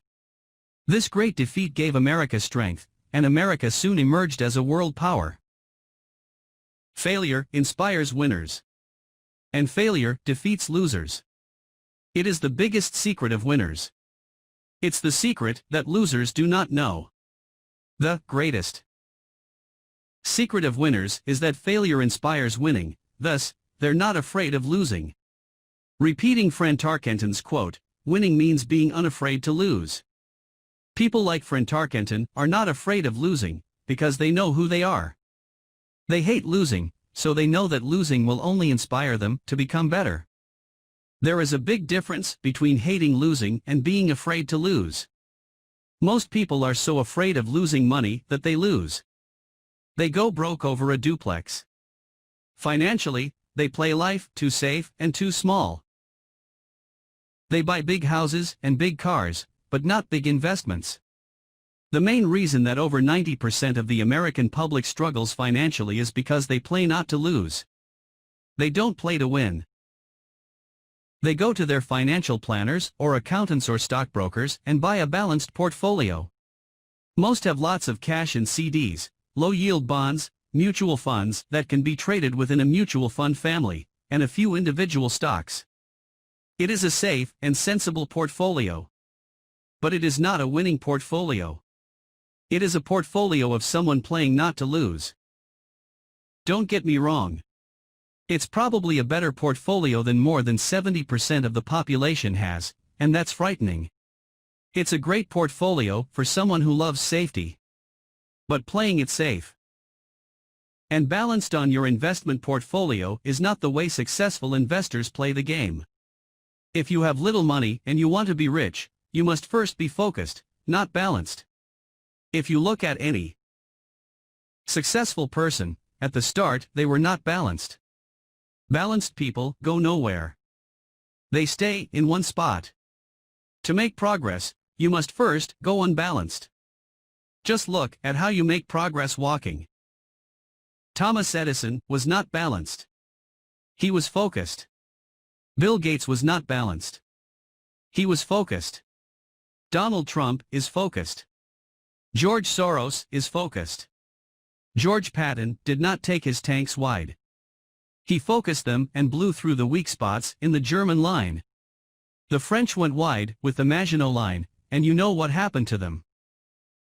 If you have any desire to be rich, you must focus. Do not do what poor and middle-class people do, put their few eggs in many baskets. Put a lot of your eggs in a few baskets and focus, follow one course until successful. If you hate losing, play it safe. If losing makes you weak, play it safe. Go with balanced investments. If you're over 25 years old and are terrified of taking risks, don't change. Play it safe, but start early. Start accumulating your nest egg early because it will take time. But if you have dreams of freedom, of getting out of the rat race, the first question to ask yourself is, how do I respond to failure? If failure inspires you to win, maybe you should go for it, but only maybe. If failure makes you weak or causes you to throw temper tantrums, like spoiled brats who call attorneys to file lawsuits every time something doesn't go their way, then play it safe. Keep your daytime job.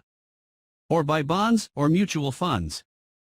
But remember, there is risk in those financial instruments also, even though they may appear safe. I say all this, mentioning Texas and friend Tarkenton, because stacking the asset column is easy. It's really a low aptitude game. It doesn't take much education.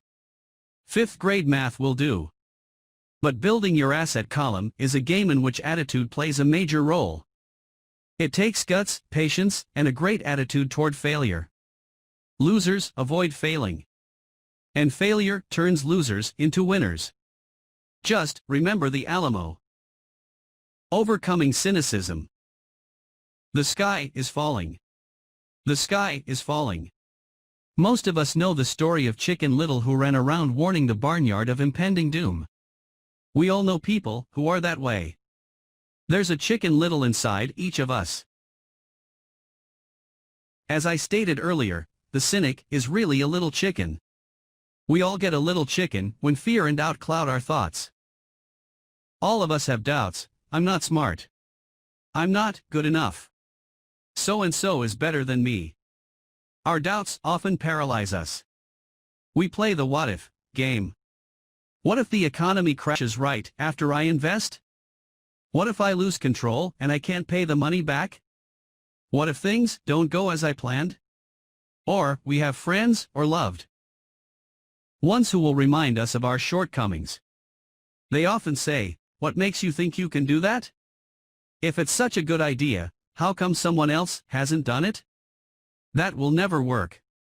You don't know what you're talking about. These words of doubt often get so loud that we fail to act. A horrible feeling builds in our stomach. Sometimes we can't sleep. We fail to move forward. So we stay with what is safe and opportunities pass us by.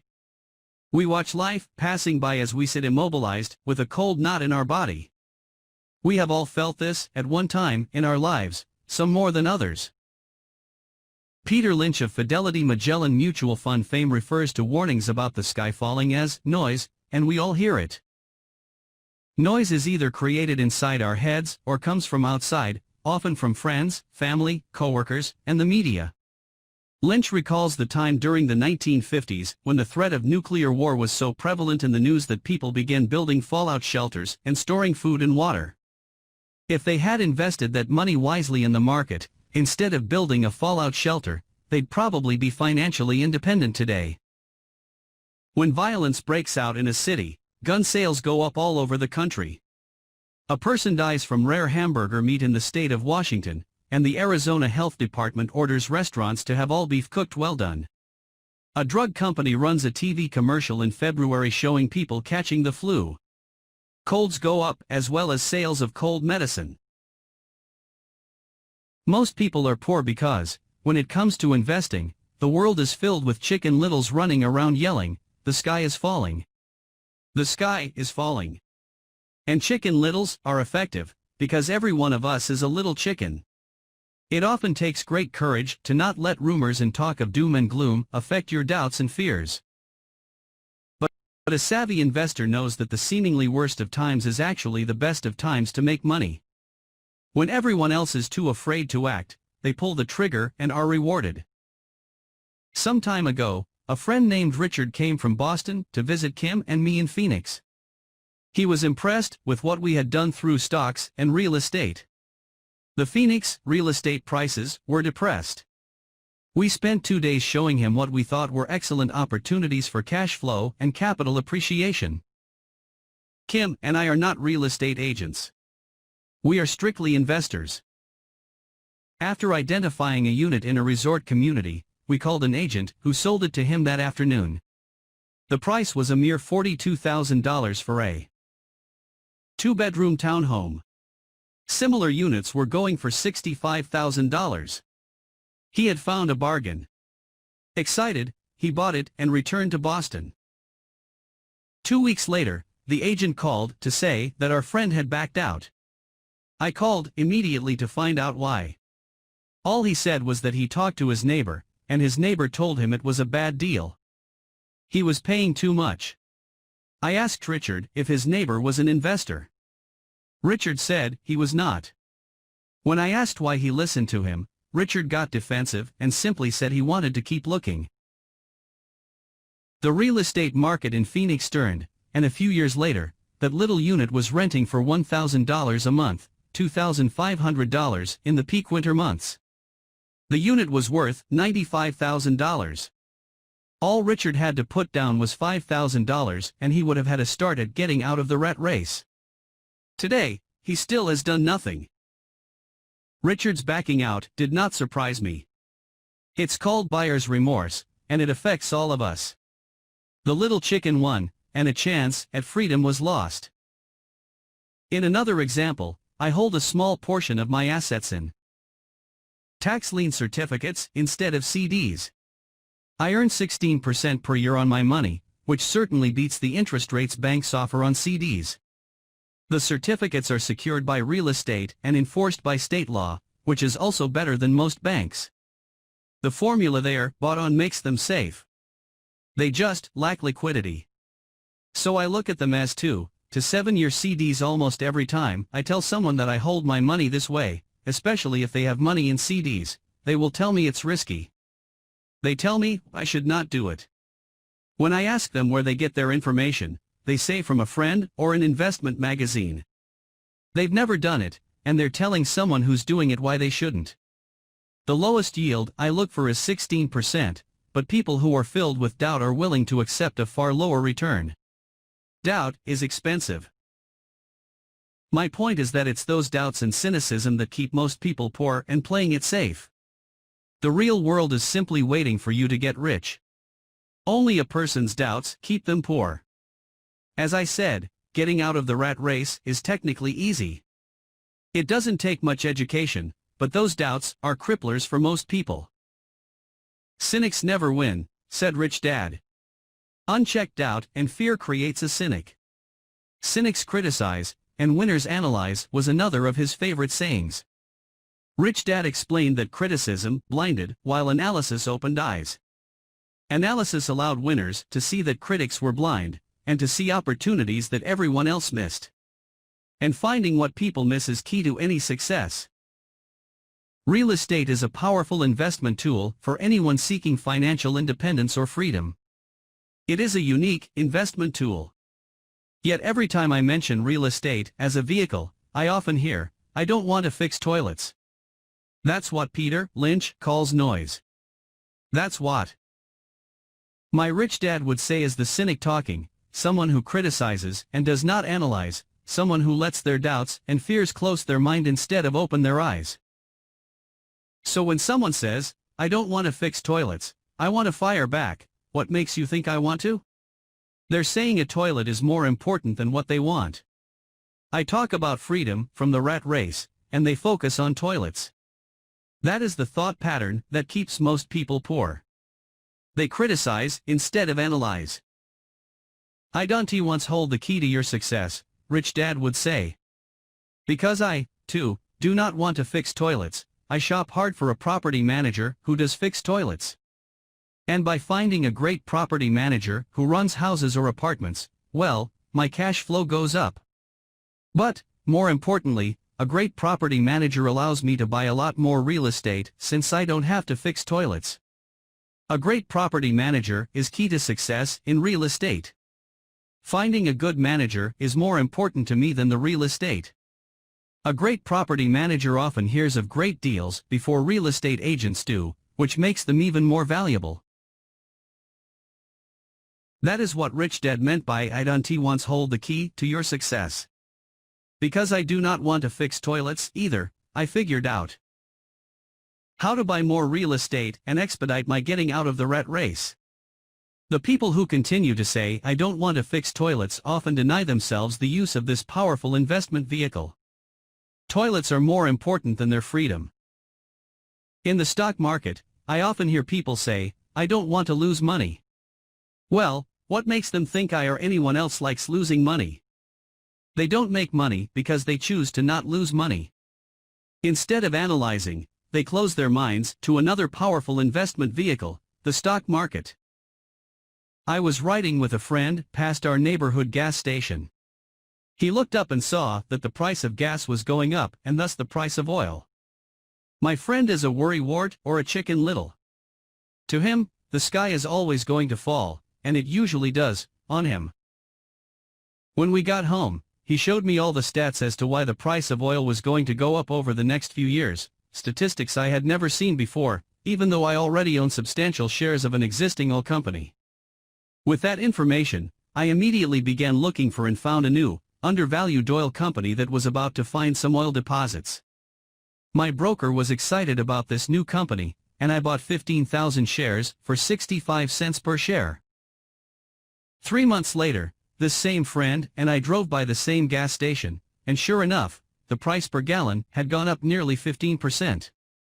Again, the chicken little worried and complained. I smiled because, a month earlier, that little oil company hit oil and those 15,000 shares went up to more than $3 per share since he had first given me the tip. And the price of gas will continue to go up if what my friend says is true.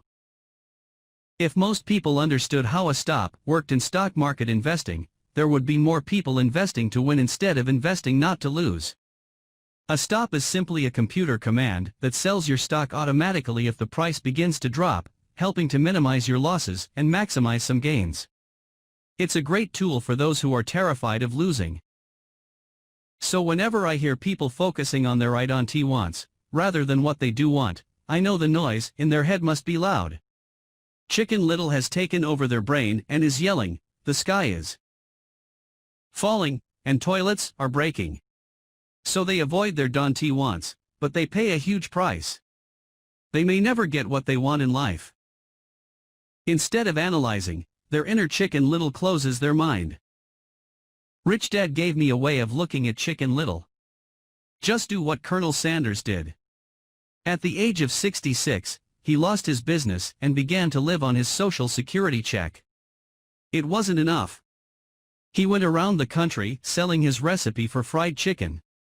He was turned down 1,009 times before someone said yes. And he went on to become a multi-millionaire at an age when most people are quitting. He was a brave and tenacious man, Rich Dad said of Harlan Sanders. So when you're in doubt and feeling a little afraid, just do what Colonel Sanders did to his little chicken. He fried it. Overcoming laziness. Busy people are often the most lazy.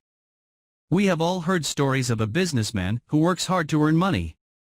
He works hard to be a good provider for his wife and children. He spends long hours at the office and brings work home on weekends. One day, he comes home to an empty house. His wife has left with the kids. He knew he and his wife had problems, but rather than work to make the relationship strong, he stayed busy at work. Dismayed, his performance at work slips and he loses his job. Today, I often meet people who are too busy to take care of their wealth. And there are people too busy to take care of their health. The cause is the same. They're busy, and they stay busy as a way of avoiding something they do not want to face. Nobody has to tell them. Deep down, they know. In fact, if you remind them, they often respond with anger or irritation. If they aren't busy at work or with the kids, they're often busy watching TV, fishing, playing golf, or shopping. Yet deep down they know they are avoiding something important. That's the most common form of laziness by staying busy. So what is the cure for laziness? The answer is, a little greed. For many of us, we were raised thinking of greed or desire as bad. Greedy people are bad people, my mom used to say. Yet we all have inside of us this yearning to have nice, new, or exciting things. So to keep that emotion of desire under control, often parents find ways of suppressing that desire with guilt. You only think about yourself. Don't you know you have brothers and sisters, was one of my mom's favorites. You want me to buy you what, was a favorite of my dad. Do you think we're made of money? Do you think money grows on trees? We're not rich people, you know. It wasn't so much the words, but the angry guilt trip that went with the words that got to me. Or the reverse guilt trip was that I'm sacrificing my life to buy this for you. I'm buying this for you because I never had this advantage when I was a kid. I have a neighbor who is stone broke but can't park his car in his garage. The garage is filled with toys for his kids. Those spoiled brats get everything they ask for. I don't want them to know the feeling of want are his everyday words. He has nothing set aside for their college or his retirement, but his kids have every toy ever made. He recently got a new credit card in the mail and took his kids to visit Las Vegas. I'm doing it for the kids, he said with great sacrifice. Rich Dad forbade the words, I can't afford it. In my real home, that's all I heard.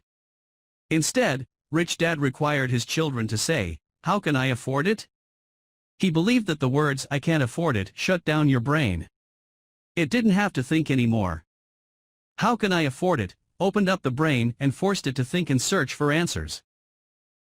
But most importantly, he felt the words, I can't afford it, were a lie.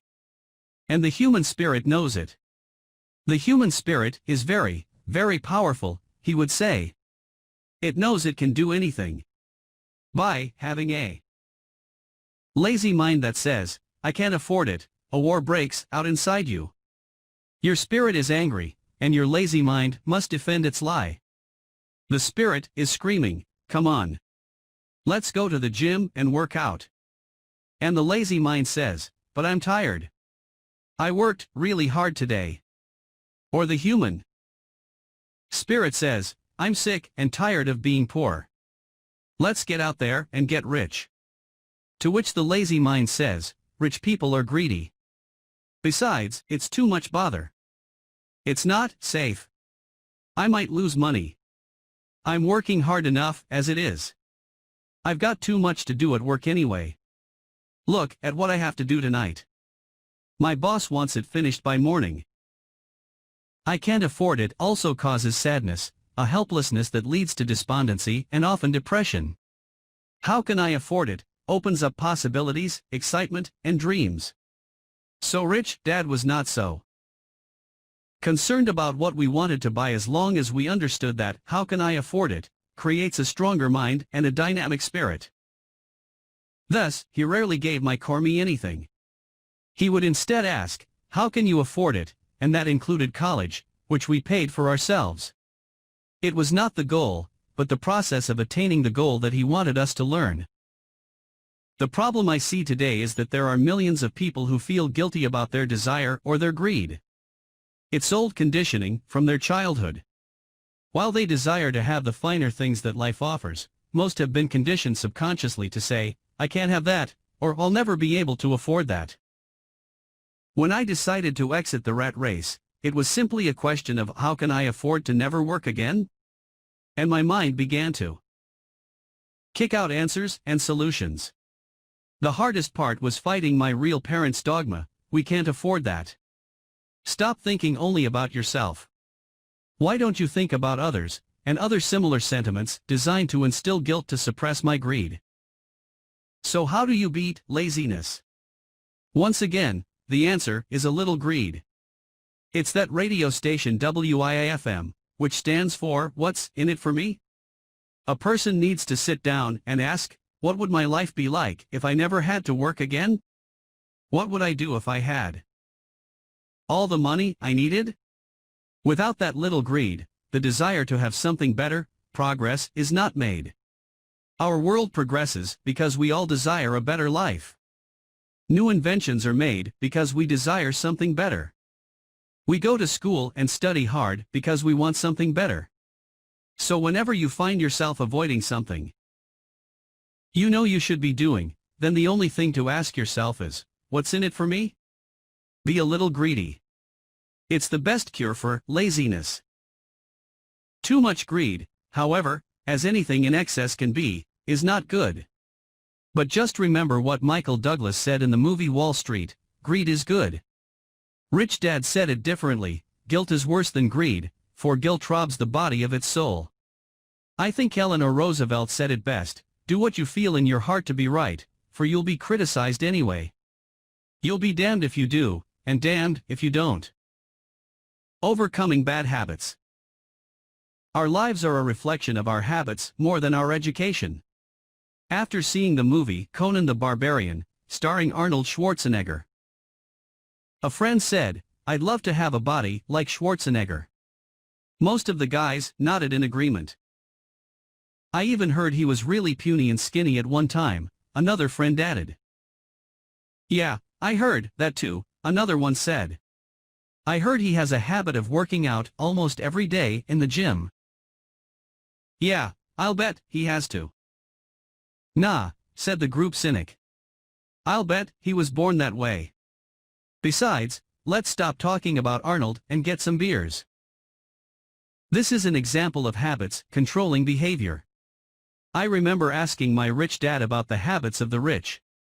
Instead of answering me outright, he wanted me to learn through example, as usual. "When does your dad pay his bills?" Rich Dad asked. "The first of the month," I said. "Does he have anything left over?" he asked. "Very little," I said.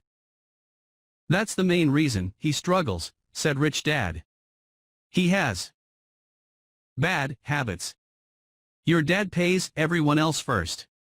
He pays himself last, but only if he has anything left over." "Which he usually doesn't," I said. "But he has to pay his bills, doesn't he?" "You're saying he shouldn't pay his bills?" "Of course not," said Rich Dad. "I firmly believe in paying my bills on time. I just pay myself first, before I pay even the government." "But what happens if you don't have enough money?" I asked. "What do you do then?" "The same," said Rich Dad. "I still pay myself first, even if I'm short of money. My asset column is far more important to me than the government." "But," I said, "don't they come after you?"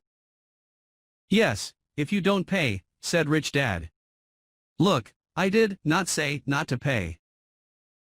I just said I pay myself first, even if I'm short of money. But, I replied. How do you do that? It's not how.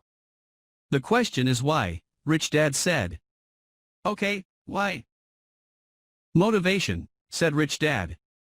Who do you think will complain louder if I don't pay them, me, or my creditors? Your creditors will definitely scream louder than you, I said, responding to the obvious. You wouldn't say anything if you didn't pay yourself. So you see, after paying myself, the pressure to pay my taxes and the other creditors is so great that it forces me to seek other forms of income. The pressure to pay becomes my motivation. I've worked extra jobs, started other companies, traded in the stock market, anything just to make sure those guys don't start yelling at me. That pressure made me work harder, forced me to think, and all in all, made me smarter and more active when it comes to money. If I had paid myself last, I would have felt no pressure, but I'd be broke. So it is the fear of the government or other people you owe money to that motivates you?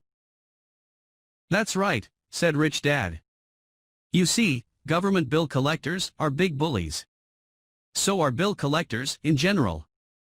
Most people give into these bullies. They pay them and never pay themselves. You know the story of the 98-pound weakling who gets sand kicked in his face? I nodded. I see that ad for weightlifting and bodybuilding lessons in the comic books all the time. Well, most people let the bullies kick sand in their faces. I decided to use the fear of the bully to make me stronger. Others get weaker.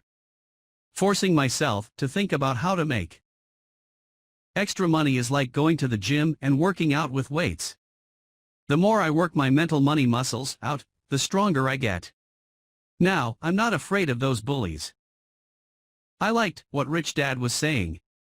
So if I pay myself first, I get financially stronger, mentally and fiscally. Rich Dad nodded. And if I pay myself last, or not at all, I get weaker. So people like bosses, managers, tax collectors, bill collectors, and landlords push me around all my life, just because I don't have good money habits. Rich Dad nodded. Just like the 98-pound weakling. Overcoming arrogance. What I know makes me money. What I don't know loses me money. Every time I have been arrogant, I have lost money. Because when I'm arrogant, I truly believe that what I don't know is not important, Rich Dad would often tell me. I have found that many people use arrogance to try to hide their own ignorance. It often happens when I am discussing financial statements with accountants or even other investors. They try to bluster their way through the discussion. It is clear to me that they don't know what they're talking about. They're not lying, but they are not telling the truth. There are many people in the world of money, finances, and investments who have absolutely no idea what they're talking about.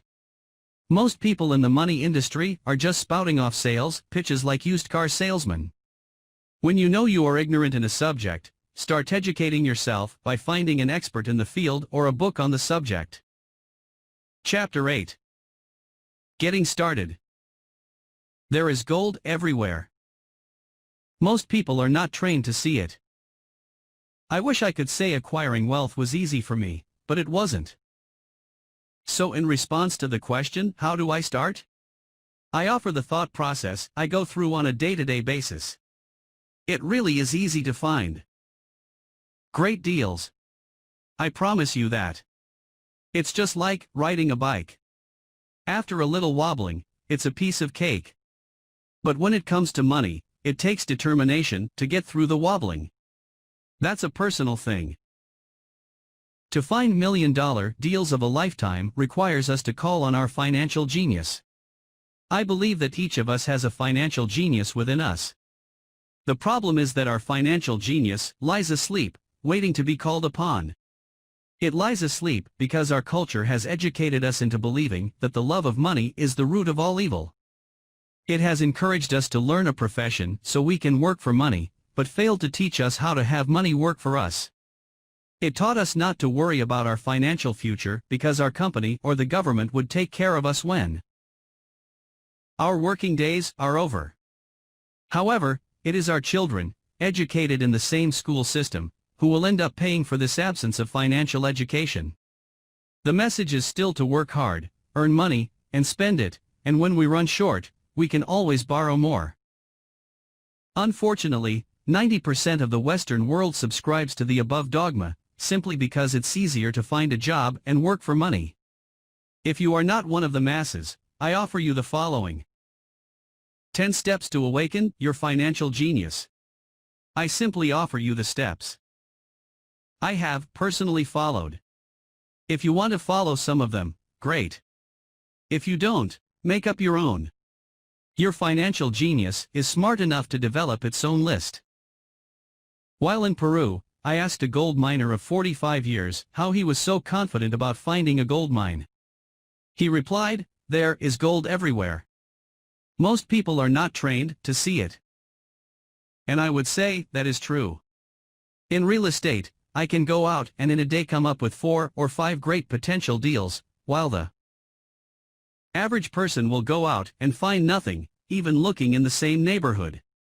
The reason is that they have not taken the time to develop their financial genius. I offer you the following 10 steps as a process to develop your God-given powers, powers over which only you have control. Find a reason greater than reality, the power of spirit. If you ask most people if they would like to be rich or financially free, they would say yes. But then reality sets in. The road seems too long, with too many hills to climb. It's easier to just work for money and hand the excess over to your broker. I once met a young woman who had dreams of swimming for the U.S. Olympic team. The reality was that she had to get up every morning at 4 o'clock to swim for 3 hours before going to school. She did not party with her friends on Saturday night. She had to study and keep her grades up, just like everyone else. When I asked her what fueled her superhuman ambition and sacrifice, she simply said, "I do it for myself and the people I love. It's love that gets me over the hurdles and sacrifices." A reason or a purpose is a combination of wants and don't wants. When people ask me what my reason for wanting to be rich is, I tell them that it is a combination of deep emotional wants and don't wants. I will list a few. First, the don't wants, for they create the wants. I don't want to work all my life. I don't want what my parents aspired for, which was job security and a house in the suburbs. I don't like being an employee. I hated that my dad always missed my football games because he was so busy working on his career. I hated it when my dad worked hard all his life and the government took most of what he worked for at his death.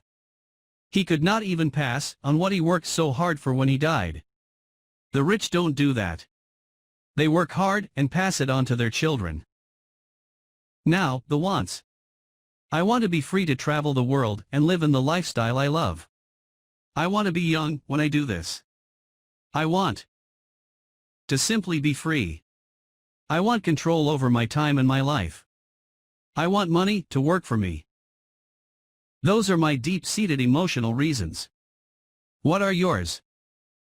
If they are not strong enough, then the reality of the road ahead may be greater than your reasons. I have lost money and been set back many times, but it was the deep emotional reasons that kept me standing up and going forward.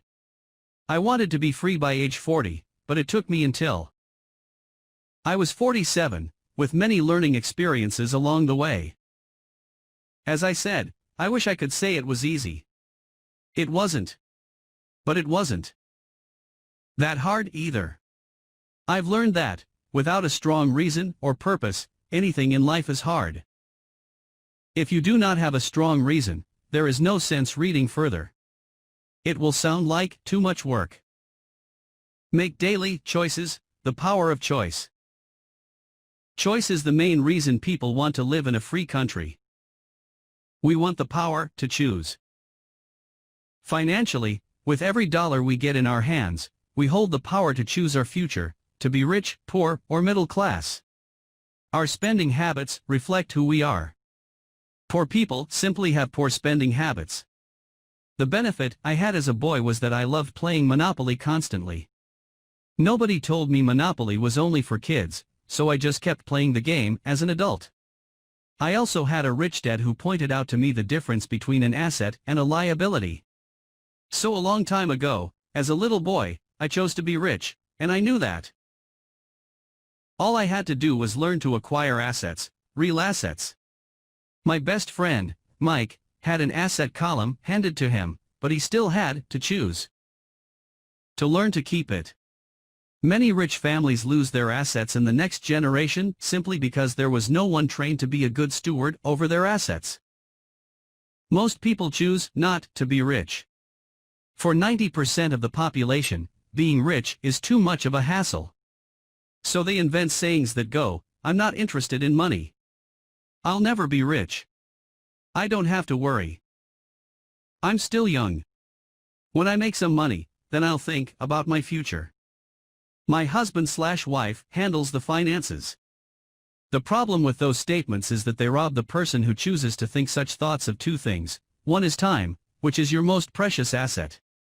The second is learning. Having no money should not be an excuse to not learn. But that is a choice we all make daily, the choice of what we do with our time, our money, and what we put in our heads. That is the power of choice. All of us have choice. I just choose to be rich, and I make that choice every day. Invest first in education. In reality, the only real asset you have is your mind, the most powerful tool we have dominion over. Each of us has the choice of what we put in our brain once we're old enough. You can watch TV, read golf magazines, or go to ceramics class or a class on financial planning. You choose. Most people simply buy investments rather than first investing in learning about investing. A friend of mine recently had her apartment burglarized. The thieves took her electronics and left all the books. And we all have that same choice. 90% of the population buys TV sets, and only about 10% buy business books. So what do? I go to seminars. I like it when they are at least 2 days long because I like to immerse myself in a subject. In 1973, I was watching this guy on TV who was advertising a 3-day seminar on how to buy real estate for nothing down. I spent $385 and that course has made me at least $2 million, if not more. But more importantly, it bought me life. I don't have to work for the rest of my life because of that one course. I go to at least 2 such courses every year. I love CDs and audiobooks. The reason, I can easily review what I just heard. I was listening to an investor say something I completely disagreed with. Instead of becoming arrogant and critical, I simply listened to that 5-minute stretch at least 20 times, maybe more. But suddenly, by keeping my mind open, I understood why he said what he said. It was like magic. I felt like I had a window into the mind of one of the greatest investors of our time. I gained tremendous insight into the vast resources of his education and experience. The net result, I still have the old way I used to think, and I now have a new way of looking at the same problem or situation. I have 2 ways to analyze a problem or trend, and that is priceless. Today, I often say, how would Donald Trump do this, or Warren Buffett, or George Soros? The only way I can access their vast mental power is to be humble enough to read or listen to what they have to say. Arrogant or critical people are often people with low self-esteem who are afraid of taking risks. That's because, if you learn something new, you are then required to make mistakes in order to fully understand what you have learned. If you have read this far, arrogance is not one of your problems. Arrogant people rarely read or listen to experts. Why should they? They are the center of the universe. There are so many intelligent people who argue or defend when a new idea clashes with the way they think. In this case, their so-called intelligence combined with arrogance equals ignorance. Each of us knows people who are highly educated, or believe they are smart, but their balance sheet paints a different picture. A truly intelligent person welcomes new ideas, for new ideas can add to the synergy of other accumulated ideas. Listening is more important than talking. If that were not true, God would not have given us 2 ears and only 1 mouth. Too many people think with their mouth instead of listening in order to absorb new ideas and possibilities. They argue instead of asking questions. I take a long view on my wealth. I do not subscribe to the get-rich-quick mentality most lottery players or casino gamblers have. I may go in and out of stocks, but I am long on education. If you want to fly an airplane, I advise taking lessons first. I am always shocked at people who buy stocks or real estate, but never invest in their greatest asset, their mind. Just because you bought a house or 2 does not make you an expert at real estate. Choose friends carefully, the power of association. First of all, I do not choose my friends by their financial statements. I have friends who have actually taken a vow of poverty as well as friends who earn millions every year. The point is that I learn from all of them. Now, I will admit that there are people I have actually sought out because they had money. But I was not after their money, I was seeking their knowledge. In some cases, these people who had money have become dear friends. I've noticed that my friends with money talk about money. They don't do it to brag. They're interested in the subject. So I learn from them, and they learn from me. My friends who are in dire financial straits do not like talking about money, business, or investing. They often think it rude or unintellectual. So, I also learn from my friends who struggle financially. I find out what not to do. I have several friends who have generated over $1 billion in their short lifetimes. The 3 of them report the same phenomenon. Their friends who have no money have never come to them to ask them how they did it. But they do come asking for one of 2 things, or both, a loan, or a job. Warning, don't listen to poor or frightened people. I have such friends, and while I love them dearly, they are the Chicken Littles of life. To them, when it comes to money, especially investments, it's always, the sky is falling. The sky is falling. They can always tell you why something won't work. The problem is that people listen to them. But people who blindly accept doom and gloom information are also chicken littles. As that old saying goes, birds of a feather flock together. If you watch business channels on TV, they often have a panel of so-called experts. One expert will say the market is going to crash, and the other will say it's going to boom. If you're smart, you listen to both. Keep your mind open, because both have valid points. Unfortunately, most poor people listen to Chicken Little. I have had many close friends try to talk me out of a deal or an investment. Not long ago, a friend told me he was excited because he found a 6% certificate of deposit. I told him I earned 16% from the state government. The next day he sent me an article about why my investment was dangerous.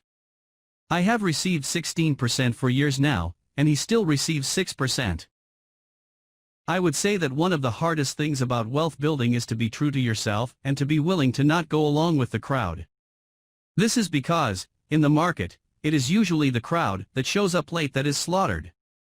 If a great deal is on the front page, it's too late in most instances. Look for a new deal. As we used to say as surfers, there is always another wave. People who hurry and catch a wave late usually are the ones who wipe out. Smart investors don't time the markets. If they miss a wave, they search for the next one and get themselves in position. This is hard for most investors because buying what is not popular is frightening. Timid investors are like sheep going along with the crowd. Or their greed gets them in when wise investors have already taken their profits and moved on. Wise investors buy an investment when it's not popular. They know their profits are made when they buy, not when they sell. They wait patiently. As I said, they do not time the market. Just like a surfer, they get in position for the next big swell. It's all insider trading. There are forms of insider trading that are illegal, and there are forms of insider trading that are legal. But either way, it's insider trading. The only distinction is How far away from the inside are you? The reason you want to have rich friends is because that is where the money is made. It's made on information. You want to hear about the next boom, get in, and get out before the next bust. I'm not saying do it illegally, but the sooner you know, the better your chances are for profits with minimal risk. That is what friends are for. And that is financial intelligence. Master a formula and then learn a new one, the power of learning quickly. In order to make bread, every baker follows a recipe, even if it's only held in their head. The same is true for making money. Most of us have heard the saying, you are what you eat. I have a different slant. I say, you become what you study. In other words, be careful what you learn, because your mind is so powerful that you become what you put in your head. For example, if you study cooking, you then tend to cook. If you don't want to be a cook anymore, then you need to study something else. When it comes to money, the masses generally have one basic formula they learned in school, and it's this: work for money. The predominant formula I see in the world is that every day millions of people get up, go to work, earn money, pay bills, balance checkbooks, buy some mutual funds, and go back to work. That is the basic formula, or recipe. If you're tired of what you're doing, or you're not making enough, it's simply a case of changing the formula via which you make money. Years ago, when I was 26, I took a weekend class called How to Buy Real Estate Foreclosures. I learned a formula. The next trick was to have the discipline to actually put into action what I had learned. That is where most people stop. For 3 years, while working for Xerox, I spent my spare time learning to master the art of buying foreclosures. I've made several $1 million using that formula. So after I mastered that formula, I went in search of other formulas. For many of the classes, I did not directly use the information I learned, but I always learned something new. I have attended classes designed for derivative traders, commodity option traders, and chaologists. I was way out of my league, being in a room full of people with doctorates in nuclear physics and space science. Yet, I learned a lot that made my stock and real estate investing more meaningful and lucrative. Most junior colleges and community colleges have classes on financial planning and buying traditional investments. They are good places to start, but I always search for a faster formula. That is why, on a fairly regular basis, I make more in a day than many people will make in their lifetime. Another side note, in today's fast-changing world, it's not so much what you know anymore that counts, because often what you know is old. It is how fast you learn. That skill is priceless. It's priceless in finding faster formulas, recipes, if you will, for making dough. Working hard for money is an old formula born in the day of cavemen. Pay yourself first, the power of self-discipline. If you cannot get control of yourself, do not try to get rich. It makes no sense to invest, make money, and blow it. It is the lack of self-discipline that causes most lottery winners to go broke soon after winning millions. It is the lack of self-discipline that causes people who get a raise to immediately go out and buy a new car or take a cruise.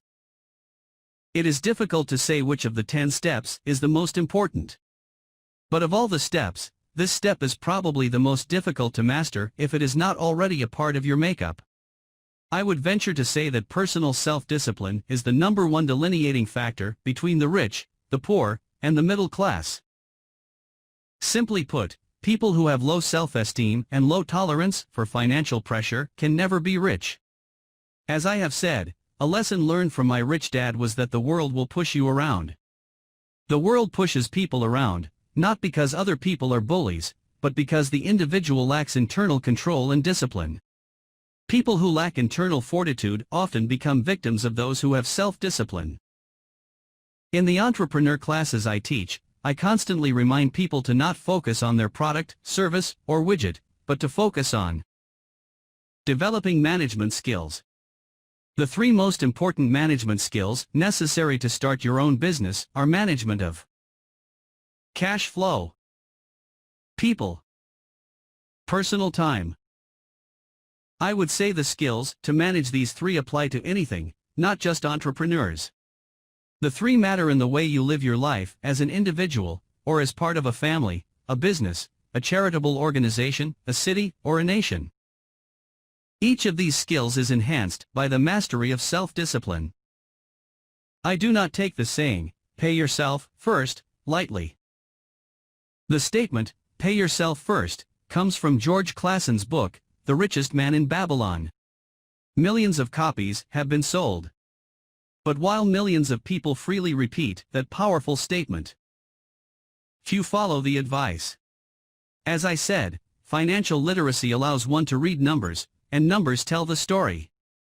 By looking at a person's income statement and balance sheet, I can readily see if people who spout the words, "Pay yourself first," actually practice what they preach.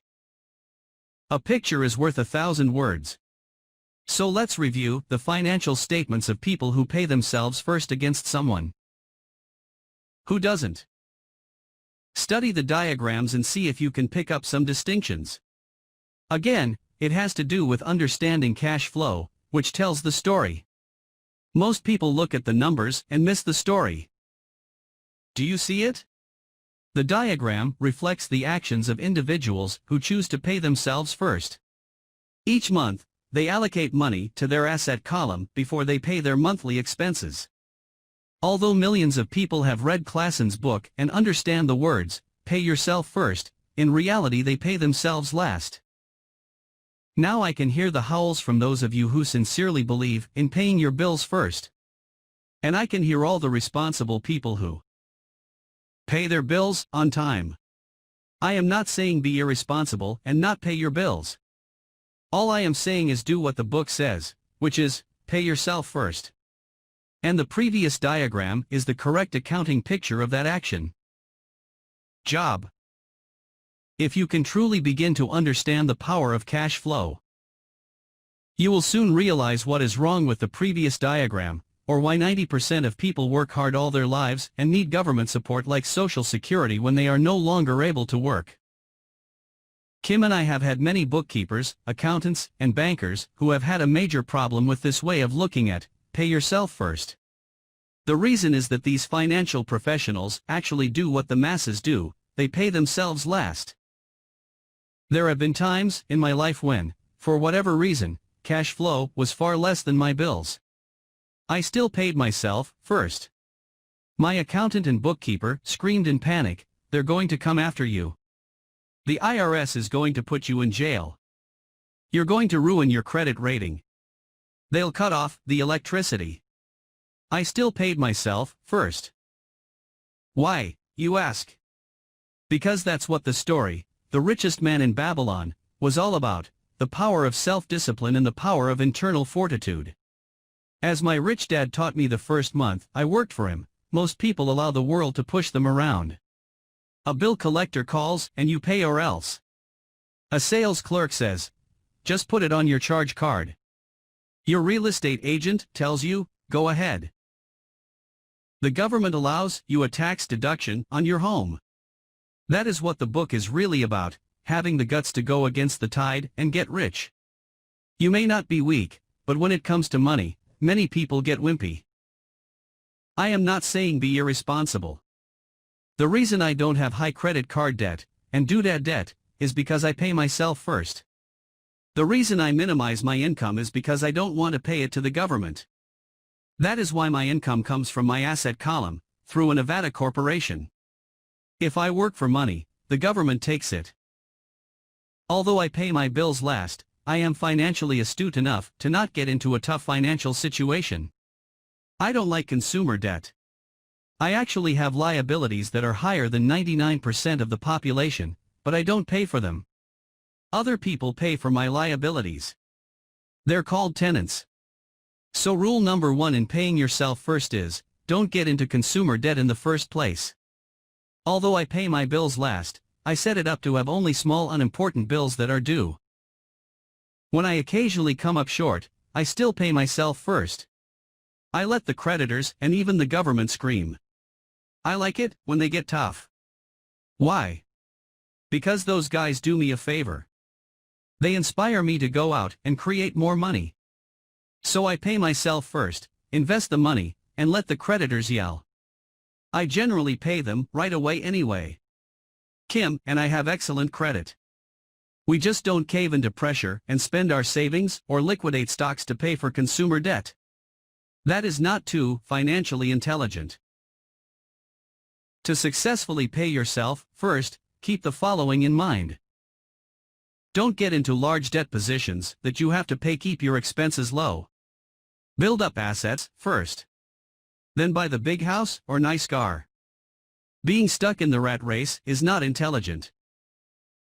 When you come up short, let the pressure build and don't dip into your savings or investments. Use the pressure to inspire your financial genius to come up with new ways of making more money, and then pay your bills.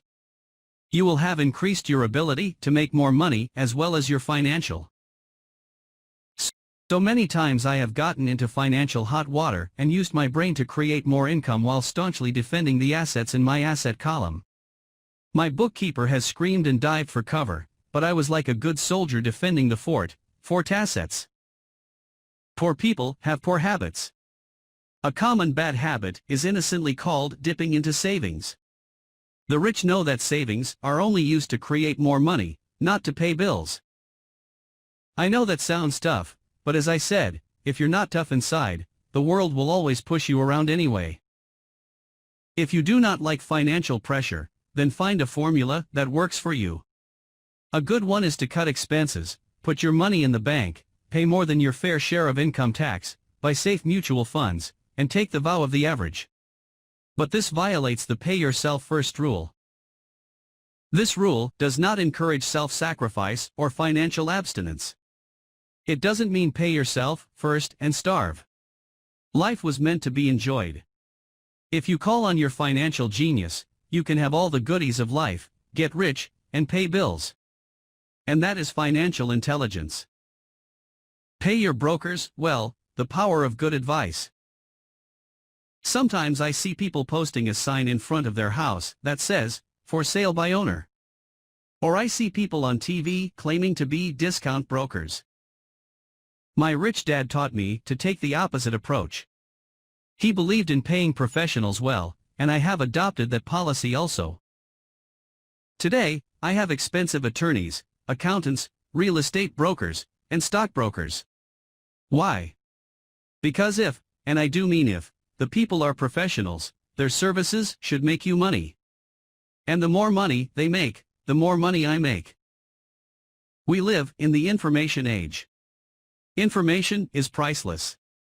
A good broker should provide you with information, as well as take the time to educate you. I have several brokers who do that for me. Some taught me when I had little or no money, and I am still with them today. What I pay a broker is tiny in comparison with what kind of money I can make because of the information they provide.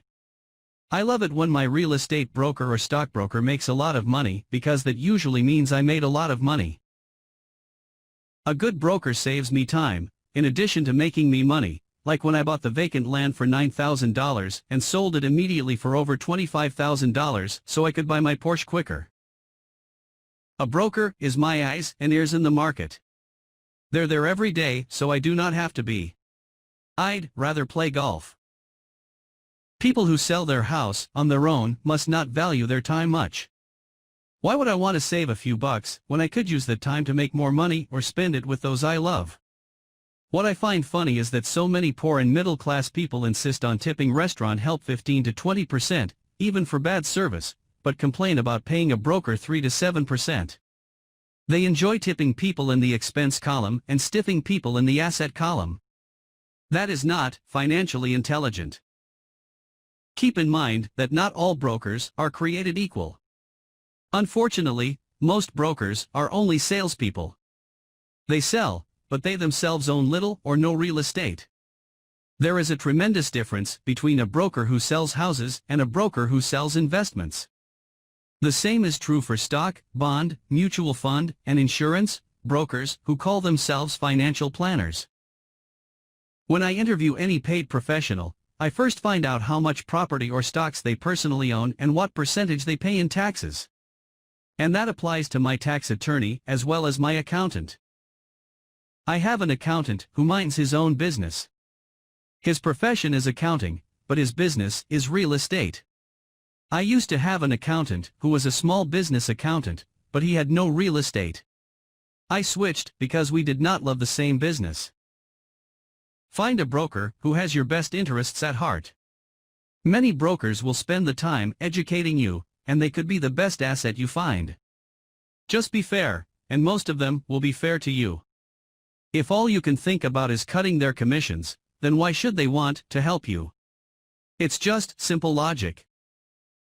As I said earlier, one of the management skills is the management of people. Many people only manage people they feel smarter than and they have power over.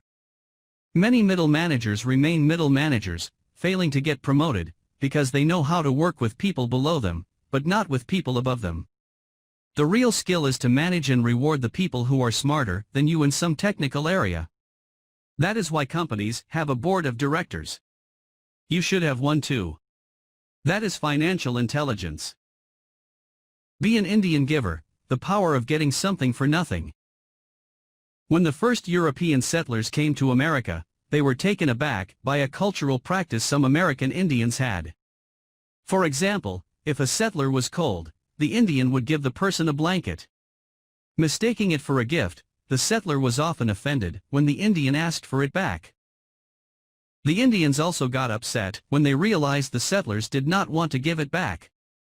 That is where the term Indian giver came from, a simple cultural misunderstanding. In the world of the asset column, being an Indian giver is vital to wealth.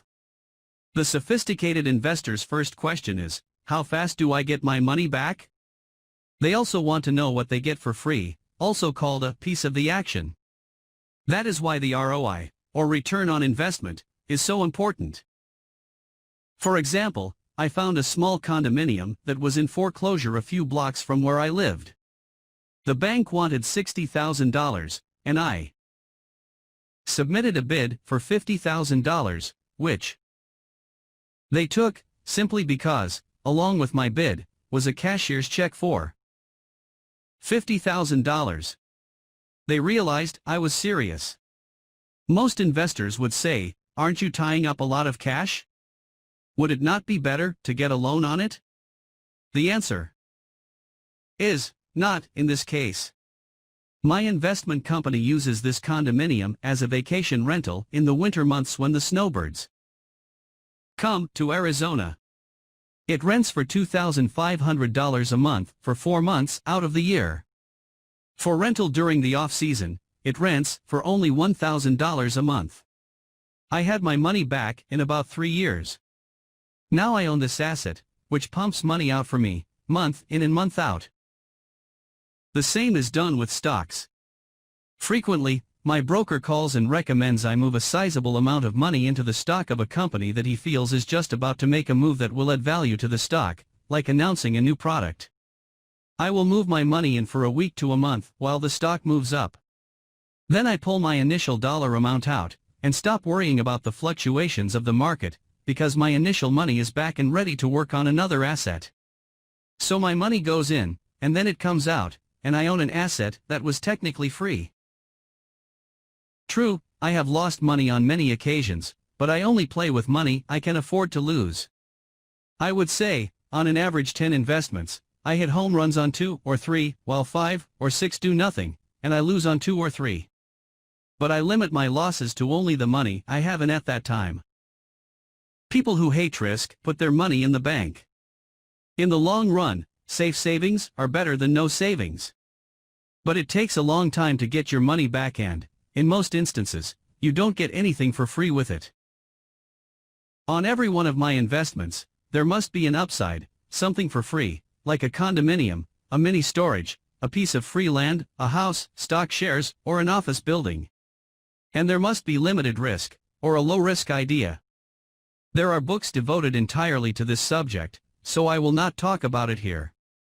Ray Kroc, of McDonald's fame, sold hamburger franchises, not because he loved hamburgers, but because he wanted the real estate under the franchise for free. So wise investors must look at more than ROI. They look at the assets they get for free once they get their money back. That is financial intelligence.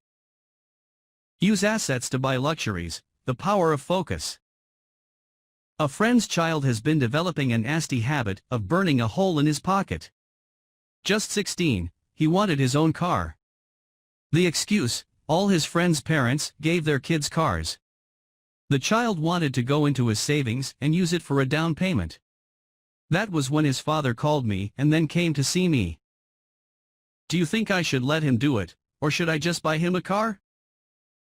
I answered, it might relieve the pressure in the short term, but what have you taught him in the long term? Can you use this desire to own a car and inspire your son to learn something? Suddenly the lights went on, and he hurried home. 2 months later, I ran into my friend again. Does your son have his new car? I asked. No, he doesn't. But I gave him $3,000 for the car. I told him to use my money instead of his college money. Well, that's generous of you, I said. Not really. The money came with a hitch. So what was the hitch? I asked. Well, first, we played your cash flow game. We then had a long discussion about the wise use of money. After that, I gave him a subscription to the Wall Street Journal and a few books on the stock market. Then, what? I asked. What was the catch? I told him the $3,000 was his, but he could not directly buy a car with it. He could use it to find a stockbroker and buy and sell stocks. Once he had made $6,000 with the $3,000, the money would be his for the car, and the $3,000 would go into his college fund. And what are the results? I asked. Well, he got lucky early in his trading, but lost everything a few days later. Then, he really got interested. Today, I would say he is down $2,000, but his interest is up. He has read all the books I bought him, and he's gone to the library to get more. He reads the Wall Street Journal voraciously, watching for indicators. He's got only $1,000 left, but his interest and learning are sky high. He knows that if he loses that money, he walks for 2 more years. But he does not seem to care. He even seems uninterested in getting a car, because he's found a game that is more fun. What happens if he loses all the money? I asked. We'll cross that bridge when we get to it. I'd rather have him lose everything now than wait till he's our age to risk losing everything. And besides, that is the best $3,000 I've ever spent on his education. What he is learning will serve him for life, and he seems to have gained a new respect for the power of money. As I said earlier, if a person cannot master the power of self-discipline, it is best not to try to get rich. I say this because, although the process of developing cash flow from an asset column is easy in theory, what's hard is the mental fortitude to direct money to the correct use. Due to external temptations, it is much easier in today's consumer world to simply blow money out the expense column. With weak mental fortitude, that money flows into the paths of least resistance. That is the cause of poverty and financial struggle. The following example illustrates the financial intelligence needed to direct money to make more money. If we give 100 people $10,000 at the start of the year, I believe that at the end of the year, 80 would have nothing. In fact, many would have created greater debt by making a down payment on a new car, refrigerator, electronics, or a holiday. 16 would have increased the $10,000 by 5 to 10. 4 would have increased it to $20,000 or into the. We go to school to learn a profession so we can work for money. It is my opinion that it's just as important to learn how to have money work for you. I love my luxuries as much as anyone else. The difference is I don't buy them on credit. It's the keep up with the Joneses trap. When I wanted to buy a Porsche, the easy road would have been to call my banker and get a loan. Instead of choosing to focus in the liability column, I chose to focus in the asset column. As a habit, I use my desire to consume to inspire and motivate my financial genius to invest. Too often today, we focus on borrowing money to get the things we want instead of focusing on creating money. One is easier in the short term, but harder in the long term. It's a bad habit that we as individuals, and as a nation, have gotten into. Remember, the easy road often becomes hard, and the hard road often becomes easy. The earlier you can train yourself and those you love to be masters of money, the better. Money is a powerful force. Unfortunately, people use the power of money against themselves. If your financial intelligence is low, money will run all over you. It will be smarter than you. If money is smarter than you will work for it all your life. To be the master of money, you need to be smarter than it. Then money will do as it is told. It will obey you. Instead of being a slave to it, you will be the master of it. That is financial intelligence. Choose heroes, the power of myth.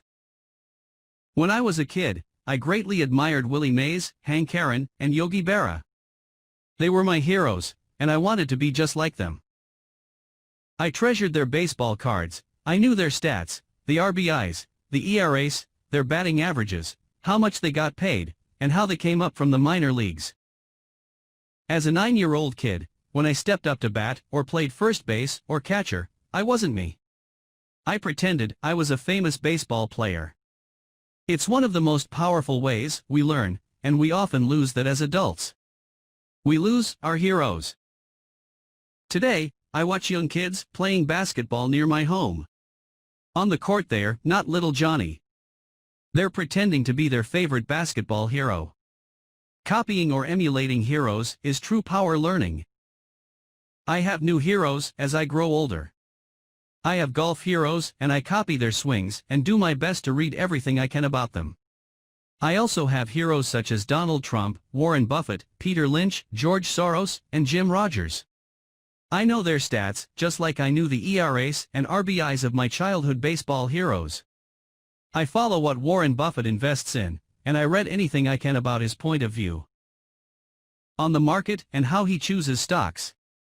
And I read about Donald Trump, trying to find out how he negotiates and puts deals together. Just as I was not me when I was up to bat, when I'm in the market or I'm negotiating a deal, I am subconsciously acting with the bravado of Trump. Or when analyzing a trend, I look at it as though Warren Buffett were doing it. By having heroes, we tap into a tremendous source of raw genius. But heroes do more than simply inspire us. Heroes make things look easy. Making it look easy convinces us to want to be just like them. If they can do it, so can I. When it comes to investing, too many people make it sound hard. Instead, find heroes who make it look easy. Teach and you shall receive, the power of giving. Both of my dads were teachers. My rich dad taught me a lesson I have carried all my life, the necessity of being charitable or giving. My educated dad gave a lot of his time and knowledge, but almost never gave away money. He usually said that he would give when he had some extra money, but of course there was rarely any extra. My rich dad gave money as well as education. He believed firmly in tithing. If you want something, you first need to give, he would always say. When he was short of money, he gave money to his church or to his favorite charity. If I could leave one single idea with you, it is that idea.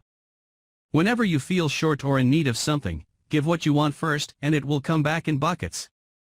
That is true for money, a smile, love, or friendship. I know it is often the last thing a person may want to do, but it has always worked for me. I trust that the principle of reciprocity is true, and I give what I want. I want money, so I give money, and it comes back in multiples. I want sales, so I help someone else sell something, and sales come to me. I want contacts, and I help someone else get contacts. Like magic, contacts come to me. I heard a saying years ago that went, God does not need to receive, but humans need to give. My rich dad would often say, poor people are more greedy than rich people. He would explain that if a person was rich, that person was providing something that other people wanted. In my life, whenever I have felt needy or short of money or short of help, I simply went out or found in my heart what I wanted, and decided to give it first. And when I gave, it always came back. It reminds me of the story of the guy sitting with firewood in his arms on a cold, freezing night. He is yelling at the pot-bellied stove, "When you give me some heat, then I'll put some wood in you." And when it comes to money, love, happiness, sales, and contacts, all one needs to remember is to give first.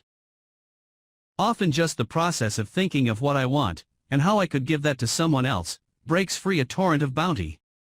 Whenever I feel that people aren't smiling at me, I simply begin smiling and saying hello. Like magic, the next thing I know I'm surrounded by smiling people. It is true that your world is only a mirror of you. So that's why I say, teach, and you shall receive. I have found that the more I teach those who want to learn, the more I learn. If you want to learn about money, teach it to someone else. A torrent of new ideas and finer distinctions will come in. There are times when I have given and nothing has come back, or what I have received is not what I wanted. But upon closer inspection and soul searching, I was often giving to receive in those instances, instead of giving for the joy that giving itself brings. My dad taught teachers, and he became a master teacher. My rich dad always taught young people his way of doing business. In retrospect, it was their generosity with what they knew that made them smarter.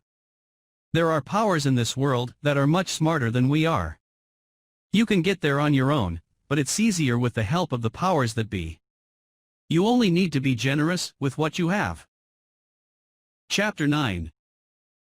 Still want more? Here are some to-dos.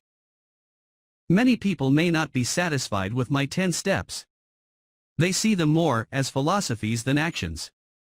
I think understanding the philosophy is just as important as the action. There are many people who want to do instead of think, and then there are people who think but do not do. I would say that I am both. I love new ideas, and I love action.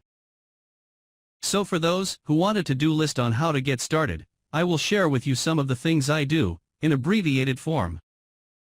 Stop doing what you're. In other words, take a break and assess what is working and what is not working. The definition of insanity is doing the same thing over and over and expecting a different result. Stop doing what is not working, and look for something new. Look for new investing ideas. I go to bookstores and search for books on different and unique subjects. I call them formulas. I buy how-to books on formulas I know nothing about. For example, in the bookstore I found the book The 16% Solution by Joel Moskowitz. I bought the book and read it, and the next Thursday, I did exactly as the book said. Most people do not take action, or they let someone talk them out of whatever new formula they are studying. My neighbor told me why 16% would not work. I did not listen to him because he's never done it. Find someone who has done what you want to take them to lunch and ask them for tips and tricks of the trade. As for 16% tax lien certificates, I went to the county tax office and found the government employee who worked in that office. I found out that she invested in the tax liens. Immediately, I invited her to lunch. She was thrilled to tell me everything she knew and how to do it. After lunch, she spent all afternoon showing me everything. By the next day, I found 2 great properties with her help that have been accruing interest at 16% ever since. It took a day to read the book, a day to take action, an hour for lunch, and a day to acquire 2 great deals. Take classes, read, and attend. I search newspapers and the internet for new and interesting classes, many of which are free or inexpensive. I also attend and pay for expensive seminars on what I want to learn. I am wealthy and free from needing a job simply because of the courses I took. I have friends who did not take those classes who told me I was wasting my money, and yet they're still at the same job. Make lots of. When I want a piece of real estate, I look at many properties and generally write an offer. If you don't know what the right offer is, neither do I. That is the job of the real estate agent. They make the offers. I do as little work as possible. A friend wanted me to show her how to buy apartment houses. So one Saturday her agent, and I went and looked at 6 apartment houses. 4 were dogs, but 2 were good. I said to write offers on all 6, offering half of what the owners asked for. She and the agent nearly had heart attacks. They thought it was rude, and would offend the sellers, but I really don't think the agent wanted to work that hard. So they did nothing and went on looking for a better deal. No offers were ever made, and that person is still looking for the right deal at the right price. Well, you don't know what the right price is until you have a second party who wants to deal. Most sellers ask too much. It is rare that a seller asks a price that is less than something is worth. Moral of the story: make offers. People who are not investors have no idea what it feels like to try to sell something. I have had a piece of real estate that I wanted to sell for months. I would have welcomed any offer. They could have offered me 10 pigs, and I would have been happy. Not at the offer, but just because someone was interested. I would have countered, maybe for a pig farm in exchange. But that's how the game works. The game of buying and selling is fun. Keep that in mind. It's fun and only a game. Make offers. Someone might say, yes. I always make offers with escape clauses. In real estate, I make an offer with language that details subject to contingencies, such as the approval of a business partner. Never specify who the business partner is. Most people don't know that my partner is my cat. If they accept the offer, and I don't want the deal, I call home and speak to my cat. I make this ridiculous statement to illustrate how absurdly easy and simple the game is. So many people make things too difficult and take it too seriously. Finding a good deal, the right business, the right people, the right investors, or whatever is just like you must go to the market and talk to a lot of people, make a lot of offers, counter-offers, negotiate, reject, and accept. I know single people who sit at home and wait for the phone to ring, but it's better to go to the market, even if it's only the supermarket. Search, offer, reject, negotiate, and accept are all parts of the process of almost everything in life. Jog, walk, or drive a certain area once a month for 10. I have found some of my best real estate investments doing this. I will jog a certain neighborhood for a year and look for change. For there to be profit in a deal, there must be 2 elements: a bargain and change. There are lots of bargains, but it's change that turns a bargain into a profitable opportunity. So when I jog a neighborhood I might like to invest in. It is the repetition that causes me to notice slight differences. I notice real estate signs that are up for a long time. That means the seller might be more agreeable to deal. I watch for moving trucks going in or out. I stop and talk to the drivers. I talk to the postal carriers. It's amazing how much information they acquire about an area. I find a bad area, especially an area that the news has scared everyone away from. I drive it for sometimes a year, waiting for signs of something changing for the better. I talk to retailers, especially new ones, and find out why they're moving in. It takes only a few minutes a month, and I do it while doing something else, like exercising, or going to and from the store.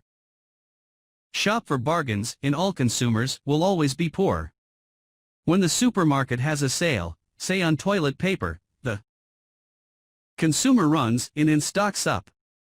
But when the housing or stock market has a sale, most often called a crash or correction, the same consumer often runs away from it.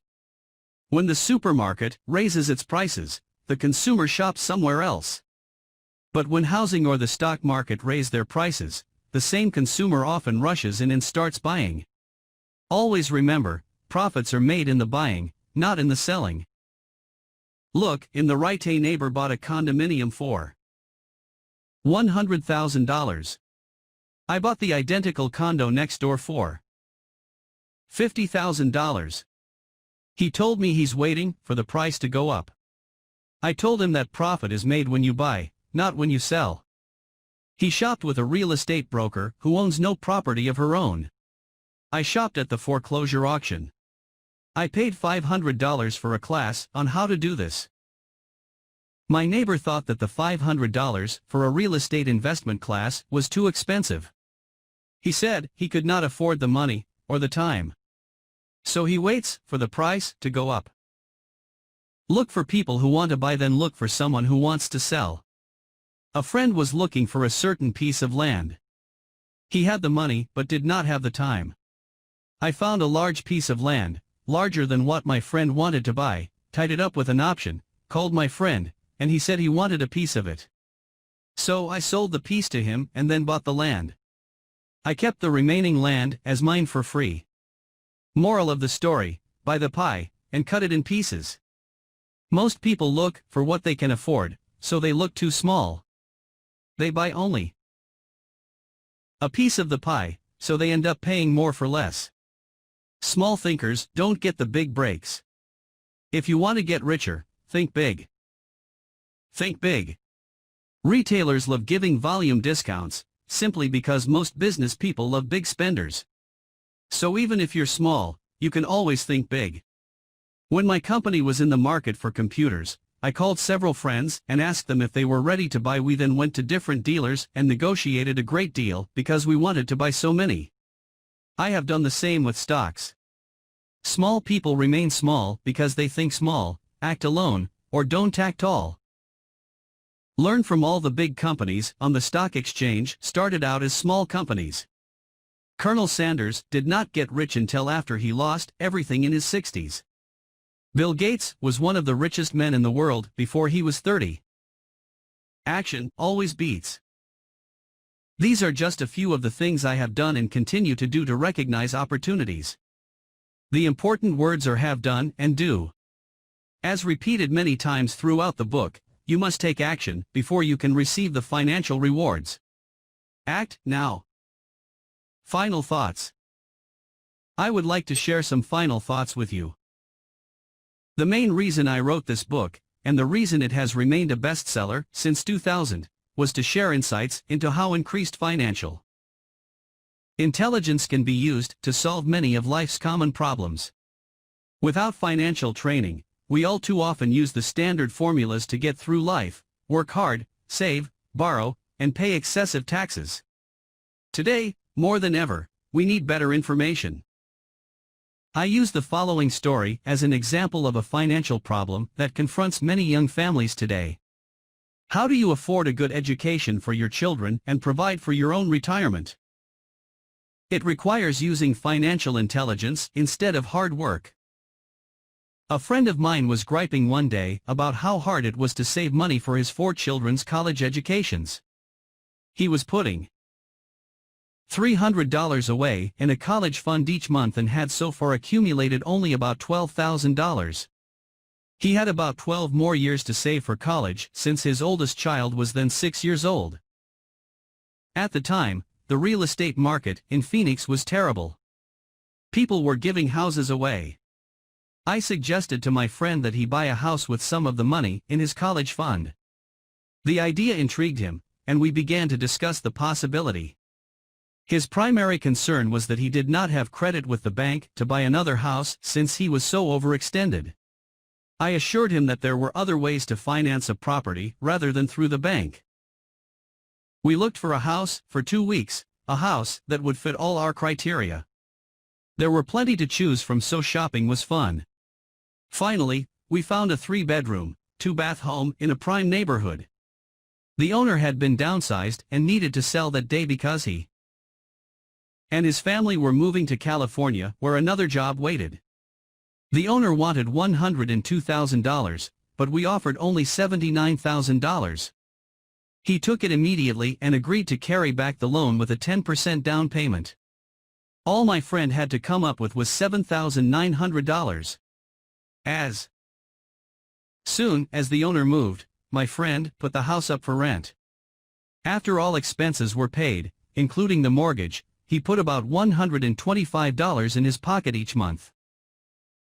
His plan was to keep the house for 12 years and let the mortgage get paid down faster by applying the extra $125 to the principal each month.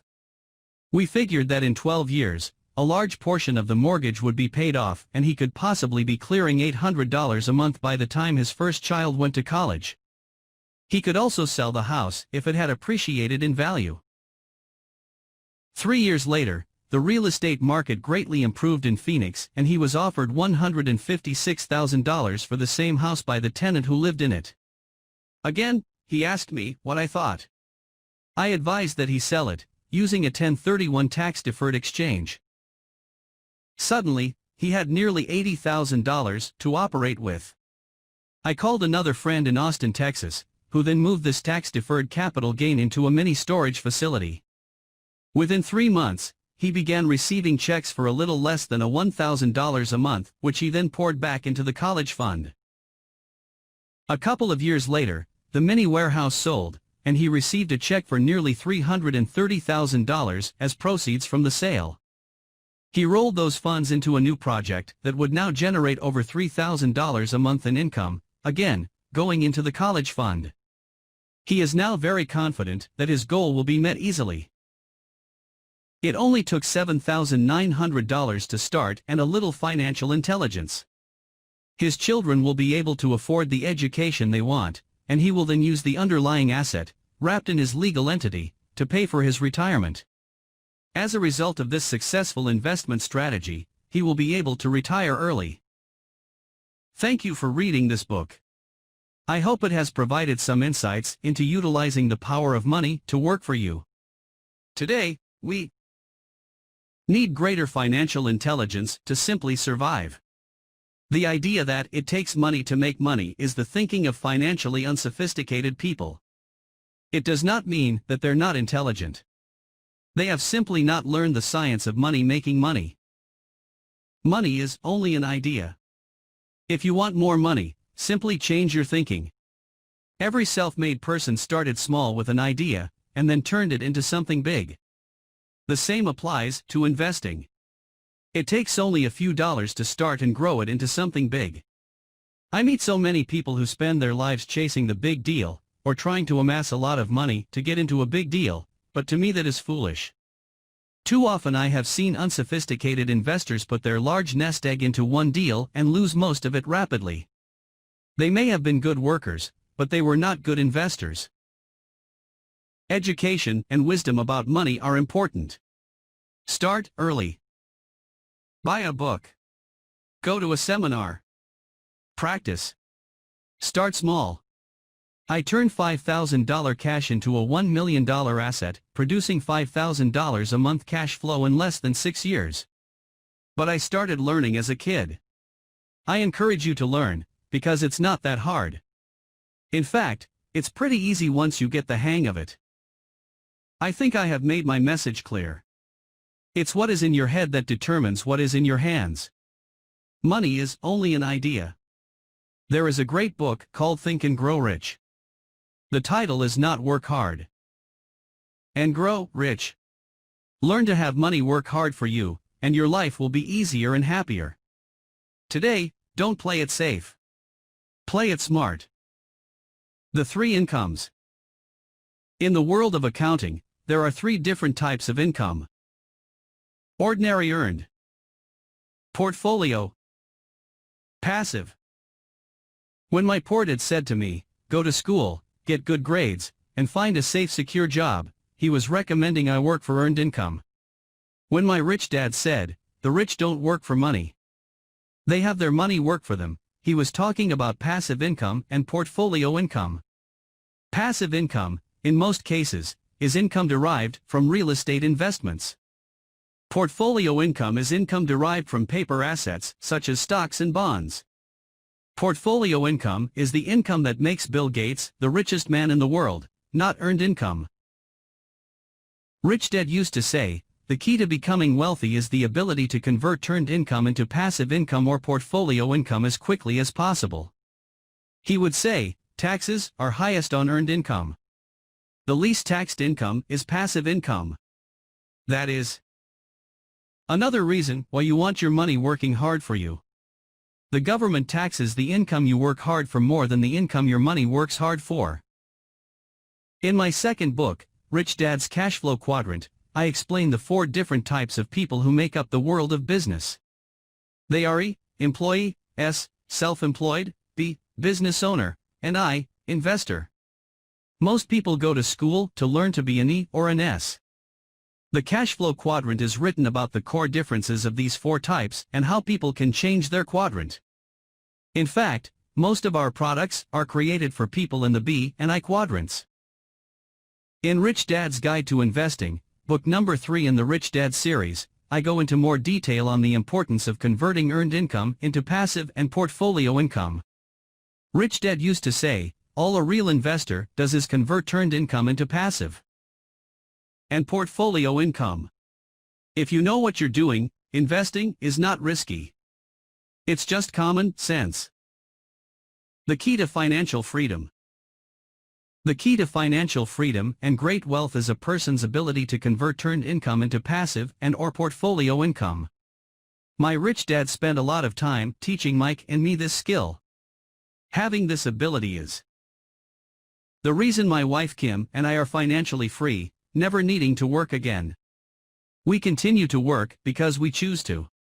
Today we own a real estate investment company for passive income and participate in private placements and initial public offerings of stock for portfolio income. We also went back to work to build a financial education company so that we can continue to create and publish books and games. All of our educational products are created to teach the same skills my rich dad taught me, the skills of converting earned income into passive and portfolio income. The games we create are important because they teach what books cannot teach. For example, you could never learn to ride a bicycle by only reading a book. Our cash flow games for adults and cash flow for kids game are designed to teach players the basic investment skills of converting earned income into passive and portfolio income. They also teach the principles of accounting and financial literacy. These games are the only educational products in the world that teach people all of these skills simultaneously. Cashflow 202 is the advanced version of Cashflow 101 and requires the game board from 101, as well as a full understanding of 101, before it can be played. Cashflow 101 and Cashflow for Kids teach the principles of fundamental investing. Cashflow 202 teaches the principles of technical investing. Technical investing involves advanced trading techniques such as short selling, call options, put options, and straddles. A person who understands these advanced techniques is able to make money when the market goes up, as well as when the market comes down. As my rich dad would say, a real investor makes money in an up market and a down market. That is why they make so much money. One of the reasons they make more money is simply because they have more self-confidence. Rich Dad would say, they have more self-confidence because they are less afraid of losing. In other words, the average investor does not make as much money because they are so afraid of losing money. The average investor does not know how to protect themselves from losses, and that is what Cashflow 202 teaches. Average investors think investing is risky because they have not been formally trained to be professional investors. As Warren Buffett, America's richest investor, says, risk comes from not knowing what you're doing. My board games teach the simple basics of fundamental investing and technical investing while people are having fun. I occasionally hear someone say, your educational games are expensive, which poses the question of ROI, the return on investment, or the value returned for the price paid. I nod my head and reply, yes, they may be expensive, especially when compared to entertainment board games. But my games are not as expensive as a college education, working hard all your life for earned income, paying excessive taxes, and then living in terror of losing all of your money in the investment markets. When someone walks away mumbling about the price, I can hear my rich dad saying, if you want to be rich, you must know what kind of income to work hard for, how to keep it, and how to protect it from loss. That is the key to great wealth. Rich Dad would also say, if you do not understand the differences in those 3 incomes and do not learn the skills on how to acquire and protect those incomes, you will probably spend your life earning less than you could and working harder than you should. My poor dad thought a good education, a good job, and years of hard work were all you needed to be successful. My rich dad also thought a good education was important. But to him it was also important that Mike and I know the differences in the three incomes and what kind of income to work hard for. To him, that was basic financial education. Knowing the differences in the three incomes and learning the investment skills of how to acquire the different incomes is basic education for anyone who strives to acquire great wealth and achieve financial freedom, a special kind of freedom that only a few will ever know. As Rich Dad states in lesson number 1, the rich do not work for money. They know how to have money work hard for them. Rich Dad said, ordinary earned income is money you work for, and passive and portfolio income is money working for you. Knowing that little difference has been significant in my life. Or, as Robert Frost ends his poem, and that has made all the difference. Take action. All of you were given two great gifts, your mind and your time. It is up to you to do what you please with both. With each dollar bill that enters your hand, you, and only you, have the power to determine your destiny. Spend it foolishly, and you choose to be poor. Spend it on liabilities, and you join the middle class. Invest it in your mind and learn how to acquire assets, and you will be choosing wealth as your goal in your future. The choice is yours, and only yours. Every day with every dollar, you decide to be rich, poor, or middle class. Choose to share this knowledge with your children, and you choose to prepare them for the world that awaits. No one else will. You and your children's future will be determined by choices you make today, not tomorrow. I wish you great wealth and much happiness with this fabulous gift called life. Robert Kiyosaki. About the author. Robert Kiyosaki. Best known as the author of Rich Dad Poor Dad, the #1 personal finance book of all time, Robert Kiyosaki has challenged and changed the way tens of millions of people around the world think about money. He is an entrepreneur, educator, and investor who believes the world needs more entrepreneurs who will create jobs. With perspectives on money and investing that often contradict conventional wisdom, Robert has earned an international reputation for straight talk, irreverence, and courage, and has become a passionate and outspoken advocate for financial education. Robert and Kim Kiyosaki are founders of the Rich Dad Company, a financial education company, and creators of the Cashflow Registered Games. In 2014, the company will leverage the global success of the Rich Dad games in the launch of a new and breakthrough offering in mobile and online gaming. Robert has been heralded as a visionary who has a gift for simplifying complex concepts, ideas related to money, investing, finance, and economics, and has shared his personal journey to financial freedom in ways that resonate with audiences of all ages and backgrounds. His core principles and messages, like "your house is not an asset" and "invest for cash flow" and "savers are losers," have ignited a firestorm of criticism and ridicule, only to have played out on the world economic stage over the past decade in ways that were both unsettling and prophetic. His point of view is that old advice, go to college, get a good job, save money, get out of debt, invest for the long term, and diversify, has become obsolete advice in today's fast-paced information age.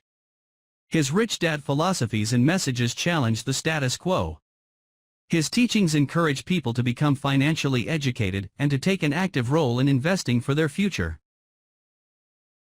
The author of 19 books, including the international blockbuster Rich Dad Poor Dad, Robert has been a featured guest with media outlets in every corner of the world, from CNN, the BBC, Fox News, Al Jazeera, GBTV, and PBS, to Larry King Live, Oprah, People's Daily, Sydney Morning Herald, The Doctors, Straits Times, Bloomberg, NPR, USA Today, and hundreds of others, and his books have topped international bestsellers lists for more than a decade.